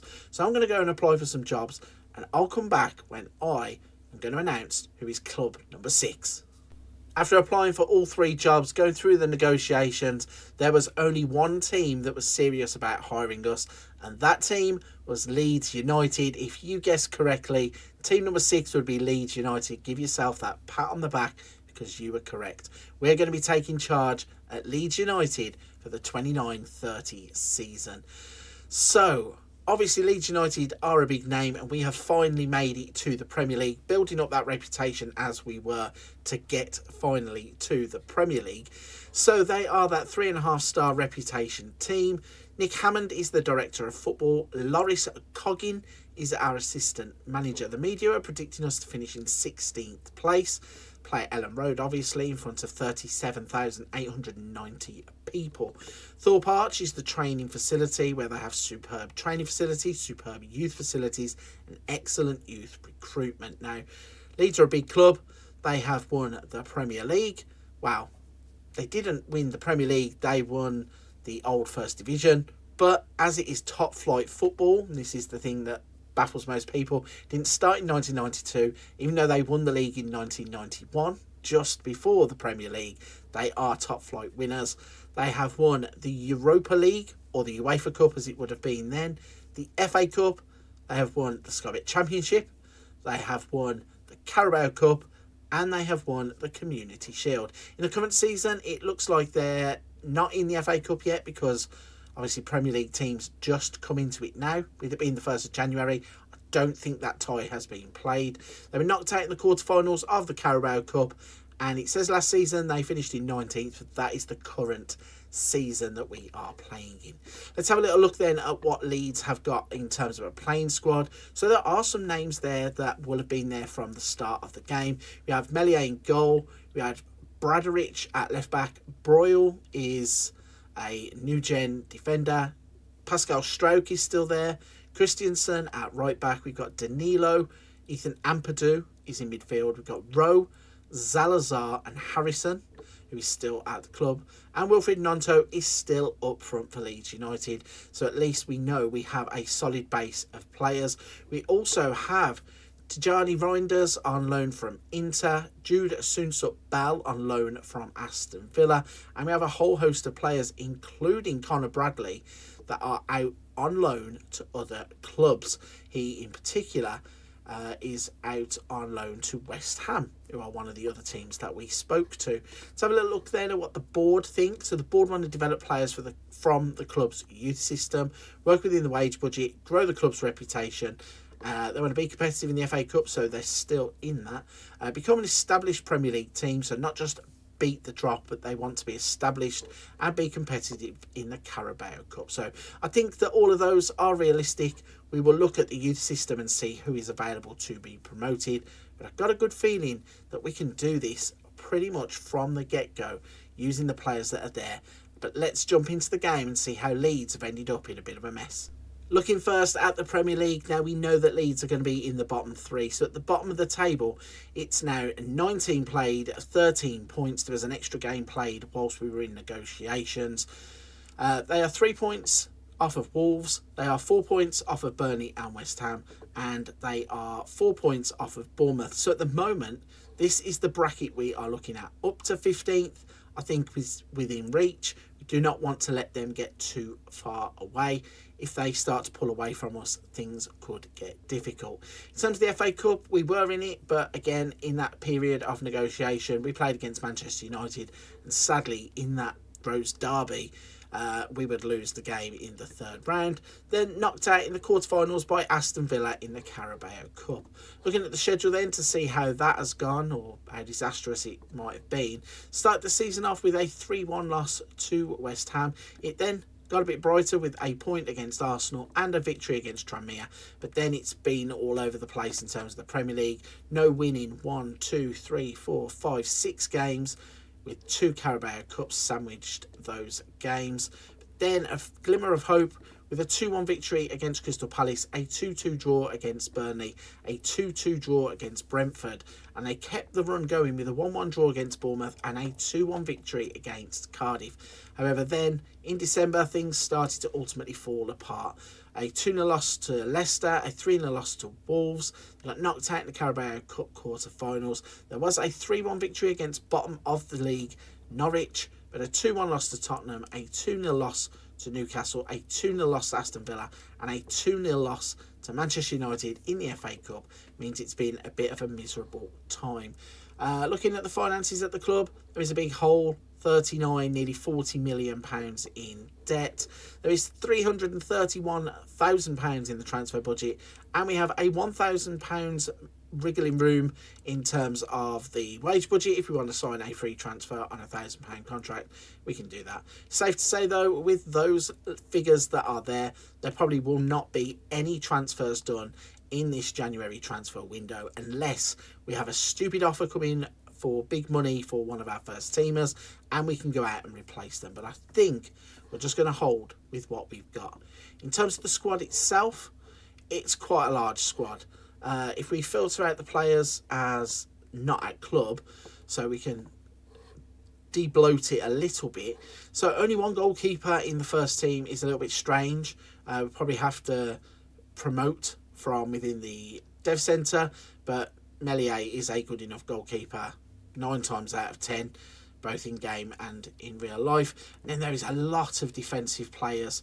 They do have a few new gens in O'Malley and Broyle, but they have a lot of older players that are on contracts that maybe need moving on.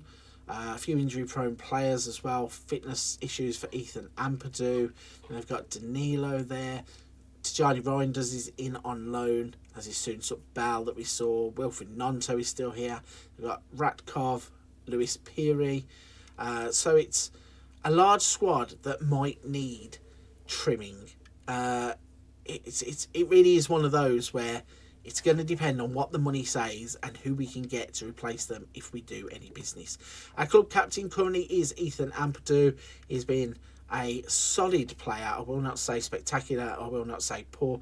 I think that he's just been a solid player all of his career, wherever he's been. Chelsea, Leipzig, Sheffield United, Venezia, Chelsea, Spezia, and then Leeds themselves. And club captain, he's done well to earn that right for himself. Rasmus Christiansen is our vice captain. Player who was also at Red Bull Salzburg, at Ajax, FC Midtjylland. So an older player again who is experienced. Key player is Steve Broyle. He is a centre-back Belgian who has come through the ranks at West Brom, was at Standard Liège, and then Leeds would go and pay £18 million for him to bring him back to England. So an interesting one to have in the team. So with the squad looking okay, let's roll in to our first game. And this is the lineup we are going to go with. So we'll have Melier in goal, Bradovic, Strauch, Broyle and Christiansen, Ampadu, Brownodder, Rowe, Salazar, Harrison and Nonto up front. The first game is going to be against Fulham. So let's see if we can get that early new manager bounce, get 3 points on the board against Fulham. And if we can start the ball rolling to saving Leeds United in the Premier League. Now, Fulham are playing in their nice pink kit here, we see. We are going to try and press them, hopefully. But they're playing their way up the right-hand side with Zaniolo. Garner in the box. Shot was deflected at first, and it goes through to Keane. And it says that Moretti has scored the goal. They're all running away into the corner, but there's going to be a VAR check that it seems here. There was a player on the floor as well, I think. So yeah, the flag has gone up for offside. It says Keane moved too soon. Is it Keane that's... Yeah, it is Keane that's offside. But how does the ball get through to Moretti then? So Keane's on the turn. Looks like he's going to have the shot himself. And Moretti just takes it off of his toes, smashes it home. And luckily for us, the whistle goes and it's still 0-0. This is the first time we're experiencing VAR in this save, as we have now moved into the Premier League. And luckily for us, it gets the first one right in our favour. Bradovich down the left-hand side, crosses in. Nonto should have done so much better there. He kind of scuffed the ball. It hit the goalkeeper, has come back out. I think on another day there, Wilfried Nonto takes that chance and puts us into the lead. But still, it's one of those games where it's kind of blow for blow at the moment. Both ends of the pitch, the ball is moving around. We just need to close them down a bit more in these areas here, because Emile Smith-Rowe is now running at us. Nobody's closing him down. He's picked his pass and the ball's bouncing around after Vermeeren has the shot. And Salazar now leads the counter-attack. We've got Jack Harrison running into the box. He's turned back. Salazar is there. And the keeper makes a great save. He probably there should do so much better. We're just waiting for the back of the net to ripple. But we got a corner. It comes in. Nonto's just headed it to the middle of nowhere, and Garner is just going to watch this one roll out of play. So half an hour into the game, 3 shots for us, 2 which on target. Fulham have had 4 and 1 on target, and it seems like it's going to be one of those games where that disallowed goal so far could be the biggest talking point. But the ball is being knocked around once again by Fulham. Let's see what they can do with it. Calafiore to Vermeeren. He's going to play it out wide. Zanoli gets the ball cut up by Bradovich, who's played really, really well down this left-hand side so far. He was involved in Nonto's chance. He's just cut that ball out, and he's involved again here. Can he pick the right pass? He can. The ball's in. Salazar again has had a shot, and again the goalkeeper stands up tall, pushes it wide. Salazar's going to deliver the corner. It's whipped in, and it's straight into the hands of Lafont. Interesting game so far. This has been a bit... yeah, like I said, blow for blow, one of those where you're trading exchanges, constantly end-to-end action as well, because you don't know where the ball's going to end up. And speaking of where the ball's going to end up, Fulham disastrously play out from the back. Wilfried Nonto says, no, you're not doing that. Sneaks in, smashes the ball home, curls it past Lafont in goal. What a disaster for Fulham. How brilliant, though, for us. We will take the soft lead. That is what we were looking for. And it's a first goal with us in charge, with Wilfried Nonto getting it. In at half-time then, looking at the stats, 7 shots, 4 on target, 1.56 XG. We are the better team, so we do deserve to be in the lead. The way the goal come was slightly fortuitous, but we'll take them any way we can. And now there's a highlight where Bradovich has played it out to Christiansen. He's going to move the ball forwards, plays it to Harrison. Some great football here in the build-up. Nonto out to Christiansen. Back to Harrison, who's in the box, but it comes back again. We've got Brownoder, who plays it to Rowe. He's had the shot. Does the goalkeeper save it? He does indeed. We're going to have a corner kick here. Can we get anything going from the corner? Harrison is going to swing it in. And once again, the ball ends up in the hands of Lafont. So, 50 minutes played. Looking at the team, we're now going to have to start making some interesting decisions here, because Ethan Ampadu, despite being captain, looks like he's out on his feet. Let's switch. I think Max Wober can play in that position. We are also going to bring on Roberts, because Christiansen has got a yellow card. And I'm going to bring on Aspria up top, also because Nonto has a yellow card. So once again, working in threes, making 3 substitutions at the same time. Hopefully doesn't unbalance the team too much, but also gives us that opportunity to get fresh legs on the ball, running at players, and it takes away the edge from the yellow cards that we have already had dished out. And it seems that it's kind of numbed the game a bit, because we're just flying through the time now. We're up to 83 minutes. We've had 11 shots, 7 on target, but nothing noteworthy in terms of an opportunity. Is there going to be a sting in the tail? It looks like there is. Moretti gets the ball in, and they have equalised. 88 minutes. I thought we had weathered the storm and got through it. But unfortunately for us, Cuenca, I think, got the final touch. When the cross comes in from Moretti, Jagasan with the header, it just hits off of the player, and then it also hits off of whoever this is here, Bradovich, before it goes flying into the net. So, a little bit disappointing that we can't see it out, but there is going to be another chance with 7 minutes added on. Stroke to Woba. Zalazar. He's missed a couple of chances. Can he now redeem himself by setting one up? He digs the ball to the back post. Aspirations is there with a header, and I thought that substitution was going to work its magic. Instead, the ball goes wide, and we're going to have to settle for a point for our first game in charge. It's not a bad point, though, at all.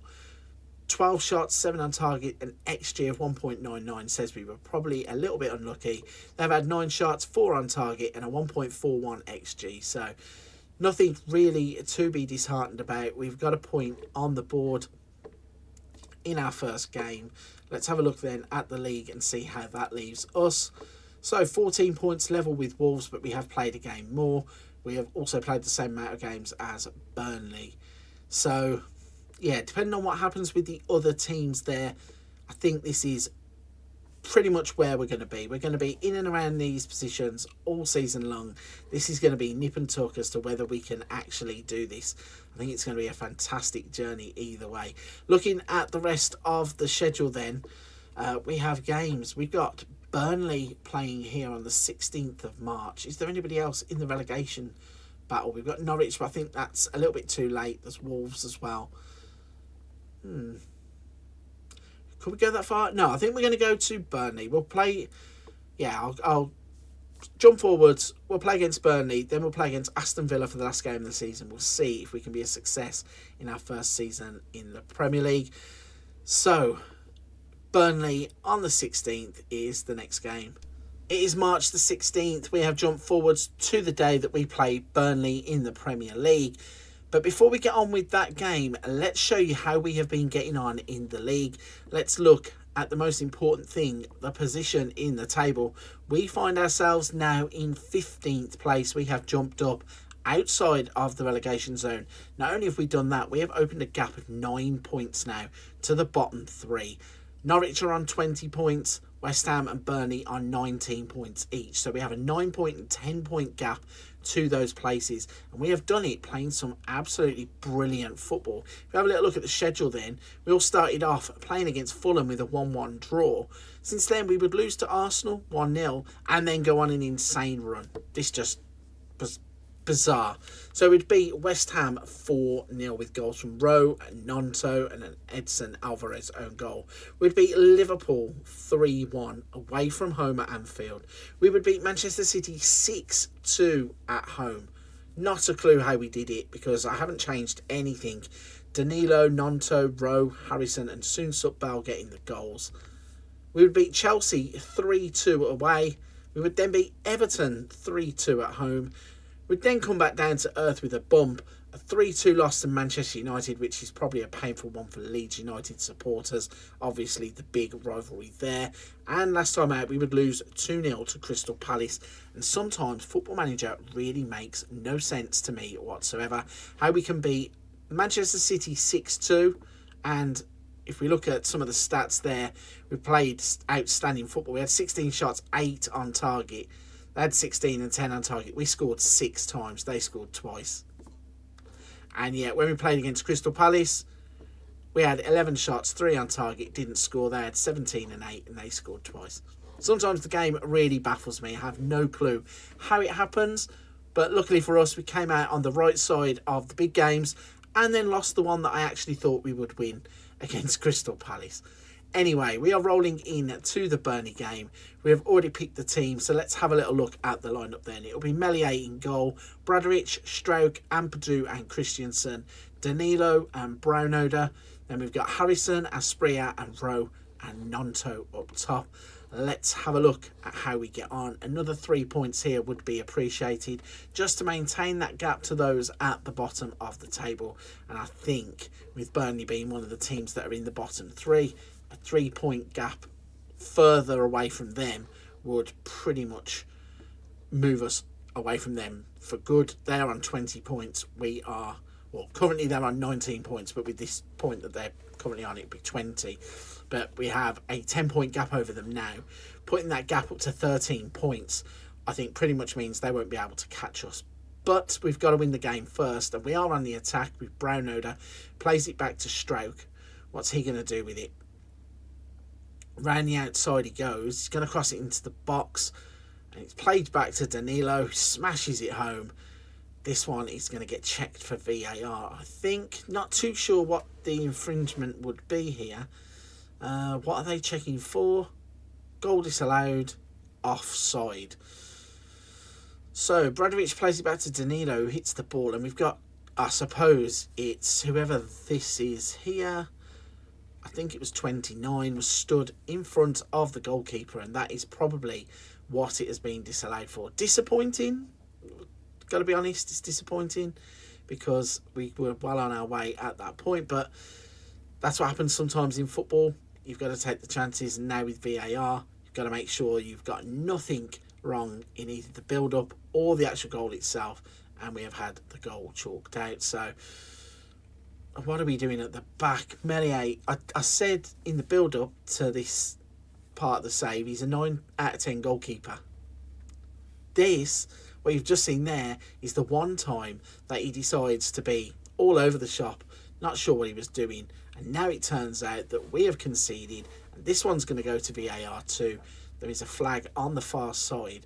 Hopefully, De Silva has gone ahead of the play, and he has indeed.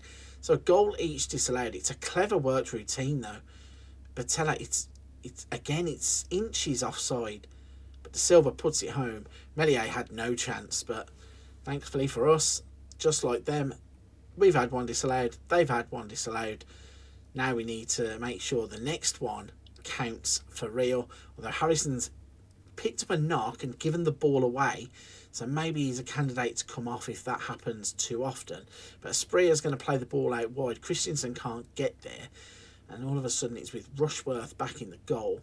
He's hit it long, it's been headed, and it's now coming back towards the goal, and it's kind of scrappy at the moment. 25 minutes on the clock, neither team really are holding on to the ball very well.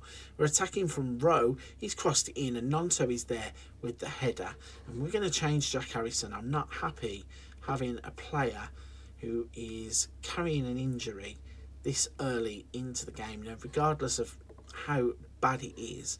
Just in case it's something that goes further into the season, I'd rather protect the player in this instance, knowing we've got a replacement on the bench. So he has come off, and luckily for us, Melier catches the ball this time after the cross in and the header straight into his hands. We are riding our luck a little bit. This game is getting a little bit frenetic, a little bit end-to-end. They're having a chance, we're having a chance, and they're in again. Amdouni, and Amdouni's not going to make a mistake this time, and there is no flag to save us. That is disappointing, because this is what I meant about Football Manager. Sometimes I really do not understand how you can beat Manchester City 6-2 and we're going to do this and we're going to fly and blah, blah, blah. Next thing you know, it's 1-0 to Burnley, who are in the relegation zone, and they probably deserve it, I'll be honest. They've had 2 shots. They've had the ball in the net twice. We've had 1 shot. We've had the ball in the net once. Their goal counts. Our one doesn't. And that's the way football is sometimes. I don't know why we look flat, but we're going to have 1 chance before the half. Well, we're not going to have a chance because the ball can't get through to Christensen unless we can steal it this high up the pitch, which we can. Nonto with some great work there. Danilo's going to get it again. He's hit the crossbar this time. Aspria keeps it alive. Ratkov's got the ball. Where can he go with it? Passes it to Danilo, who's going to turn in towards the corner flag. Turns back again now. He's got a pass there to Bradovic, but nothing coming of that. One more highlight here. If we could just get a goal before the break, it would absolutely keep us alive. Danilo's played through to Bradovic. Cross gets a little deflection. It's hit off the underside of the bar. Managed to go just across the line and stay inside the net. And Wilfried Nonto has got a goal on the stroke of half time to get us back into the game. And it now means that in the second half, we can just concentrate on it being almost like a fresh game, back to level standing.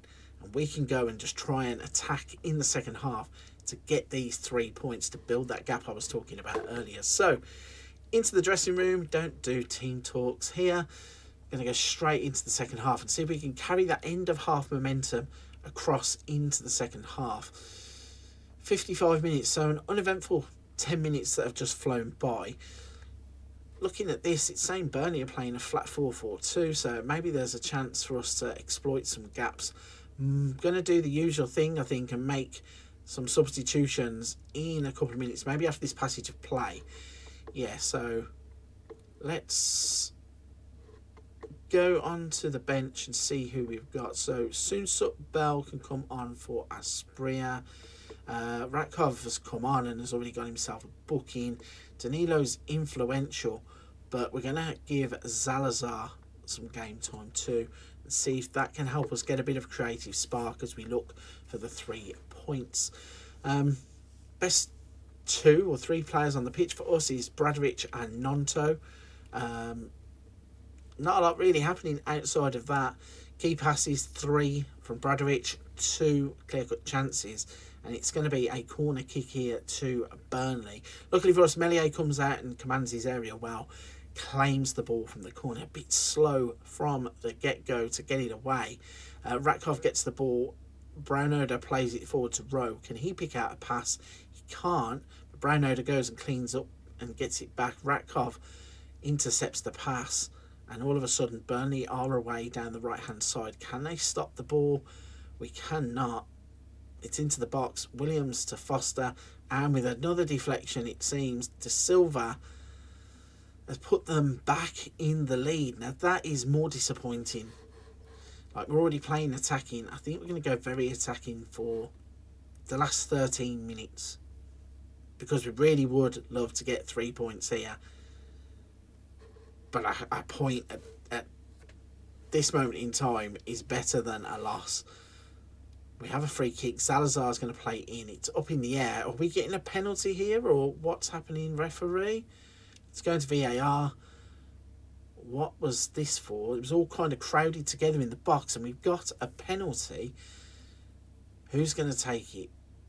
It's Salazar on the penalty, and he puts it away to get a 2-2 scoreline. That was a cool and calm penalty into the top corner. Keeper with no chance. And we are back on level terms. Although the keeper was miles off of his line there. The animation for the keeper running forwards off of his line was pretty shocking.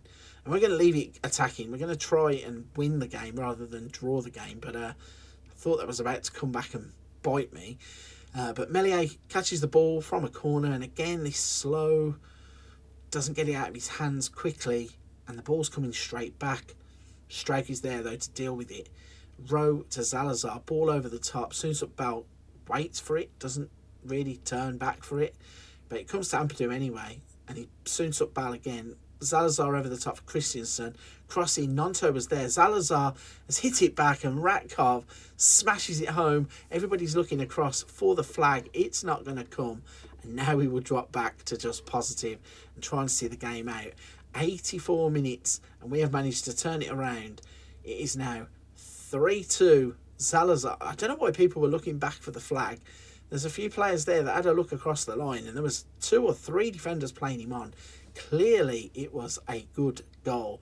So we are back in the lead, and we are now looking to push on from here. But there is another highlight. Ratkov, I thought, might have been getting sent off there because he was involved in the tackle, but Claire swings the ball in. Meslier decides to punch, which isn't my favourite thing to do. He could have caught the ball, but he did start an attack.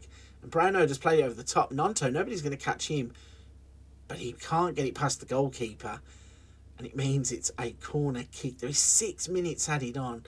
This added on time here is crazy, but it doesn't matter because Ratkov, who we bought on for Harrison, who was injured in the first half, got himself a booking. He's now got himself 2 goals, and he looks like he's going to confirm the 3 points that we needed so badly to make that gap to Burnley. 13 points at the end of this 90 minutes, and it means we are now not really looking over our shoulders at one of these clubs, because 13 points is a massive gap.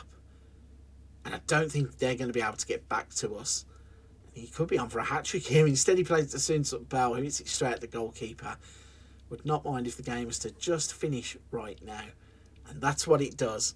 It's an impressive scoreline in the end. It was not impressive by the way it came about, though.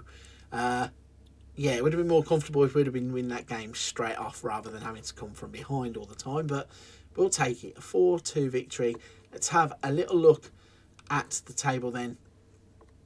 So it means now we are on 32 points from 29 games, so 9 games left to go.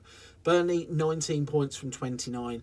West Ham are on 19 points from 28. And Norwich, 20 points from 28. We are 12 clear now of the relegation zone. And it means we are looking very positive for staying in the Premier League and ticking off the last box, which is surviving in the Premier League. So we've got games coming up against Brentford, Bournemouth, Cardiff, Leicester, Wolves, Norwich, Tottenham, Newcastle, and then we're back for the final game against Aston Villa.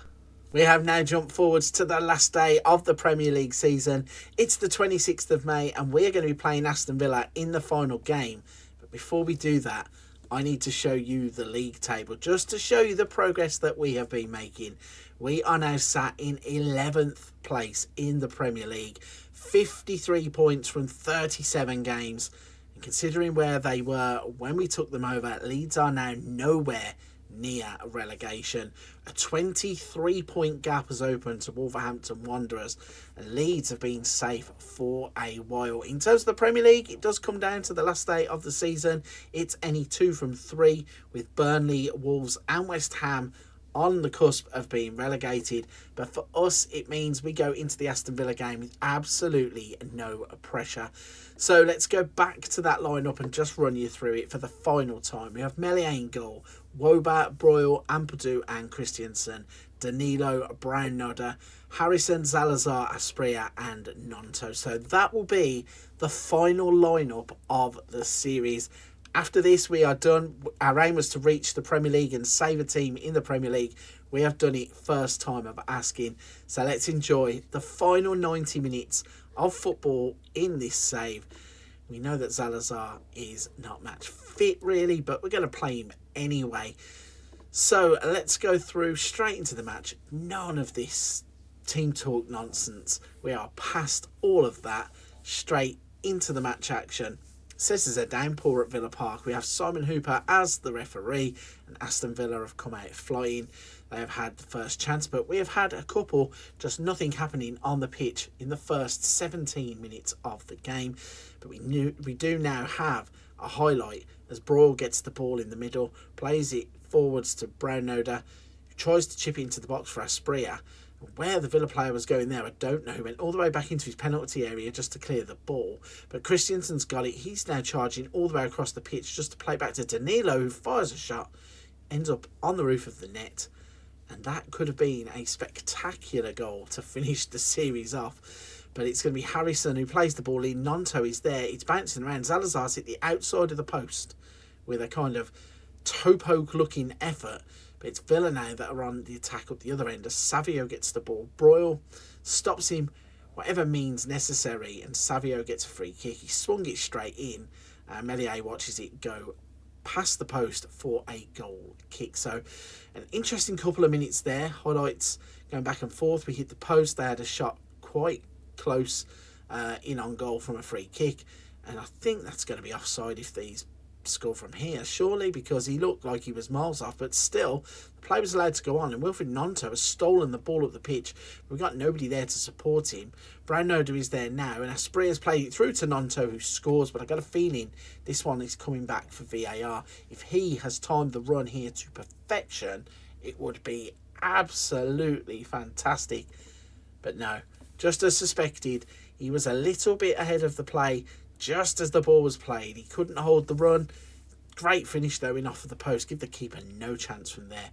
But the score stays at 0-0. And the most frustrating part of this is that we have gone from non-league football where the VAR is non-existent. Now we're in the Premier League. We're having goals disallowed every single game just because VAR is there. So it's crazy. Is it a good thing? Is it a bad thing? Let me know in the comments section down below. I think I could pretty much guess what most people make of VAR, especially when it goes against their own team. Yeah, it's frustrating, but We are straight into the second half. Going to just run this one through. No need to really do too much with the game as we head towards the end of the season and obviously the end of the series. Broyle plays it to Harrison. Can he turn? He plays it to Wobo, plays it to Danilo. We are making little inroads and we're looking for an option, and there's a sprayer with a shot from distance, and Lindley in the goal turns the ball behind for a corner. What can Salazar do with this corner? He hits it towards the back post, straight into the hands of Lindley, and it's probably a wasted opportunity. So we have another corner now with Harrison. He's going to swing that one in. Lindley again gets his hands to it, but it falls to Nonto. Broyle out to Christensen. Harrison's going to have the shot. It's hit the top of the crossbar. It says a goal kick for Villa. It looked like he could have been offside anyway, but doesn't really make any difference when the ball hits the top of the crossbar and goes out for a goal kick. So a bit of a fascinating game. A little bit of cat and mouse seemingly going on. We're playing the same formations. What is crazy there is Aston Villa's lineup looks odd, considering we're in 2030, so okay, it's 5 years into the future. Some of the players that are playing for Aston Villa are a little bit crazy. I'm presuming some of them are going to be new gens, but the players that are there, players like Pau Torres is still there, Savio is there, Victor G, don't know who that would be. The player heading the ball there, Feeney, I'm not sure if he's a new gen or not, but Diego Dallo's playing for them. But still, anyway, we've got a corner. Harrison is going to swing this one in. The keeper doesn't come this time. Broyle gets his head on the ball and it goes over the bar. So 84 minutes on the clock. This looks like it could end in stalemate, which wouldn't be a bad thing at all. No complaints whatsoever because we're safe. We've got nothing riding on it. The only thing that is interesting me is who did go down at the end of the Premier League season. So 12 shots, 4 on target, 8 shots, 4 on target. XG is roughly the same. It was a nothing game, wasn't it? Let's just face it. It was one of those end of season games where there's nothing to play for. Everybody knows their fate. So let's have a look then at the Premier League, the final standings. So we're going to finish in the top half, just about in 10th place, 54 points with a 5-goal difference. Ended up beating Newcastle with a 1-goal margin. It was West Ham, it was Wolves, it was Norwich that went down. So yeah, we had interviews at the other two clubs, and it was Leeds that offered us the job. Leeds were the ones that got us in, and Leeds are the ones that have benefited from it by us finishing on 54 points. Looking at the finances at the club, Leeds still have that 37 million debt. They have a 3.2 million transfer budget now. And in fairness, we could probably just scam that across to get this wage budget in place for the next manager, so they are not overspending there. In terms of the club vision, let's see what the board make of us. So B+ from the board. Parag Marath is the chairperson, and Cole Jenkins is our supporter spokesperson, and they've given us an A+.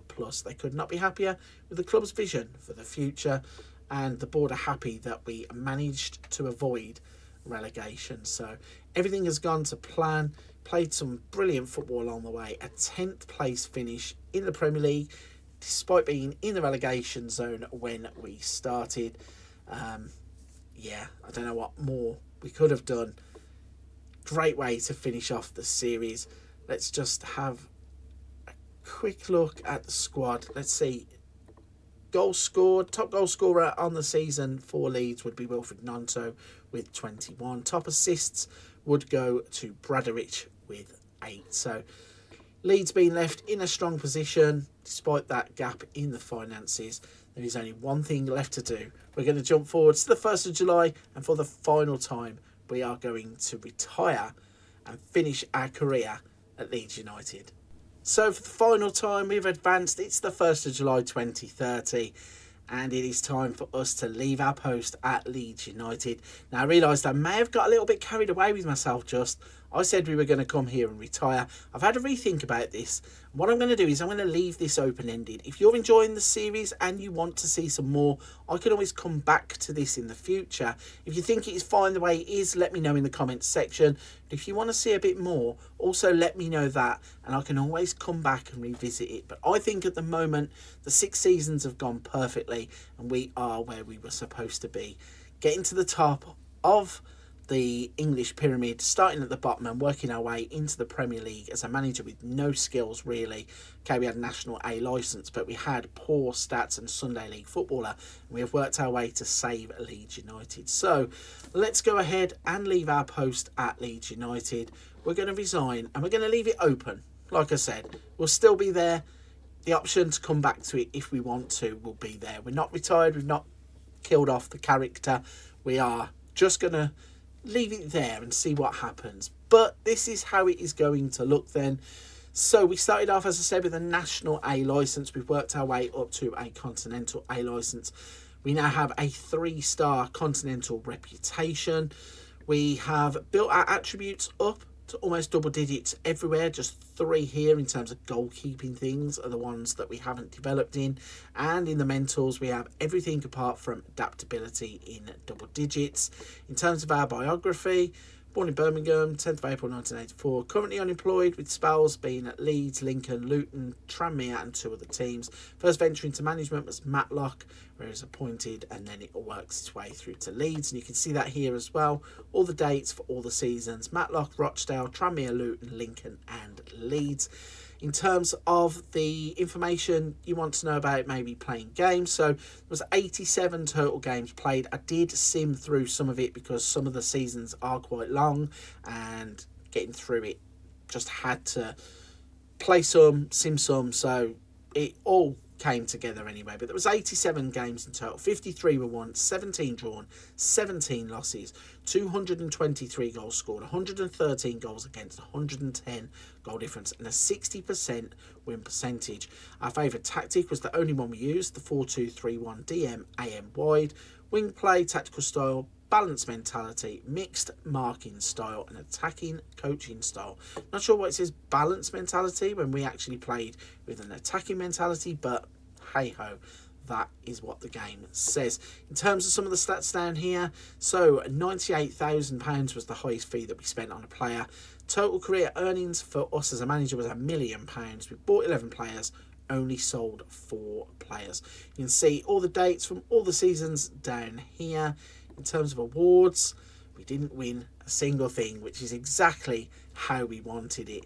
In terms of relationships, Steve Cooper and Francesco Farioli are distant from us, but not really too fussed about that because we were here to do a job and we did that job in style. So we're going to leave it there. I'm going to wrap it up. Once again, if you haven't hit the subscribe button and you have enjoyed the content, you want to see other things like this, I'm going to have a few other saves as we build up towards FM25. I know that's in the distance. It is far in the distance. March seems a long way, but it will come around quickly. And if you want to see some more content on the channel, hit the subscribe button. I currently have about 7,700 subscribers. I'm on the road to 10k, and I would love you to come along for the ride and help me by supporting the channel. For this one though, I'm going to leave it there. It's been a fantastic series. If you want to see more, leave a note in the comment section down below. But for this one, thank you for watching.